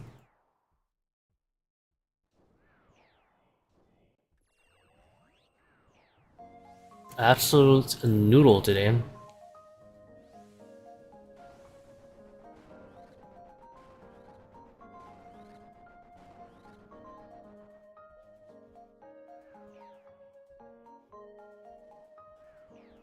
There you go.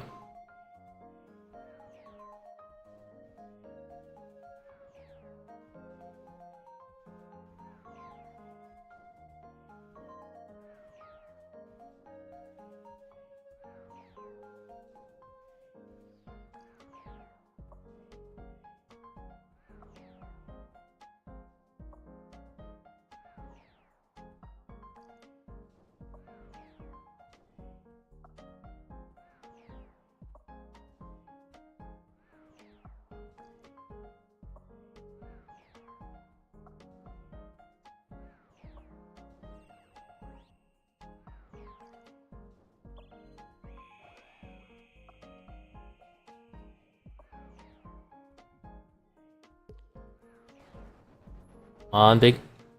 Nice.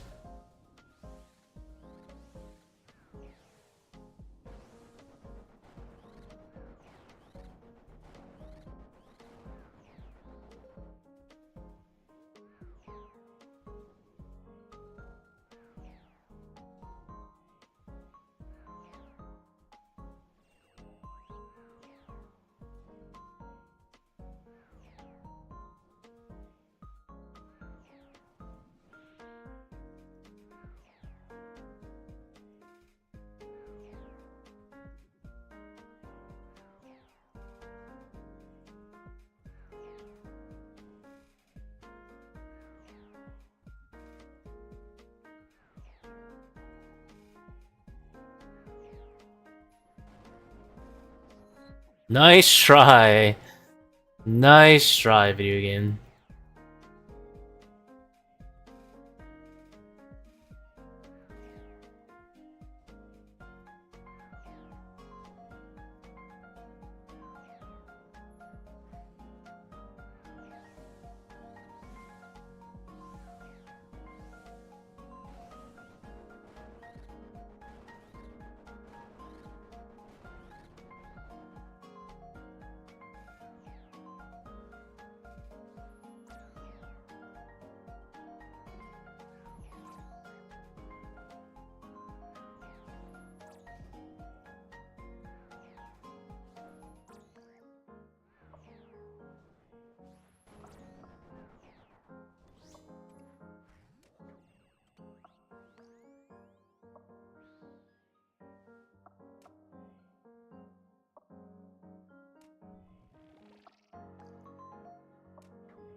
Damage is kind of low. The hell?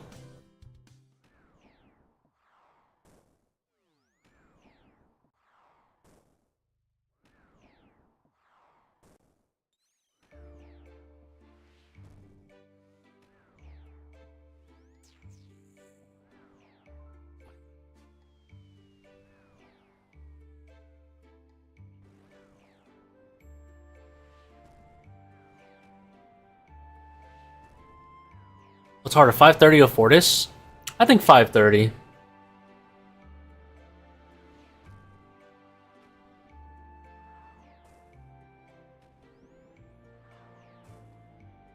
Augury give a max hit here? Yeah, it does.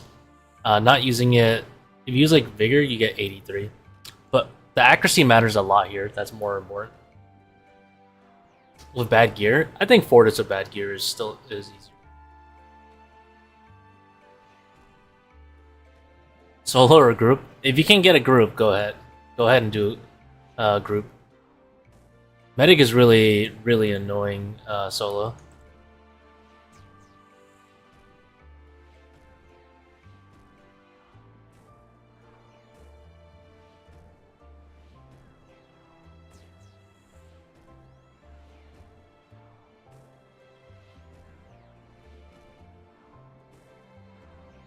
Use Piss Pyramid for Akka? No, I don't use. I always use Augury.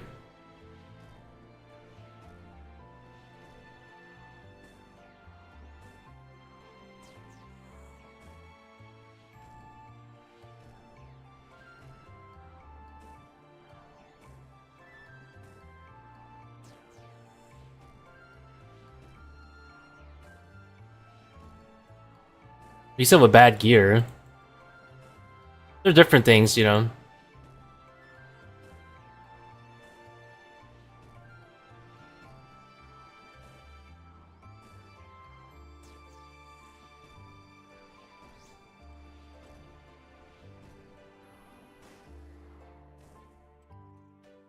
They can both be true.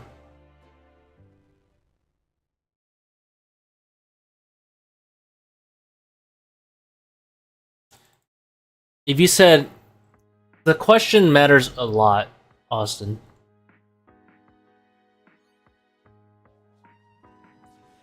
Like if you said you think 500s are easier or bad gear, I would probably say than Fortis. I'd probably say yeah. But you said 530s, and 530s are a big difference from 500. You gotta start tacking on like things. You gotta make 35 time. And making 35 time with bad gear is like really hard.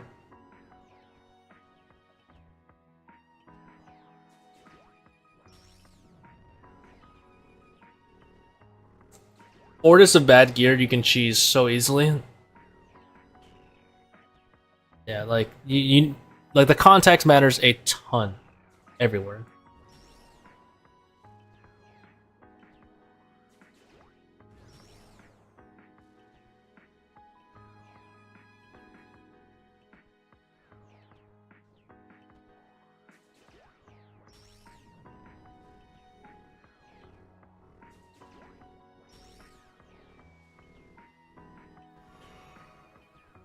Yeah, even my shadow noodling here.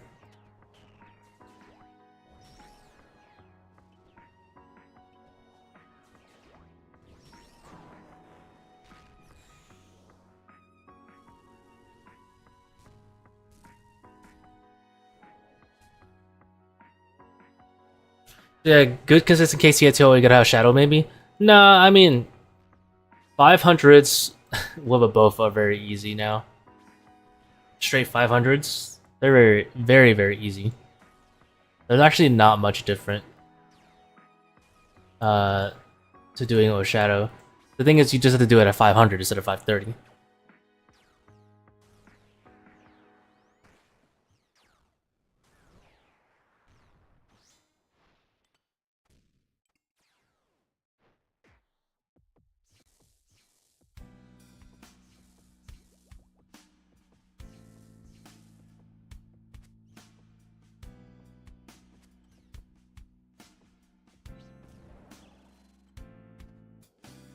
Someone your level, why don't you use the redemption trick and then character 4 technique? Because that requires a plugin, monster one. Or I could learn the timing. Very, very specific one-tick timing. I haven't bothered learning that timing, and it doesn't really matter, so I don't know. Just haven't really bothered to learn it. It doesn't make the raid any particularly faster. So just yeah, didn't really bother.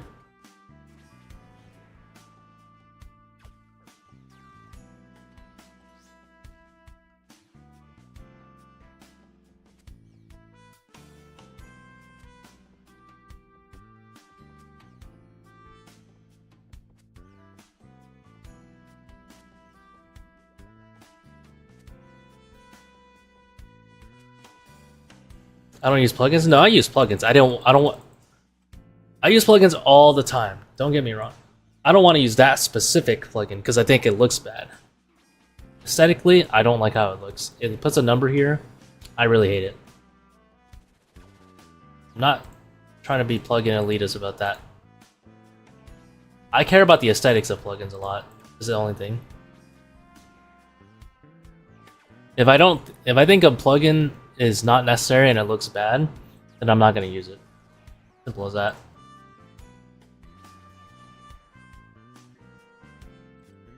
What's my KCF Fortis? Like 250.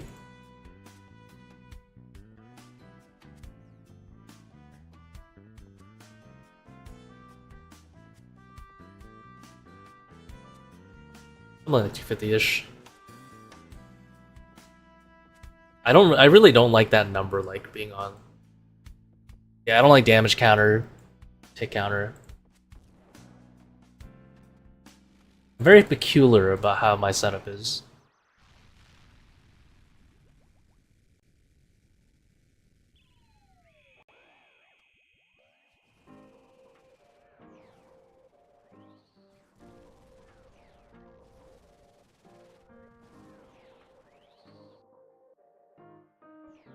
This is a super slow raid.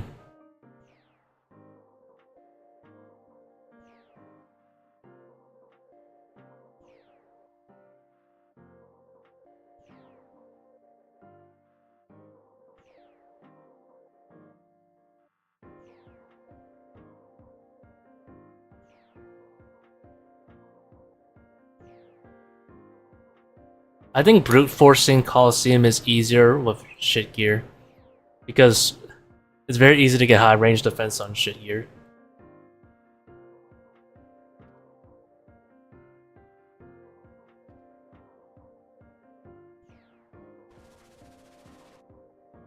Both pieces of content are very easy to die at, though.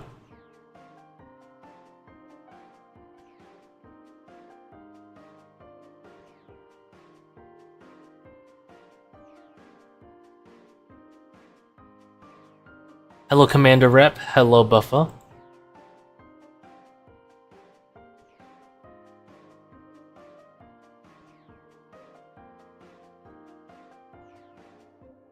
Is your res the same as your older video?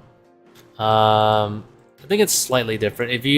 Since you're on YouTube Space Blunts, you can open up the video description and it goes over like my graphics and stuff, over all that stuff. I changed it because my older video had a 1920 by 1080 monitor. It looked a little bit weird on a 1440p monitor.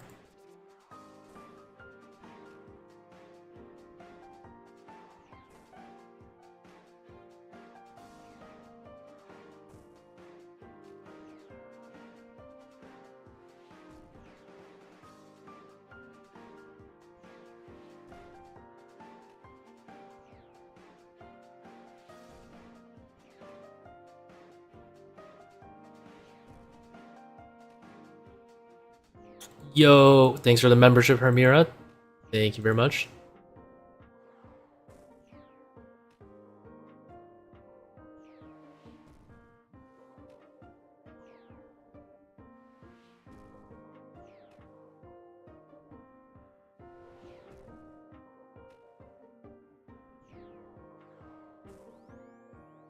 You think nightmare drops will go back up in the future? I don't think so. I don't think so in the slightest.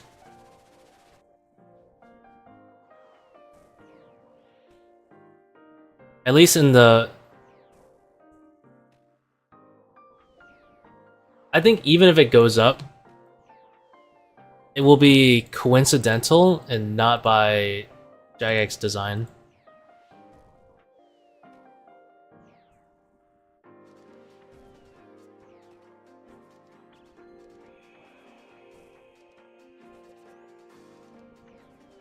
It'll be some other like outside influence.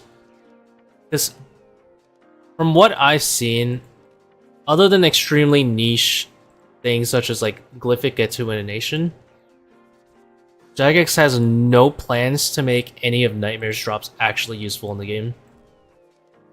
And I think the high-level community has somewhat understood that by now.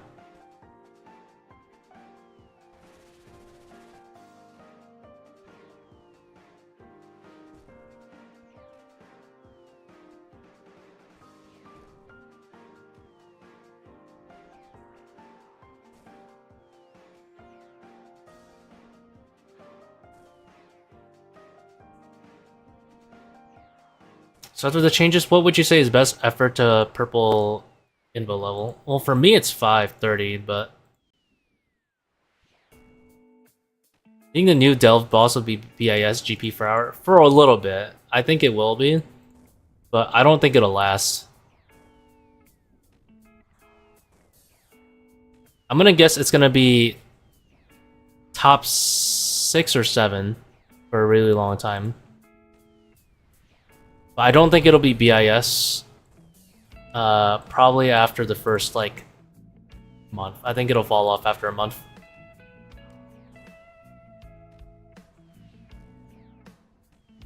Everyone wants the Avernic treads or the boots, but I cannot imagine that the way they pitched it in the blog. It sounds like mid-game content to me that efficient players happen to be able to like run efficiently. Just by lowering the barrier to entry and allowing someone with like, let's say 200 mil bank to like actually do it like feasibly and being designed that way, I think it'll be too easy for the high level player base. We're not going to be having any trouble completing it. We might just have trouble optimizing it in the beginning. And a boss that's coming down to like optimizations, there's just going to be so many more players participating, just like Yama, that the prices are just going to drop to the floor within a month. I give it a month before the prices are on the floor. Oh, they said I've been nerd logging.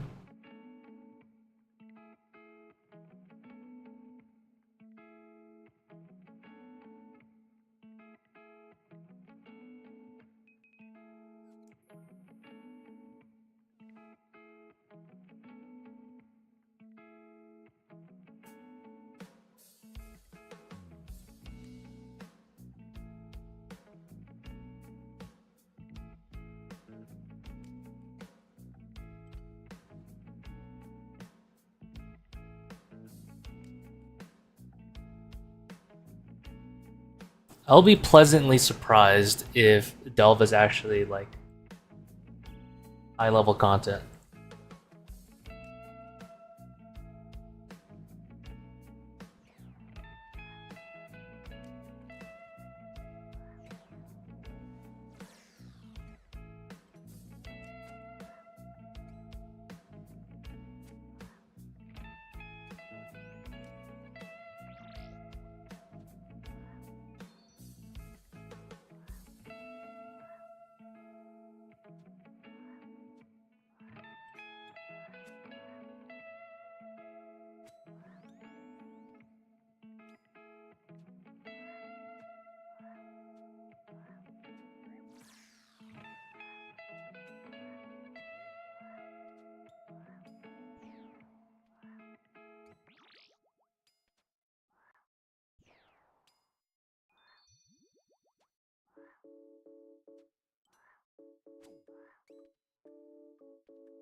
Yama's drops were shit compared to Delve, in my opinion. I won't disagree on that. Avernic treads are really, really nice, and they're used in both like casual and sweaty setups for like every raid.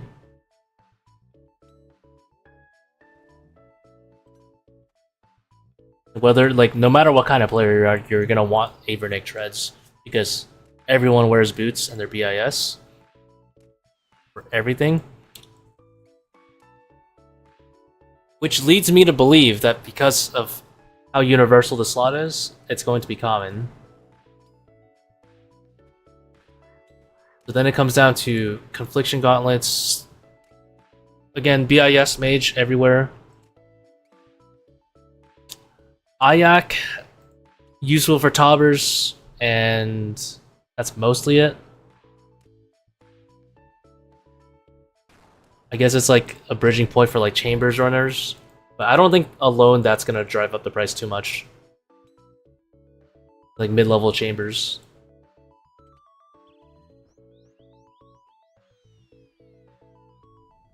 And we all saw how bad Yama's drops tanked.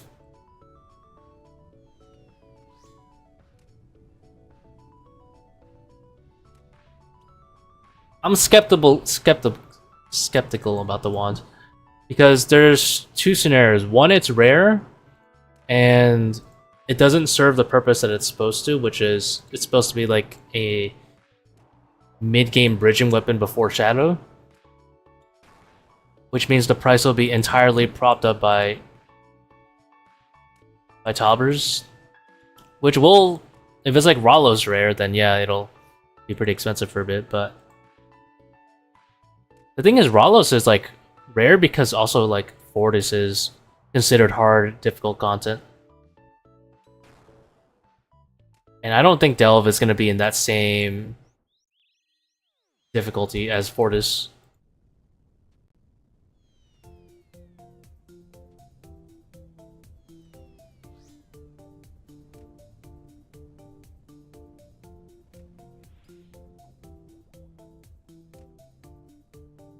Yama drops tanked because of contracts? Nah, the contracts didn't add too much. They tank because they're really common.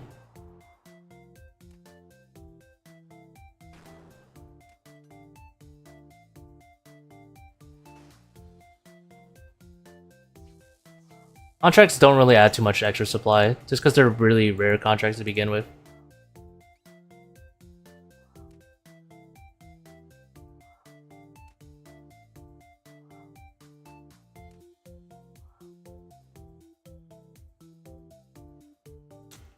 I think someone did the math. They're like, if every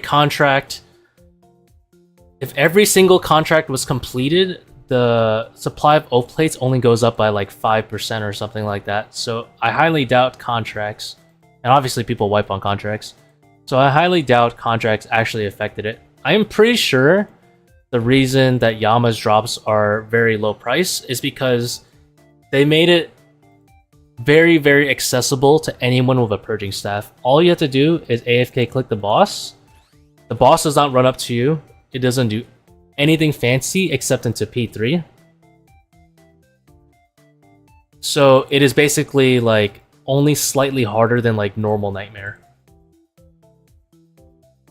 Which means people with a low bank can just perma farm the boss, no consequences, for like 7 kills in a row.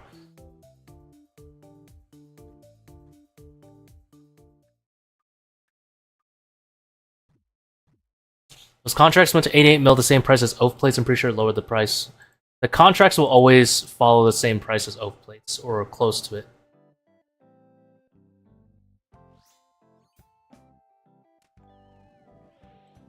It's not necessarily a good indication.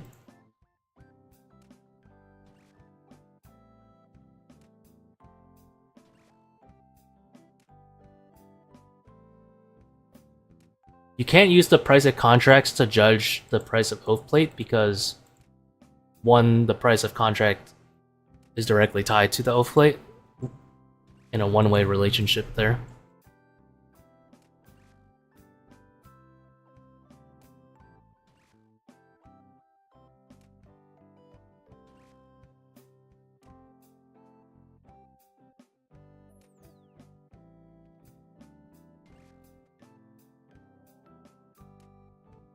Like if oath plate became like a 10 mil item, the contract is going to be 10 mil too.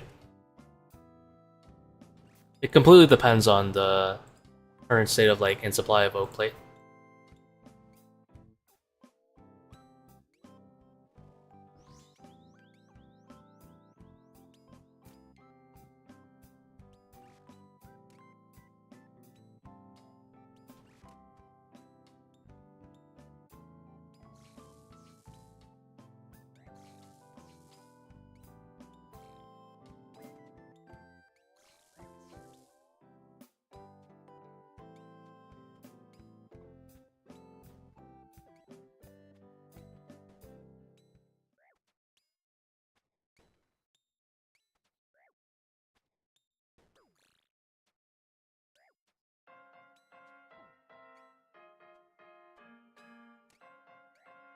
Love these streams and commentaries. Hey, thank you very much for tuning in, man.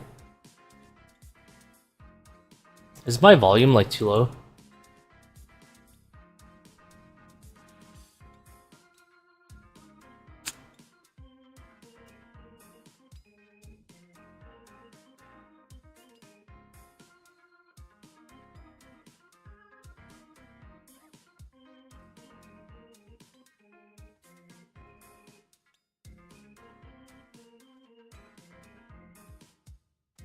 Ah, dang, I didn't get the partial swarm correct. It's still at 115.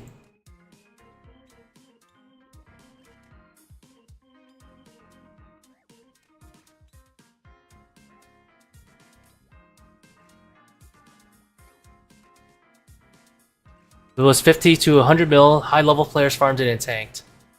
Are you sure high level players? Yeah, obviously like No Monkey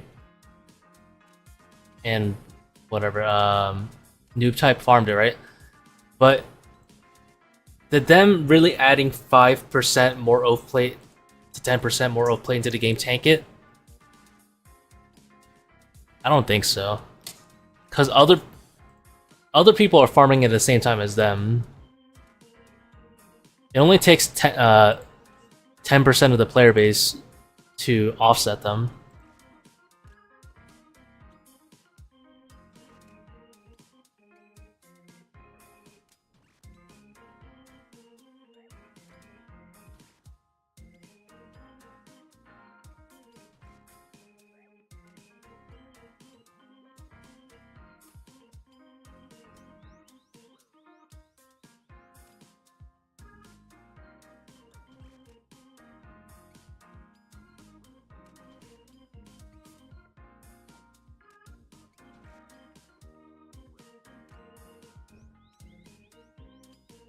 I kind of messed this up a little bit. Got myself in.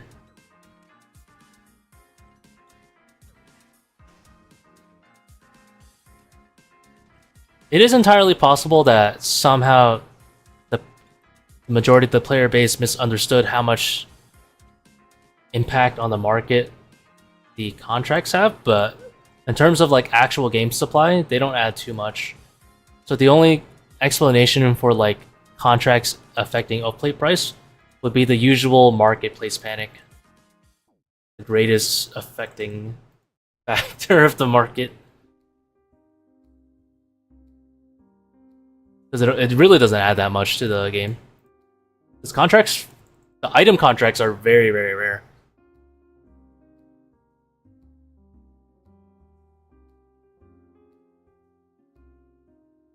I suppose if a lot of people have the misunderstanding that contracts add a lot, then it could affect it, but that's not really the same, saying the same thing.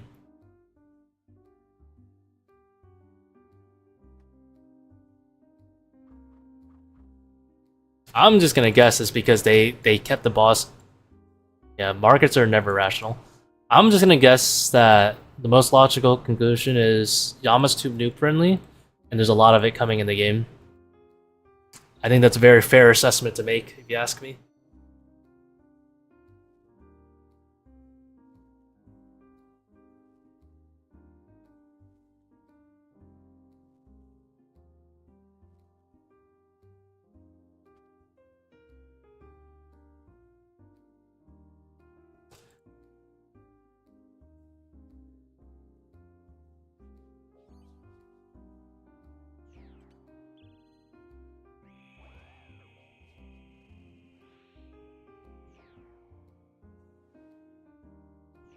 Hi, what is the highest level possible? For the player, it is 126 combat. For skills, 99. What was a way to take there? Just judging by ToA, like ToA numbers, a lot of noobs farm this place. Purples are worthless, and it's not the high level players that are affecting the purples.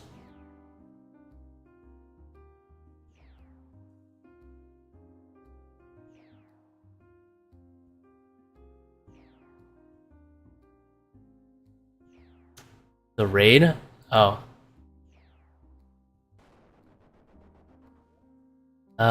600 is technically the highest level.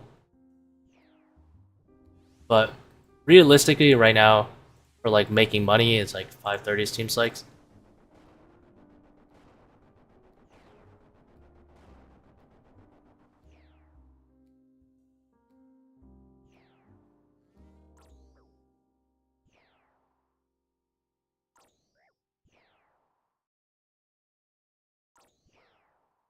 It's like 75% of the purples are coming from like 400s and below.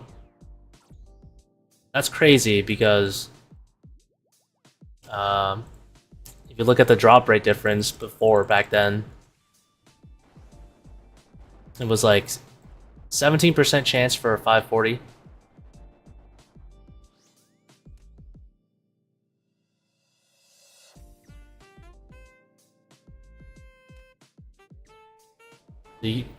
Like one 540er is worth like 6 300ers, but yet so many more purples came from the low levels just because there's so many more low level players.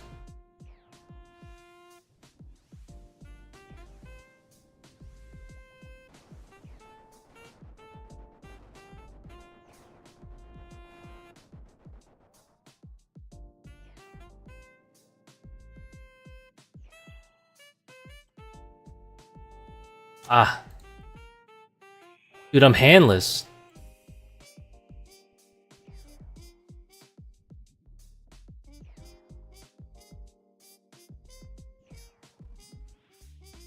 I'm gonna take another one.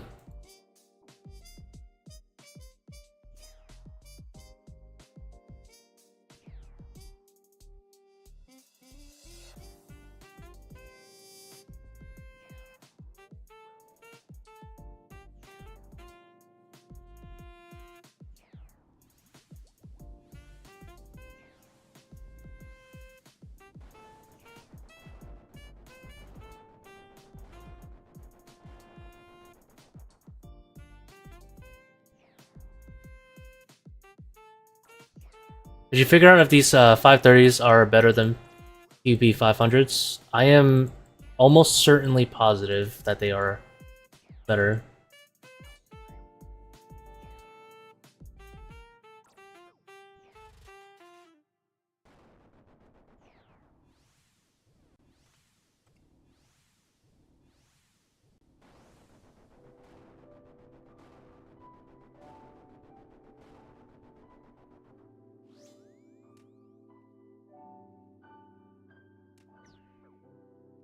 Was Fortis or 540s worse for you? You mean like the first completion, I guess?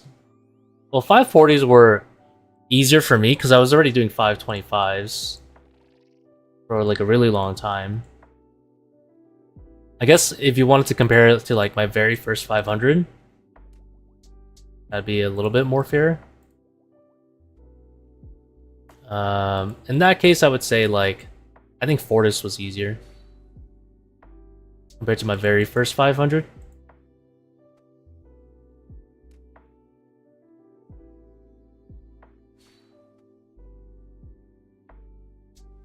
Like I was clearing 540s like very quickly. My first 540. What do you mean in general? You mean like not sure what you mean by that. First completion, making money. I don't know. You gotta specify. I don't know what you mean by in general.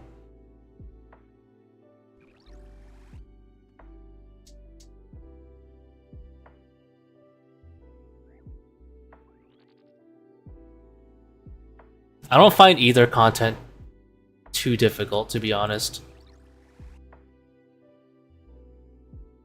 Oh, consistency-wise? Consistent completions. I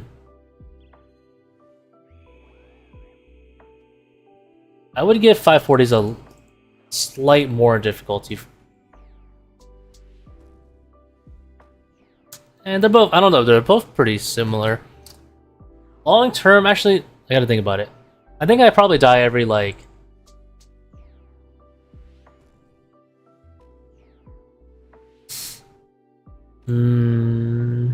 maybe like every 8 Fortises. Like now that I've settled in. And then sometimes I'll have like days like today where I died like a bunch at ToA as well. And sometimes I don't die 20 in a row. Pretty similar. I think it's harder to die at Fortis than it is to die at Top. I'm gonna go with that. I think Fortis is more consistent.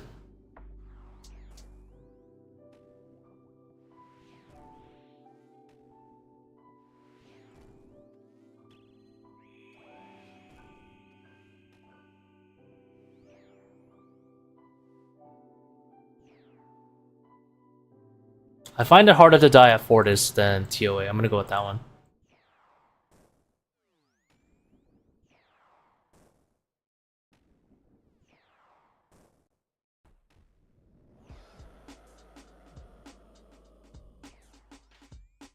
I asked a question, I immediately get an at.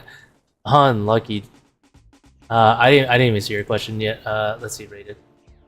Is it if shift click to watch? Is the shift click to walk through the shadow a standard setting, or did you make it yourself? I believe shift click is in the in-game settings. I think it's in-game settings.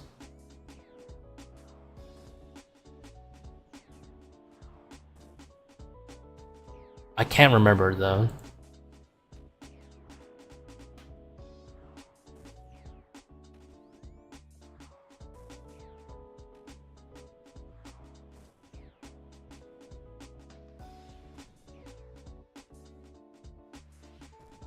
How do you like the new ToA changes now that it's been a while? Other than drop rate and Baba, I think they're fine. Menu entry stopper? Oh, there you go.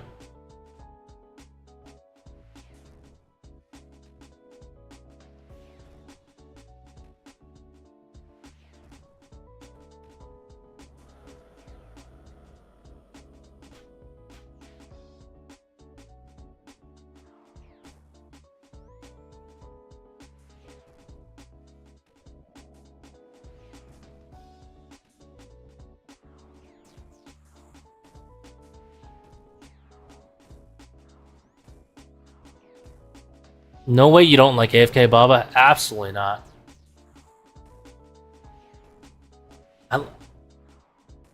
I like to actually have a boss where I'm like playing the game.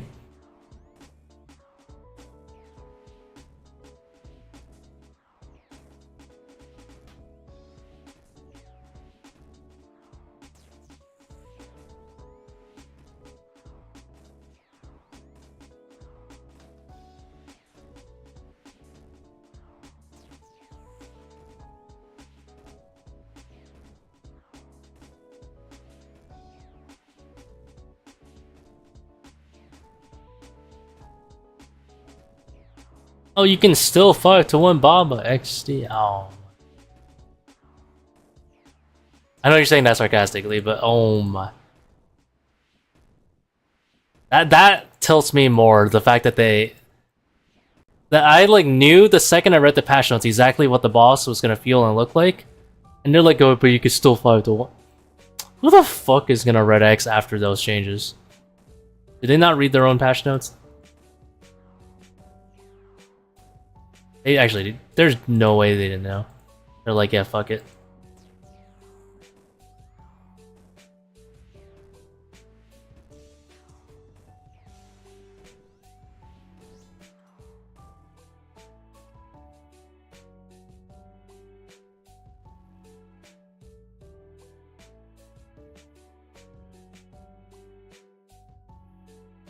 Someone struggling with supplies on their first fan kit. But you would just lazy flick.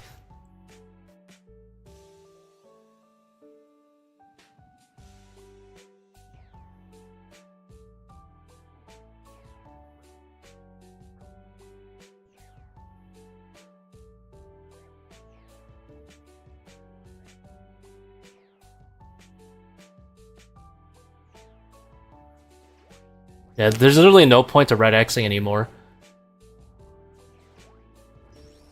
Even in teams, the funny thing is, I thought even in teams, okay, maybe one person would red X, but they don't even do that.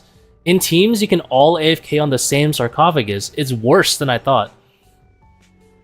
So, I will still be a massive hater on Baba. If you want to save supplies at Baba, you lazy flick while you AFK.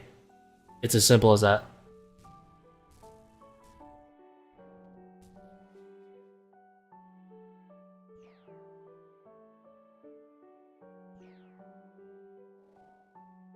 Although I'm kind of surprised like that anyone would need to save supplies anymore anyway.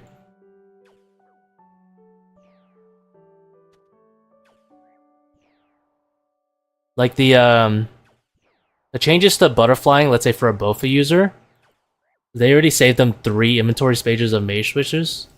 So plus you don't need offensive prayers or monkey room anymore either. Another change.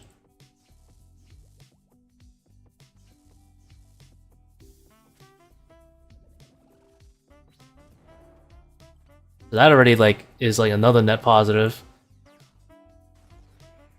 That sucks because it used to be my favorite. Yeah, Baba is actually my most hated room now, unfortunately.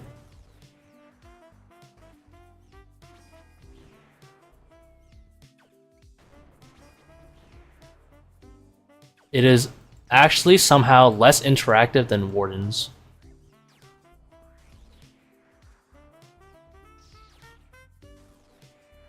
You turn it on at first hit, yeah.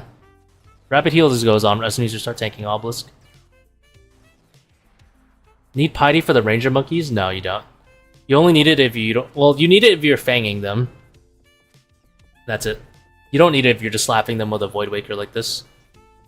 So you activate Rigor if you're bringing like 3-way Masori, and then you don't turn on anymore.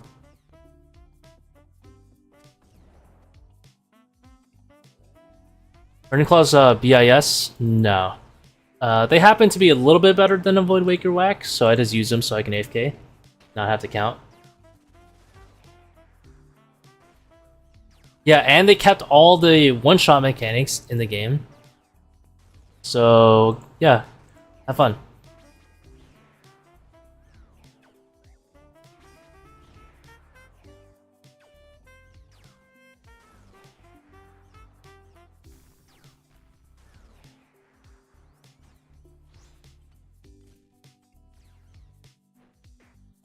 I forgot to Adrenaline earlier. It doesn't really matter. You like Yama?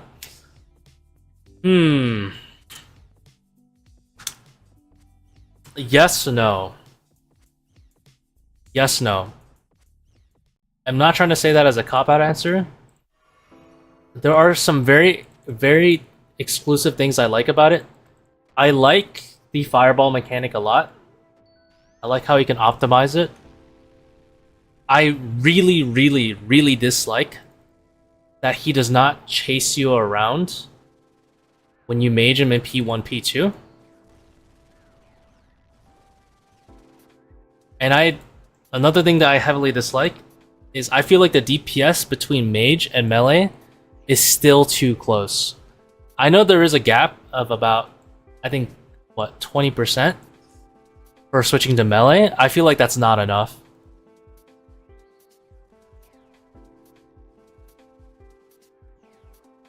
I feel like if he's going to be advertised as an endgame duo boss, he should be balanced around endgame strategies, but not necessarily endgame gear. I feel like that is the best way to design and implement the bosses. And the problem is, I think the floor for like the minimum level of skill that you need to like do Baba and get consistent, easy completions is too low. I like the ceiling. The ceiling is great. The floor is too low. And the gap between that is also not big enough. And that's like another concern I have about Delve, is that it's going to be possibly, maybe a place with a good ceiling, but really low floor. And at the end of the day, if you have a low floor, you know what's going to happen? Fortis Coliseum does not have a low skill floor, right? Although, I guess if you use a Din's Bulwark, you may think differently, but even a lot of people like just are scared of like that kind of content. People, I don't think, are going to be scared of Delve, because it's already not really advertised as like true endgame content. So if you have people trying enough, doing mid-game strategies and probably getting away with like a 1kc trip, we're gonna see the Delve drops go to the fucking floor, exactly where the skill floor is. And it's gonna suck, because no one's gonna be happy with when nothing costs anything. You need to give them like a little bit of like a hope, so that they can actually try to improve on themselves. I know so many clanmates who, no offense to them, but they aren't really like as sweaty or like high level, and they're just AFKing Yama with their purging staffs, even though they wouldn't even touch Inferno with like a 10-foot pole, you know? For an endgame boss, I was hoping to get like an endgame audience, and it's just a bunch of like same people who are hard stuck at like 350 ToAs, farming Yama, no issue. I find that to be an issue.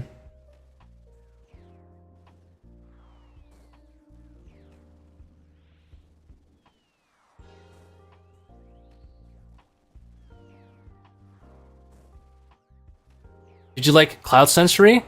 I haven't done it yet, but I will admit, I will probably really like Sensory Cloud. I will probably really like it. I'm going to guess I will really enjoy it. I really enjoyed Melee Bloody Blows.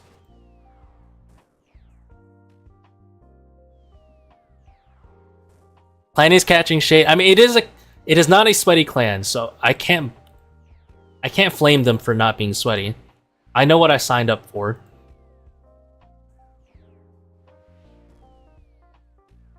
I'm in the clan because I think they're fun people to be around, not because they're particularly sweaty. But at the same time, when you're designing any content, no offense, but they shouldn't be the audience that it's designed to like cater to.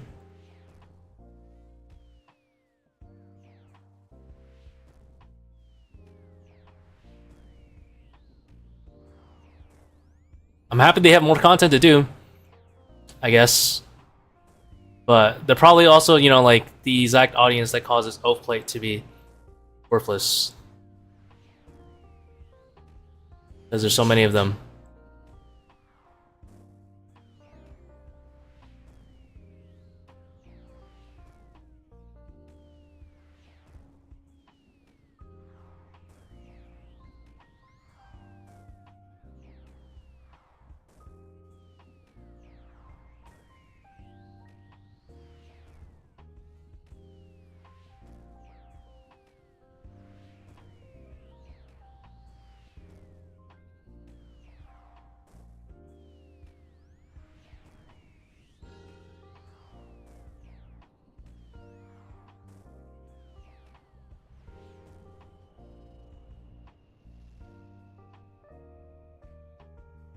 Hey man, I just thought I'd let you know you need to wait warm attack after attacking after skull skip.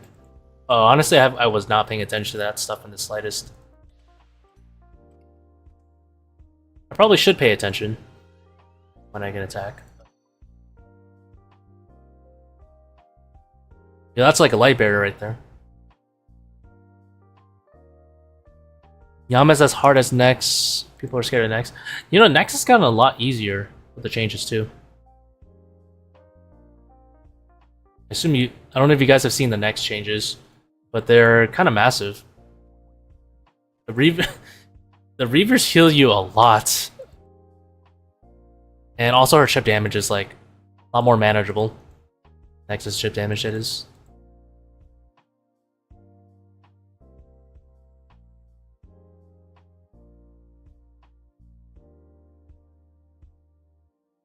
I mean, Nexus difficulty is scratch, to be fair. Nexus difficulty is a lot more scalable.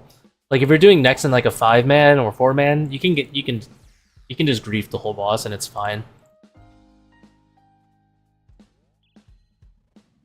Whereas Yama, you can only go up to a duo, right? So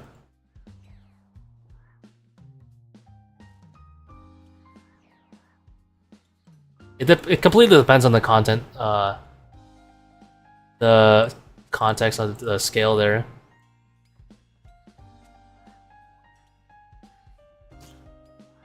Like duo Nex for sure, way harder than Yama.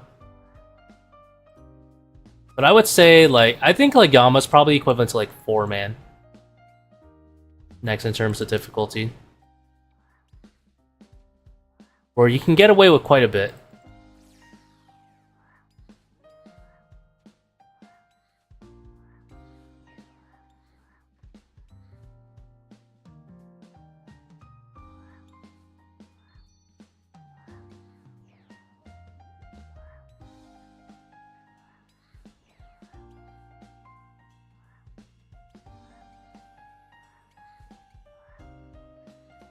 Why is my Void Waker in already?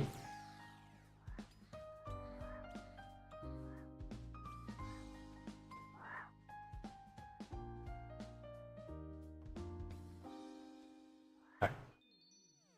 Never lucky, always white chest, yep. Ah, get out of here.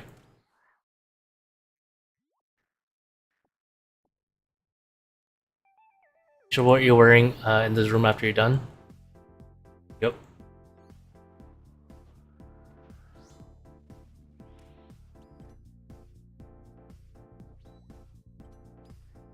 Big beach.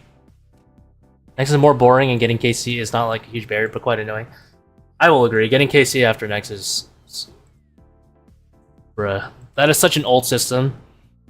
I hope they never do that ever again.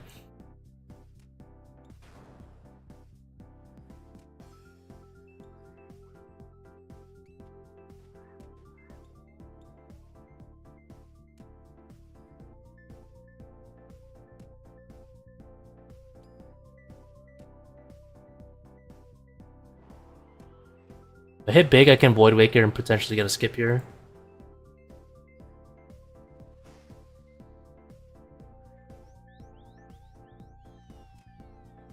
There you go! That is the entire skill expression of Baba. You've seen it. And it's gone. Back to AFK.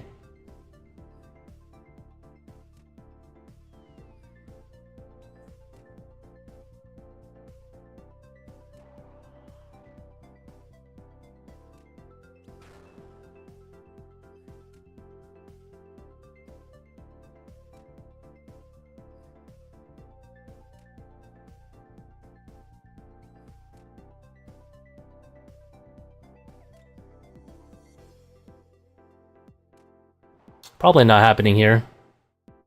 Yeah, it's not. I have to hit bigger.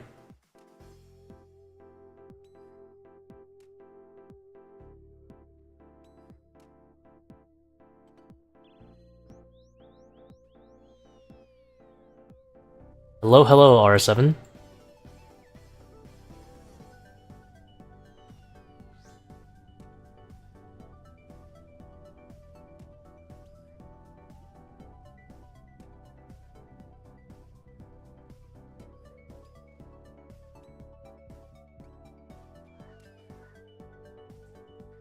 Come on, Sandview. Give me here.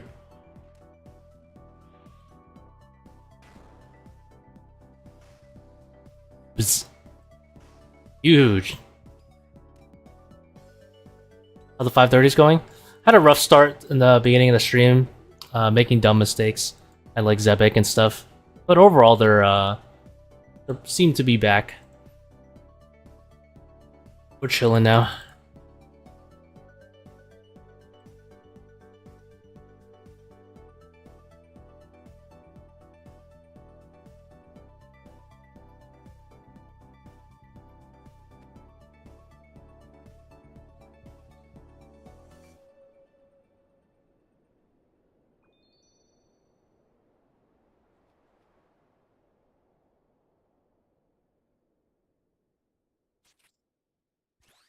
I think next after changes is a lot easier Scratch, so much better. I had a couple of TOA questions, wondering what you might think. Go nuts.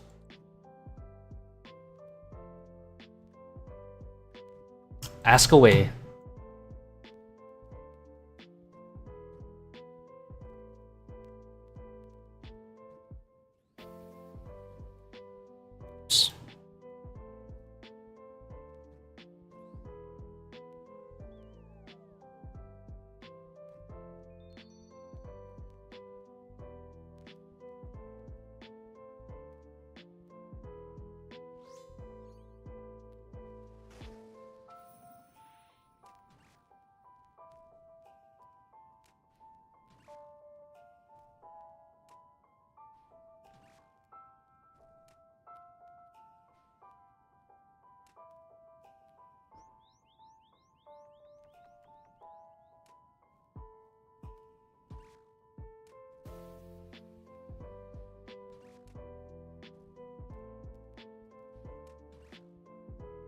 Is it possible to do Akko without butterflying in 500? Yes. Not running double trouble keep back. I don't know why you would, but yes. You could do it with a Bofa, honestly. You don't need a shadow, even without butterflying. Just like, why?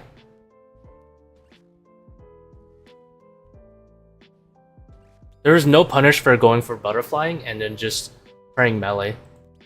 And then if you mess up, you mess up. It is what it is.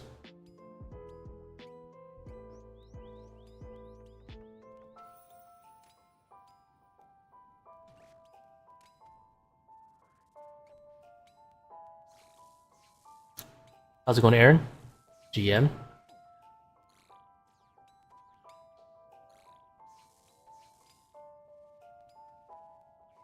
Oh, did I not blow pipe that guy? Dang it.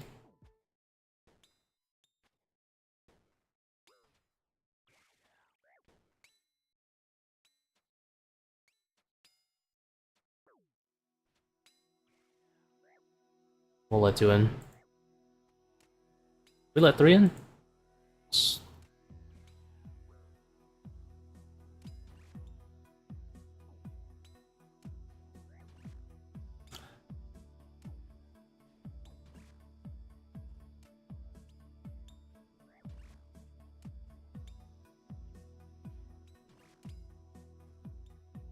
What order would you do the bosses in? The same as usual, BKAZ.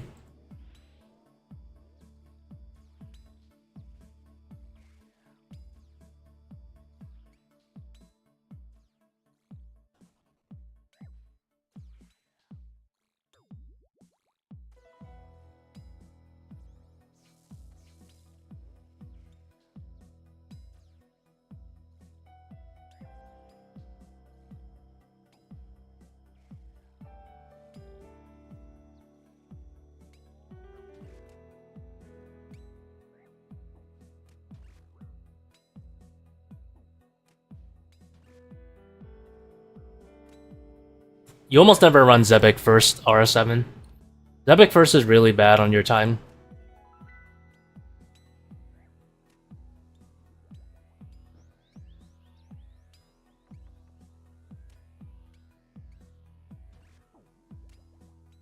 Oh, Zebic last is if Bane if I mean I guess it's depending on the player, but most people once you're experienced enough with level 4 Zebic, he's not an issue.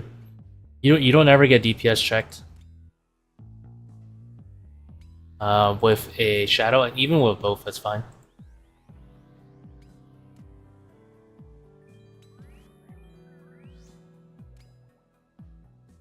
Yeah, you want to be salted.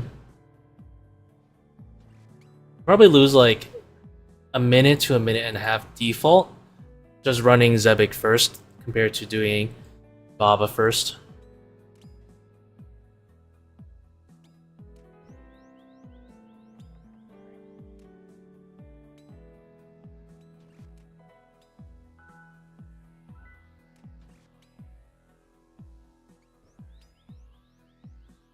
Kind of really interesting that that doesn't make a straight line.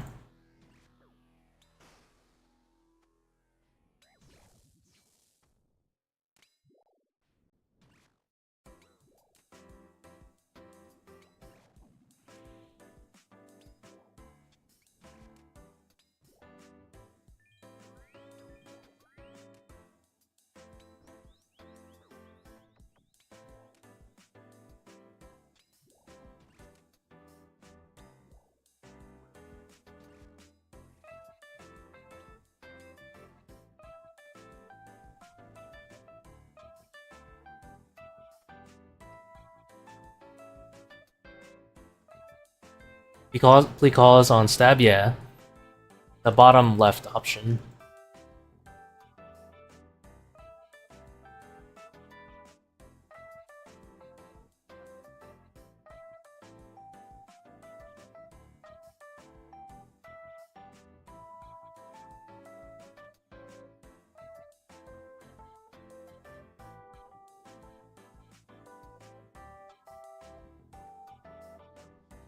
That's so toxic.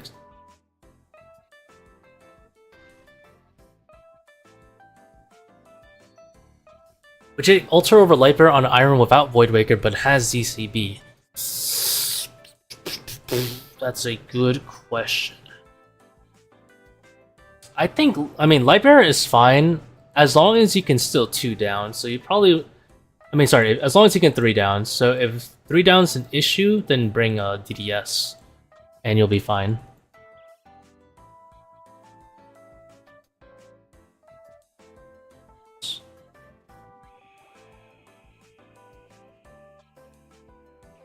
Ah, I already got meleeed.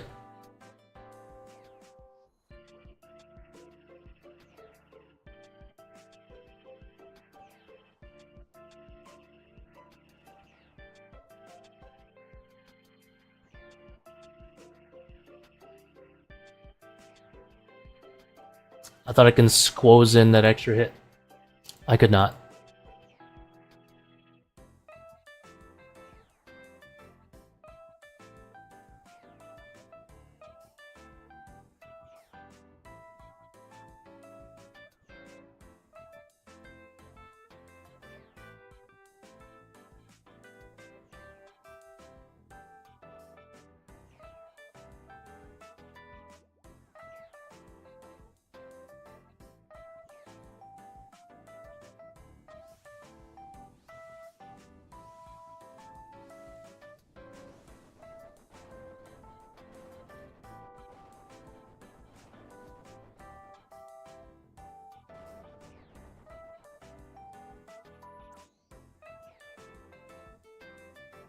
Or maybe worth running Zebic first with Heart.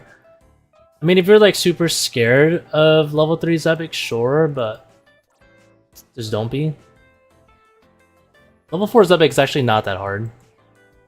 He's all bark, no bite.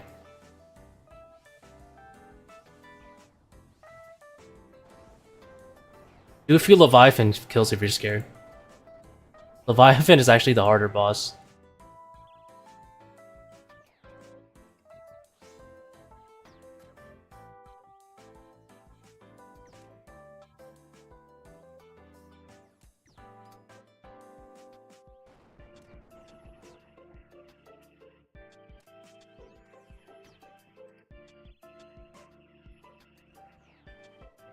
What are the Bclaws used for in a 530? They are really, really good at Kefri.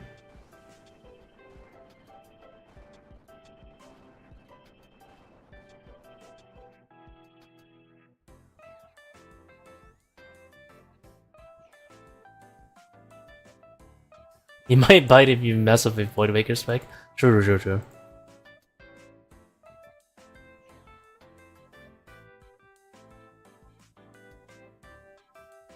I'm gonna pretend like I hit my shadow there. But yeah, you really should, for first 500, sure, you can go like decab and just take like an L on like a 5-minute, maybe even 6-minute Zivik. But like long term, you really shouldn't be too afraid of it.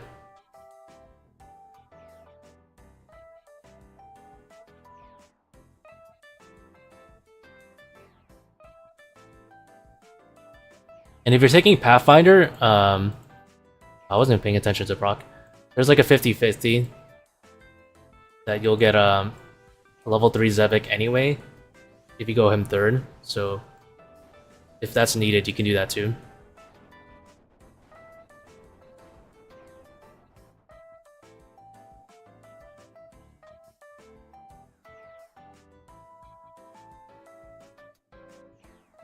Should I still go Baba first if I have Warp Scepter? You're not using the Warp Scepter on Zevik, are you?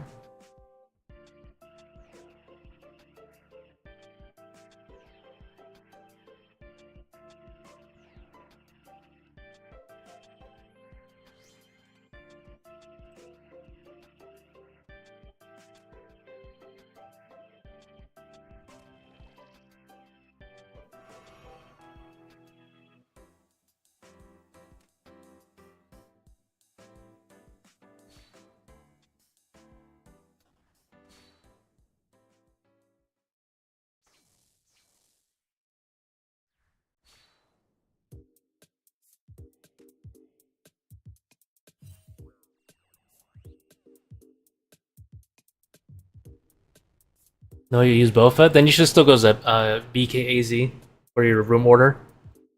At least for like money raids.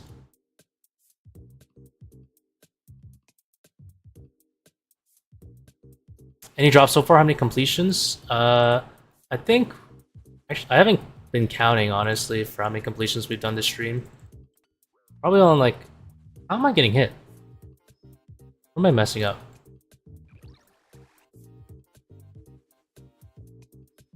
Messing up something.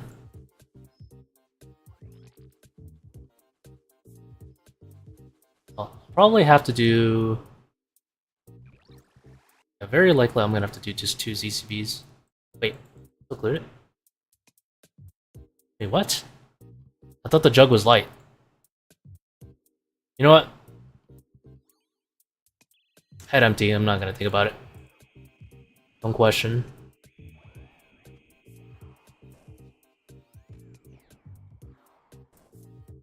I don't even know anymore.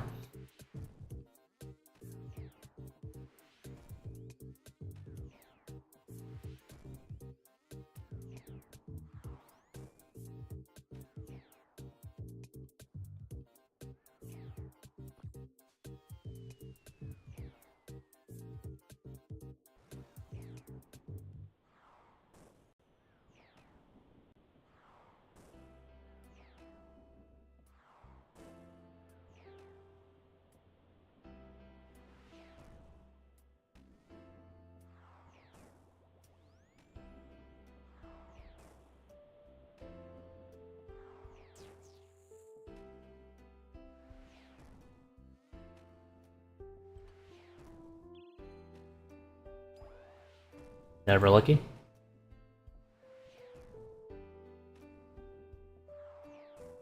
Yeah, the Warp Scepter shouldn't change anything. Let's say.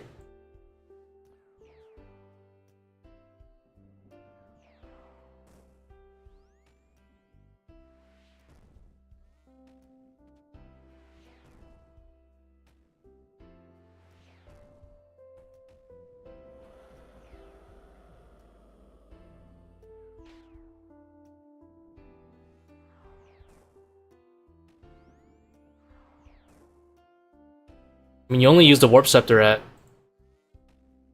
pretty much just at like P2, right? So, and I guess the monkey room.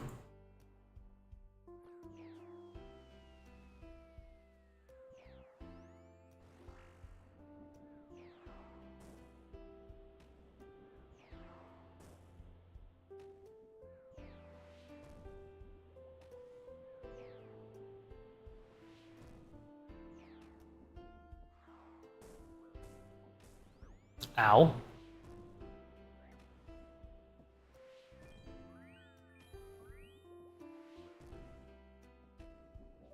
We're so back. Alright. I messed up the wave skip somehow.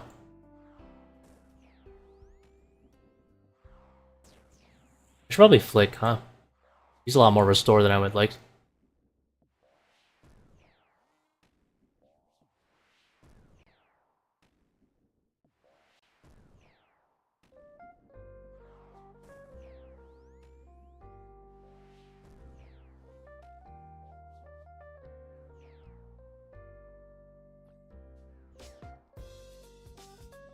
That's a bait solve right there.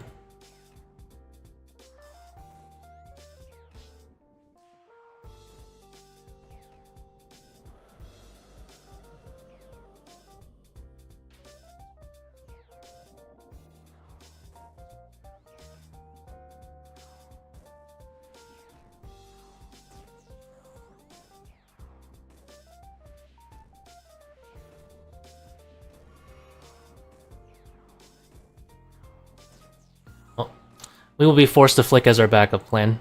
It's fine though.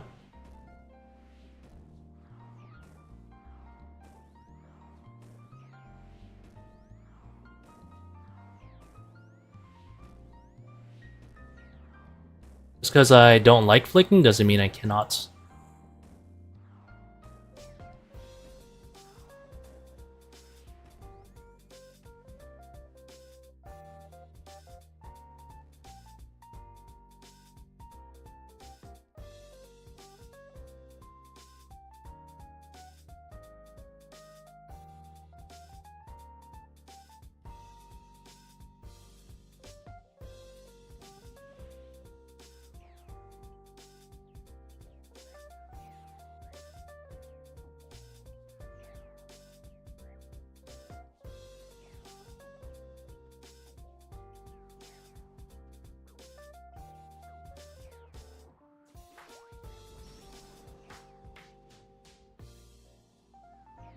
How much time save is ECB here over Circle? Well, considering you can use it at Akka and at Wardens, I would say probably like... I'm gonna guess 9 seconds at minimum. And if you go double power, probably like 21 seconds. Just like throwing some random numbers. I'm guessing each CCB is like 3 seconds saved. I guess they're more like 6 seconds saved.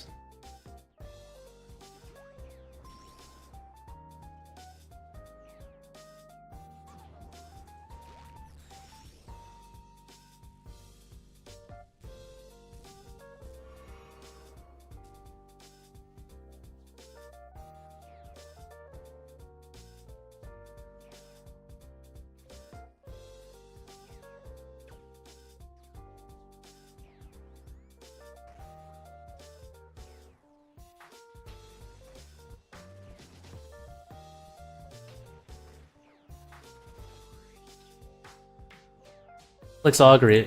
I made enough mistakes that I need it. It is what it is.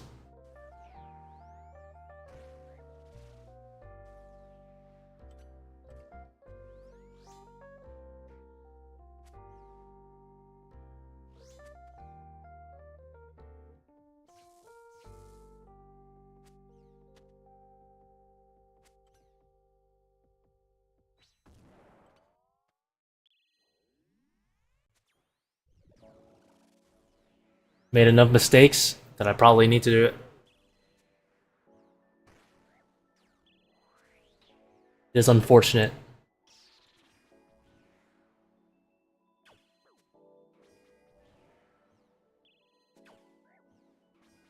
Life was picked, yeah. I just do it so I don't have to flick as much.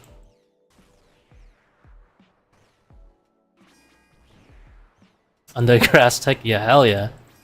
Gotta save my whole 2 ticks.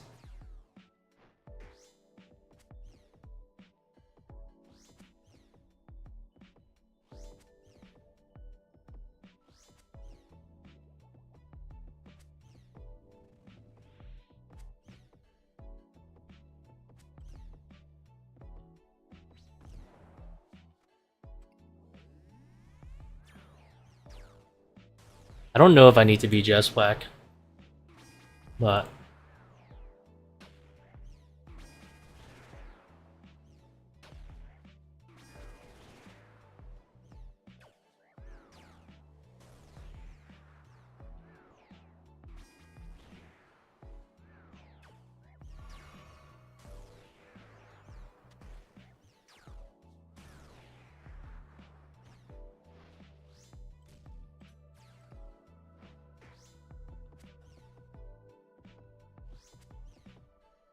you think it's worth hunting a shadow if I can only do 350s? That's nonsense.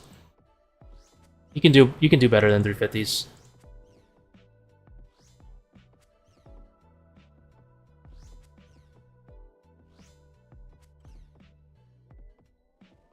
The only one telling you that you can only do 350s is yourself.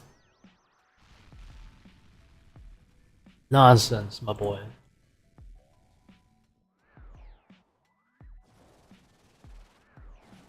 Would you still circle and mage Zebek if you didn't take overly draining? You mean if I did take overly draining?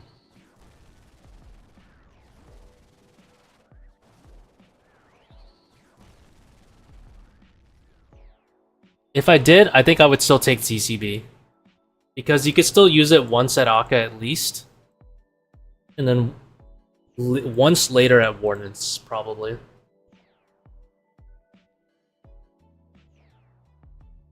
I would still take ZCB.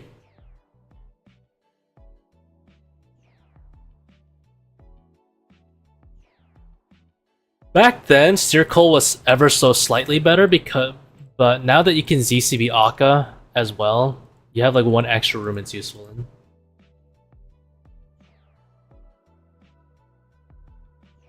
Make it 375, whatever.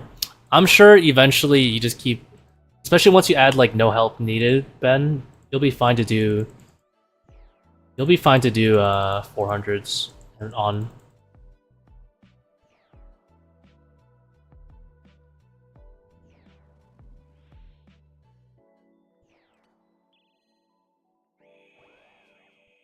Everyone has a moment where they feel kind of stuck at a certain invocation. But then once you pass it, you just keep going and going. I used to be at 300s for a really long time.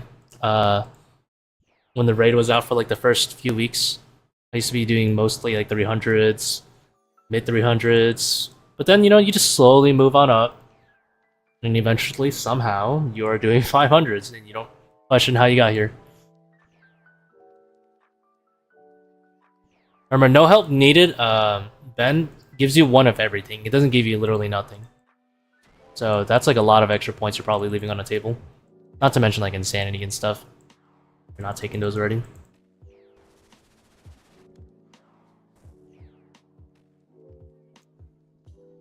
Don't have ZCB? It's fine.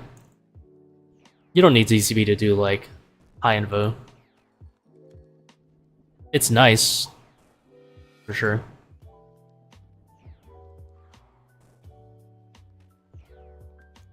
I did a 500s with just the BGS as my spec weapon. And Fang specs. On a Bofa. You'll be alright. Eventually you'll get there. Even if you can't do 500s, you could do 450s, which is 100 more than you have now, right? Eventually. Given enough time. How do I know what to click? Good question. I don't know.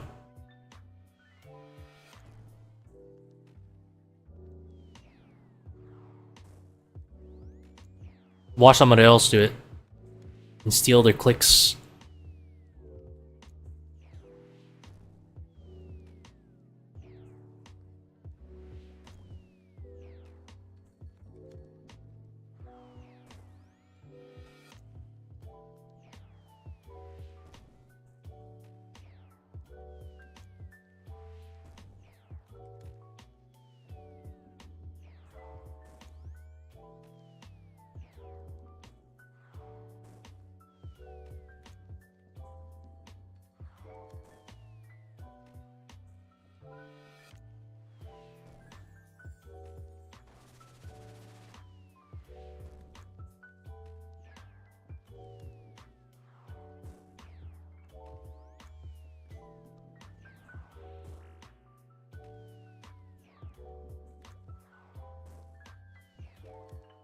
Can I show log after? Sure. Got you. How bad would it be if I opened up the log now? What would happen?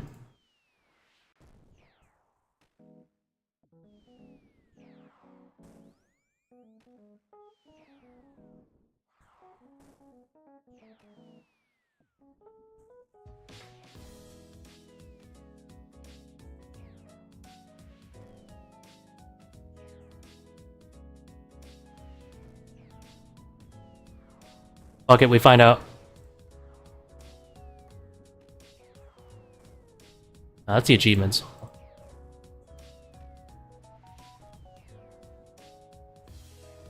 Ah, it's in my face. Never mind, that was a mistake. Hey man, basically I get to P3 Warden 1.3, 1 to 3% every time in P4.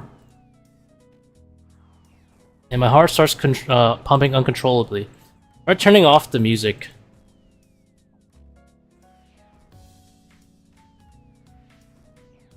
Masket's Promise goes hella hard.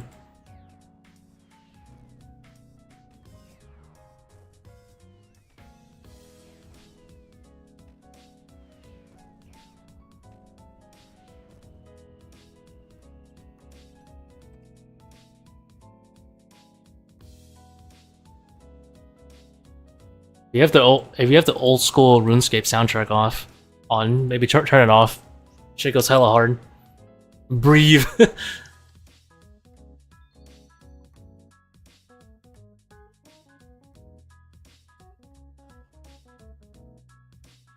You have like ranked inside. You have like league ranked anxiety essentially. You get to that point where you fear the moment. Is the problem.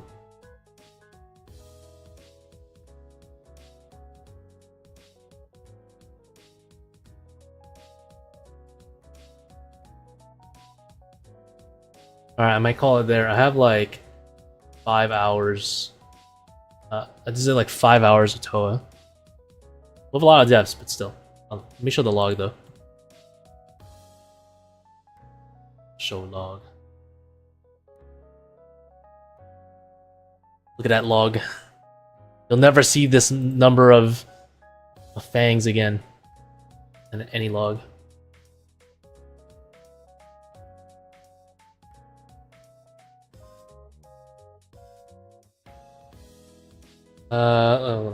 If you're maging Zebek or without overly draining, do I bring Ultra Magus and Lightbearer, or do I not take Lightbearer at all? That's more like depending if you want to flick or not. I would say if you're maging Zebek, like you said, bring the Magus for sure. Bring the Magus for sure if you're maging. As for Ultra versus Lightbearer, I'm really not too sure at the moment. I think Ultra is slightly better. I don't think Calyx have changed too much, but let's get our Kefri mugs. I'll get it eventually. I was gonna solo it when I feel like it, but it's fine. Yeah, 12 pets. Because we spam high invos. We're gonna keep it that way. Shit info.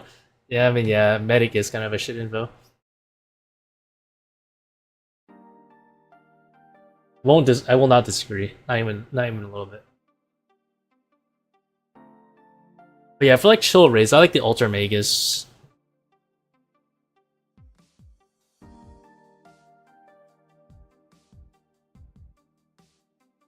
I can't stop getting over Burning Claws, to be honest. Like they're so good for Kefri.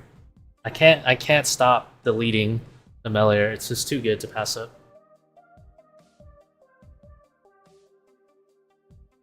Alright. See you guys. I'll probably stream at some point again today, but I don't know when. Have a good one.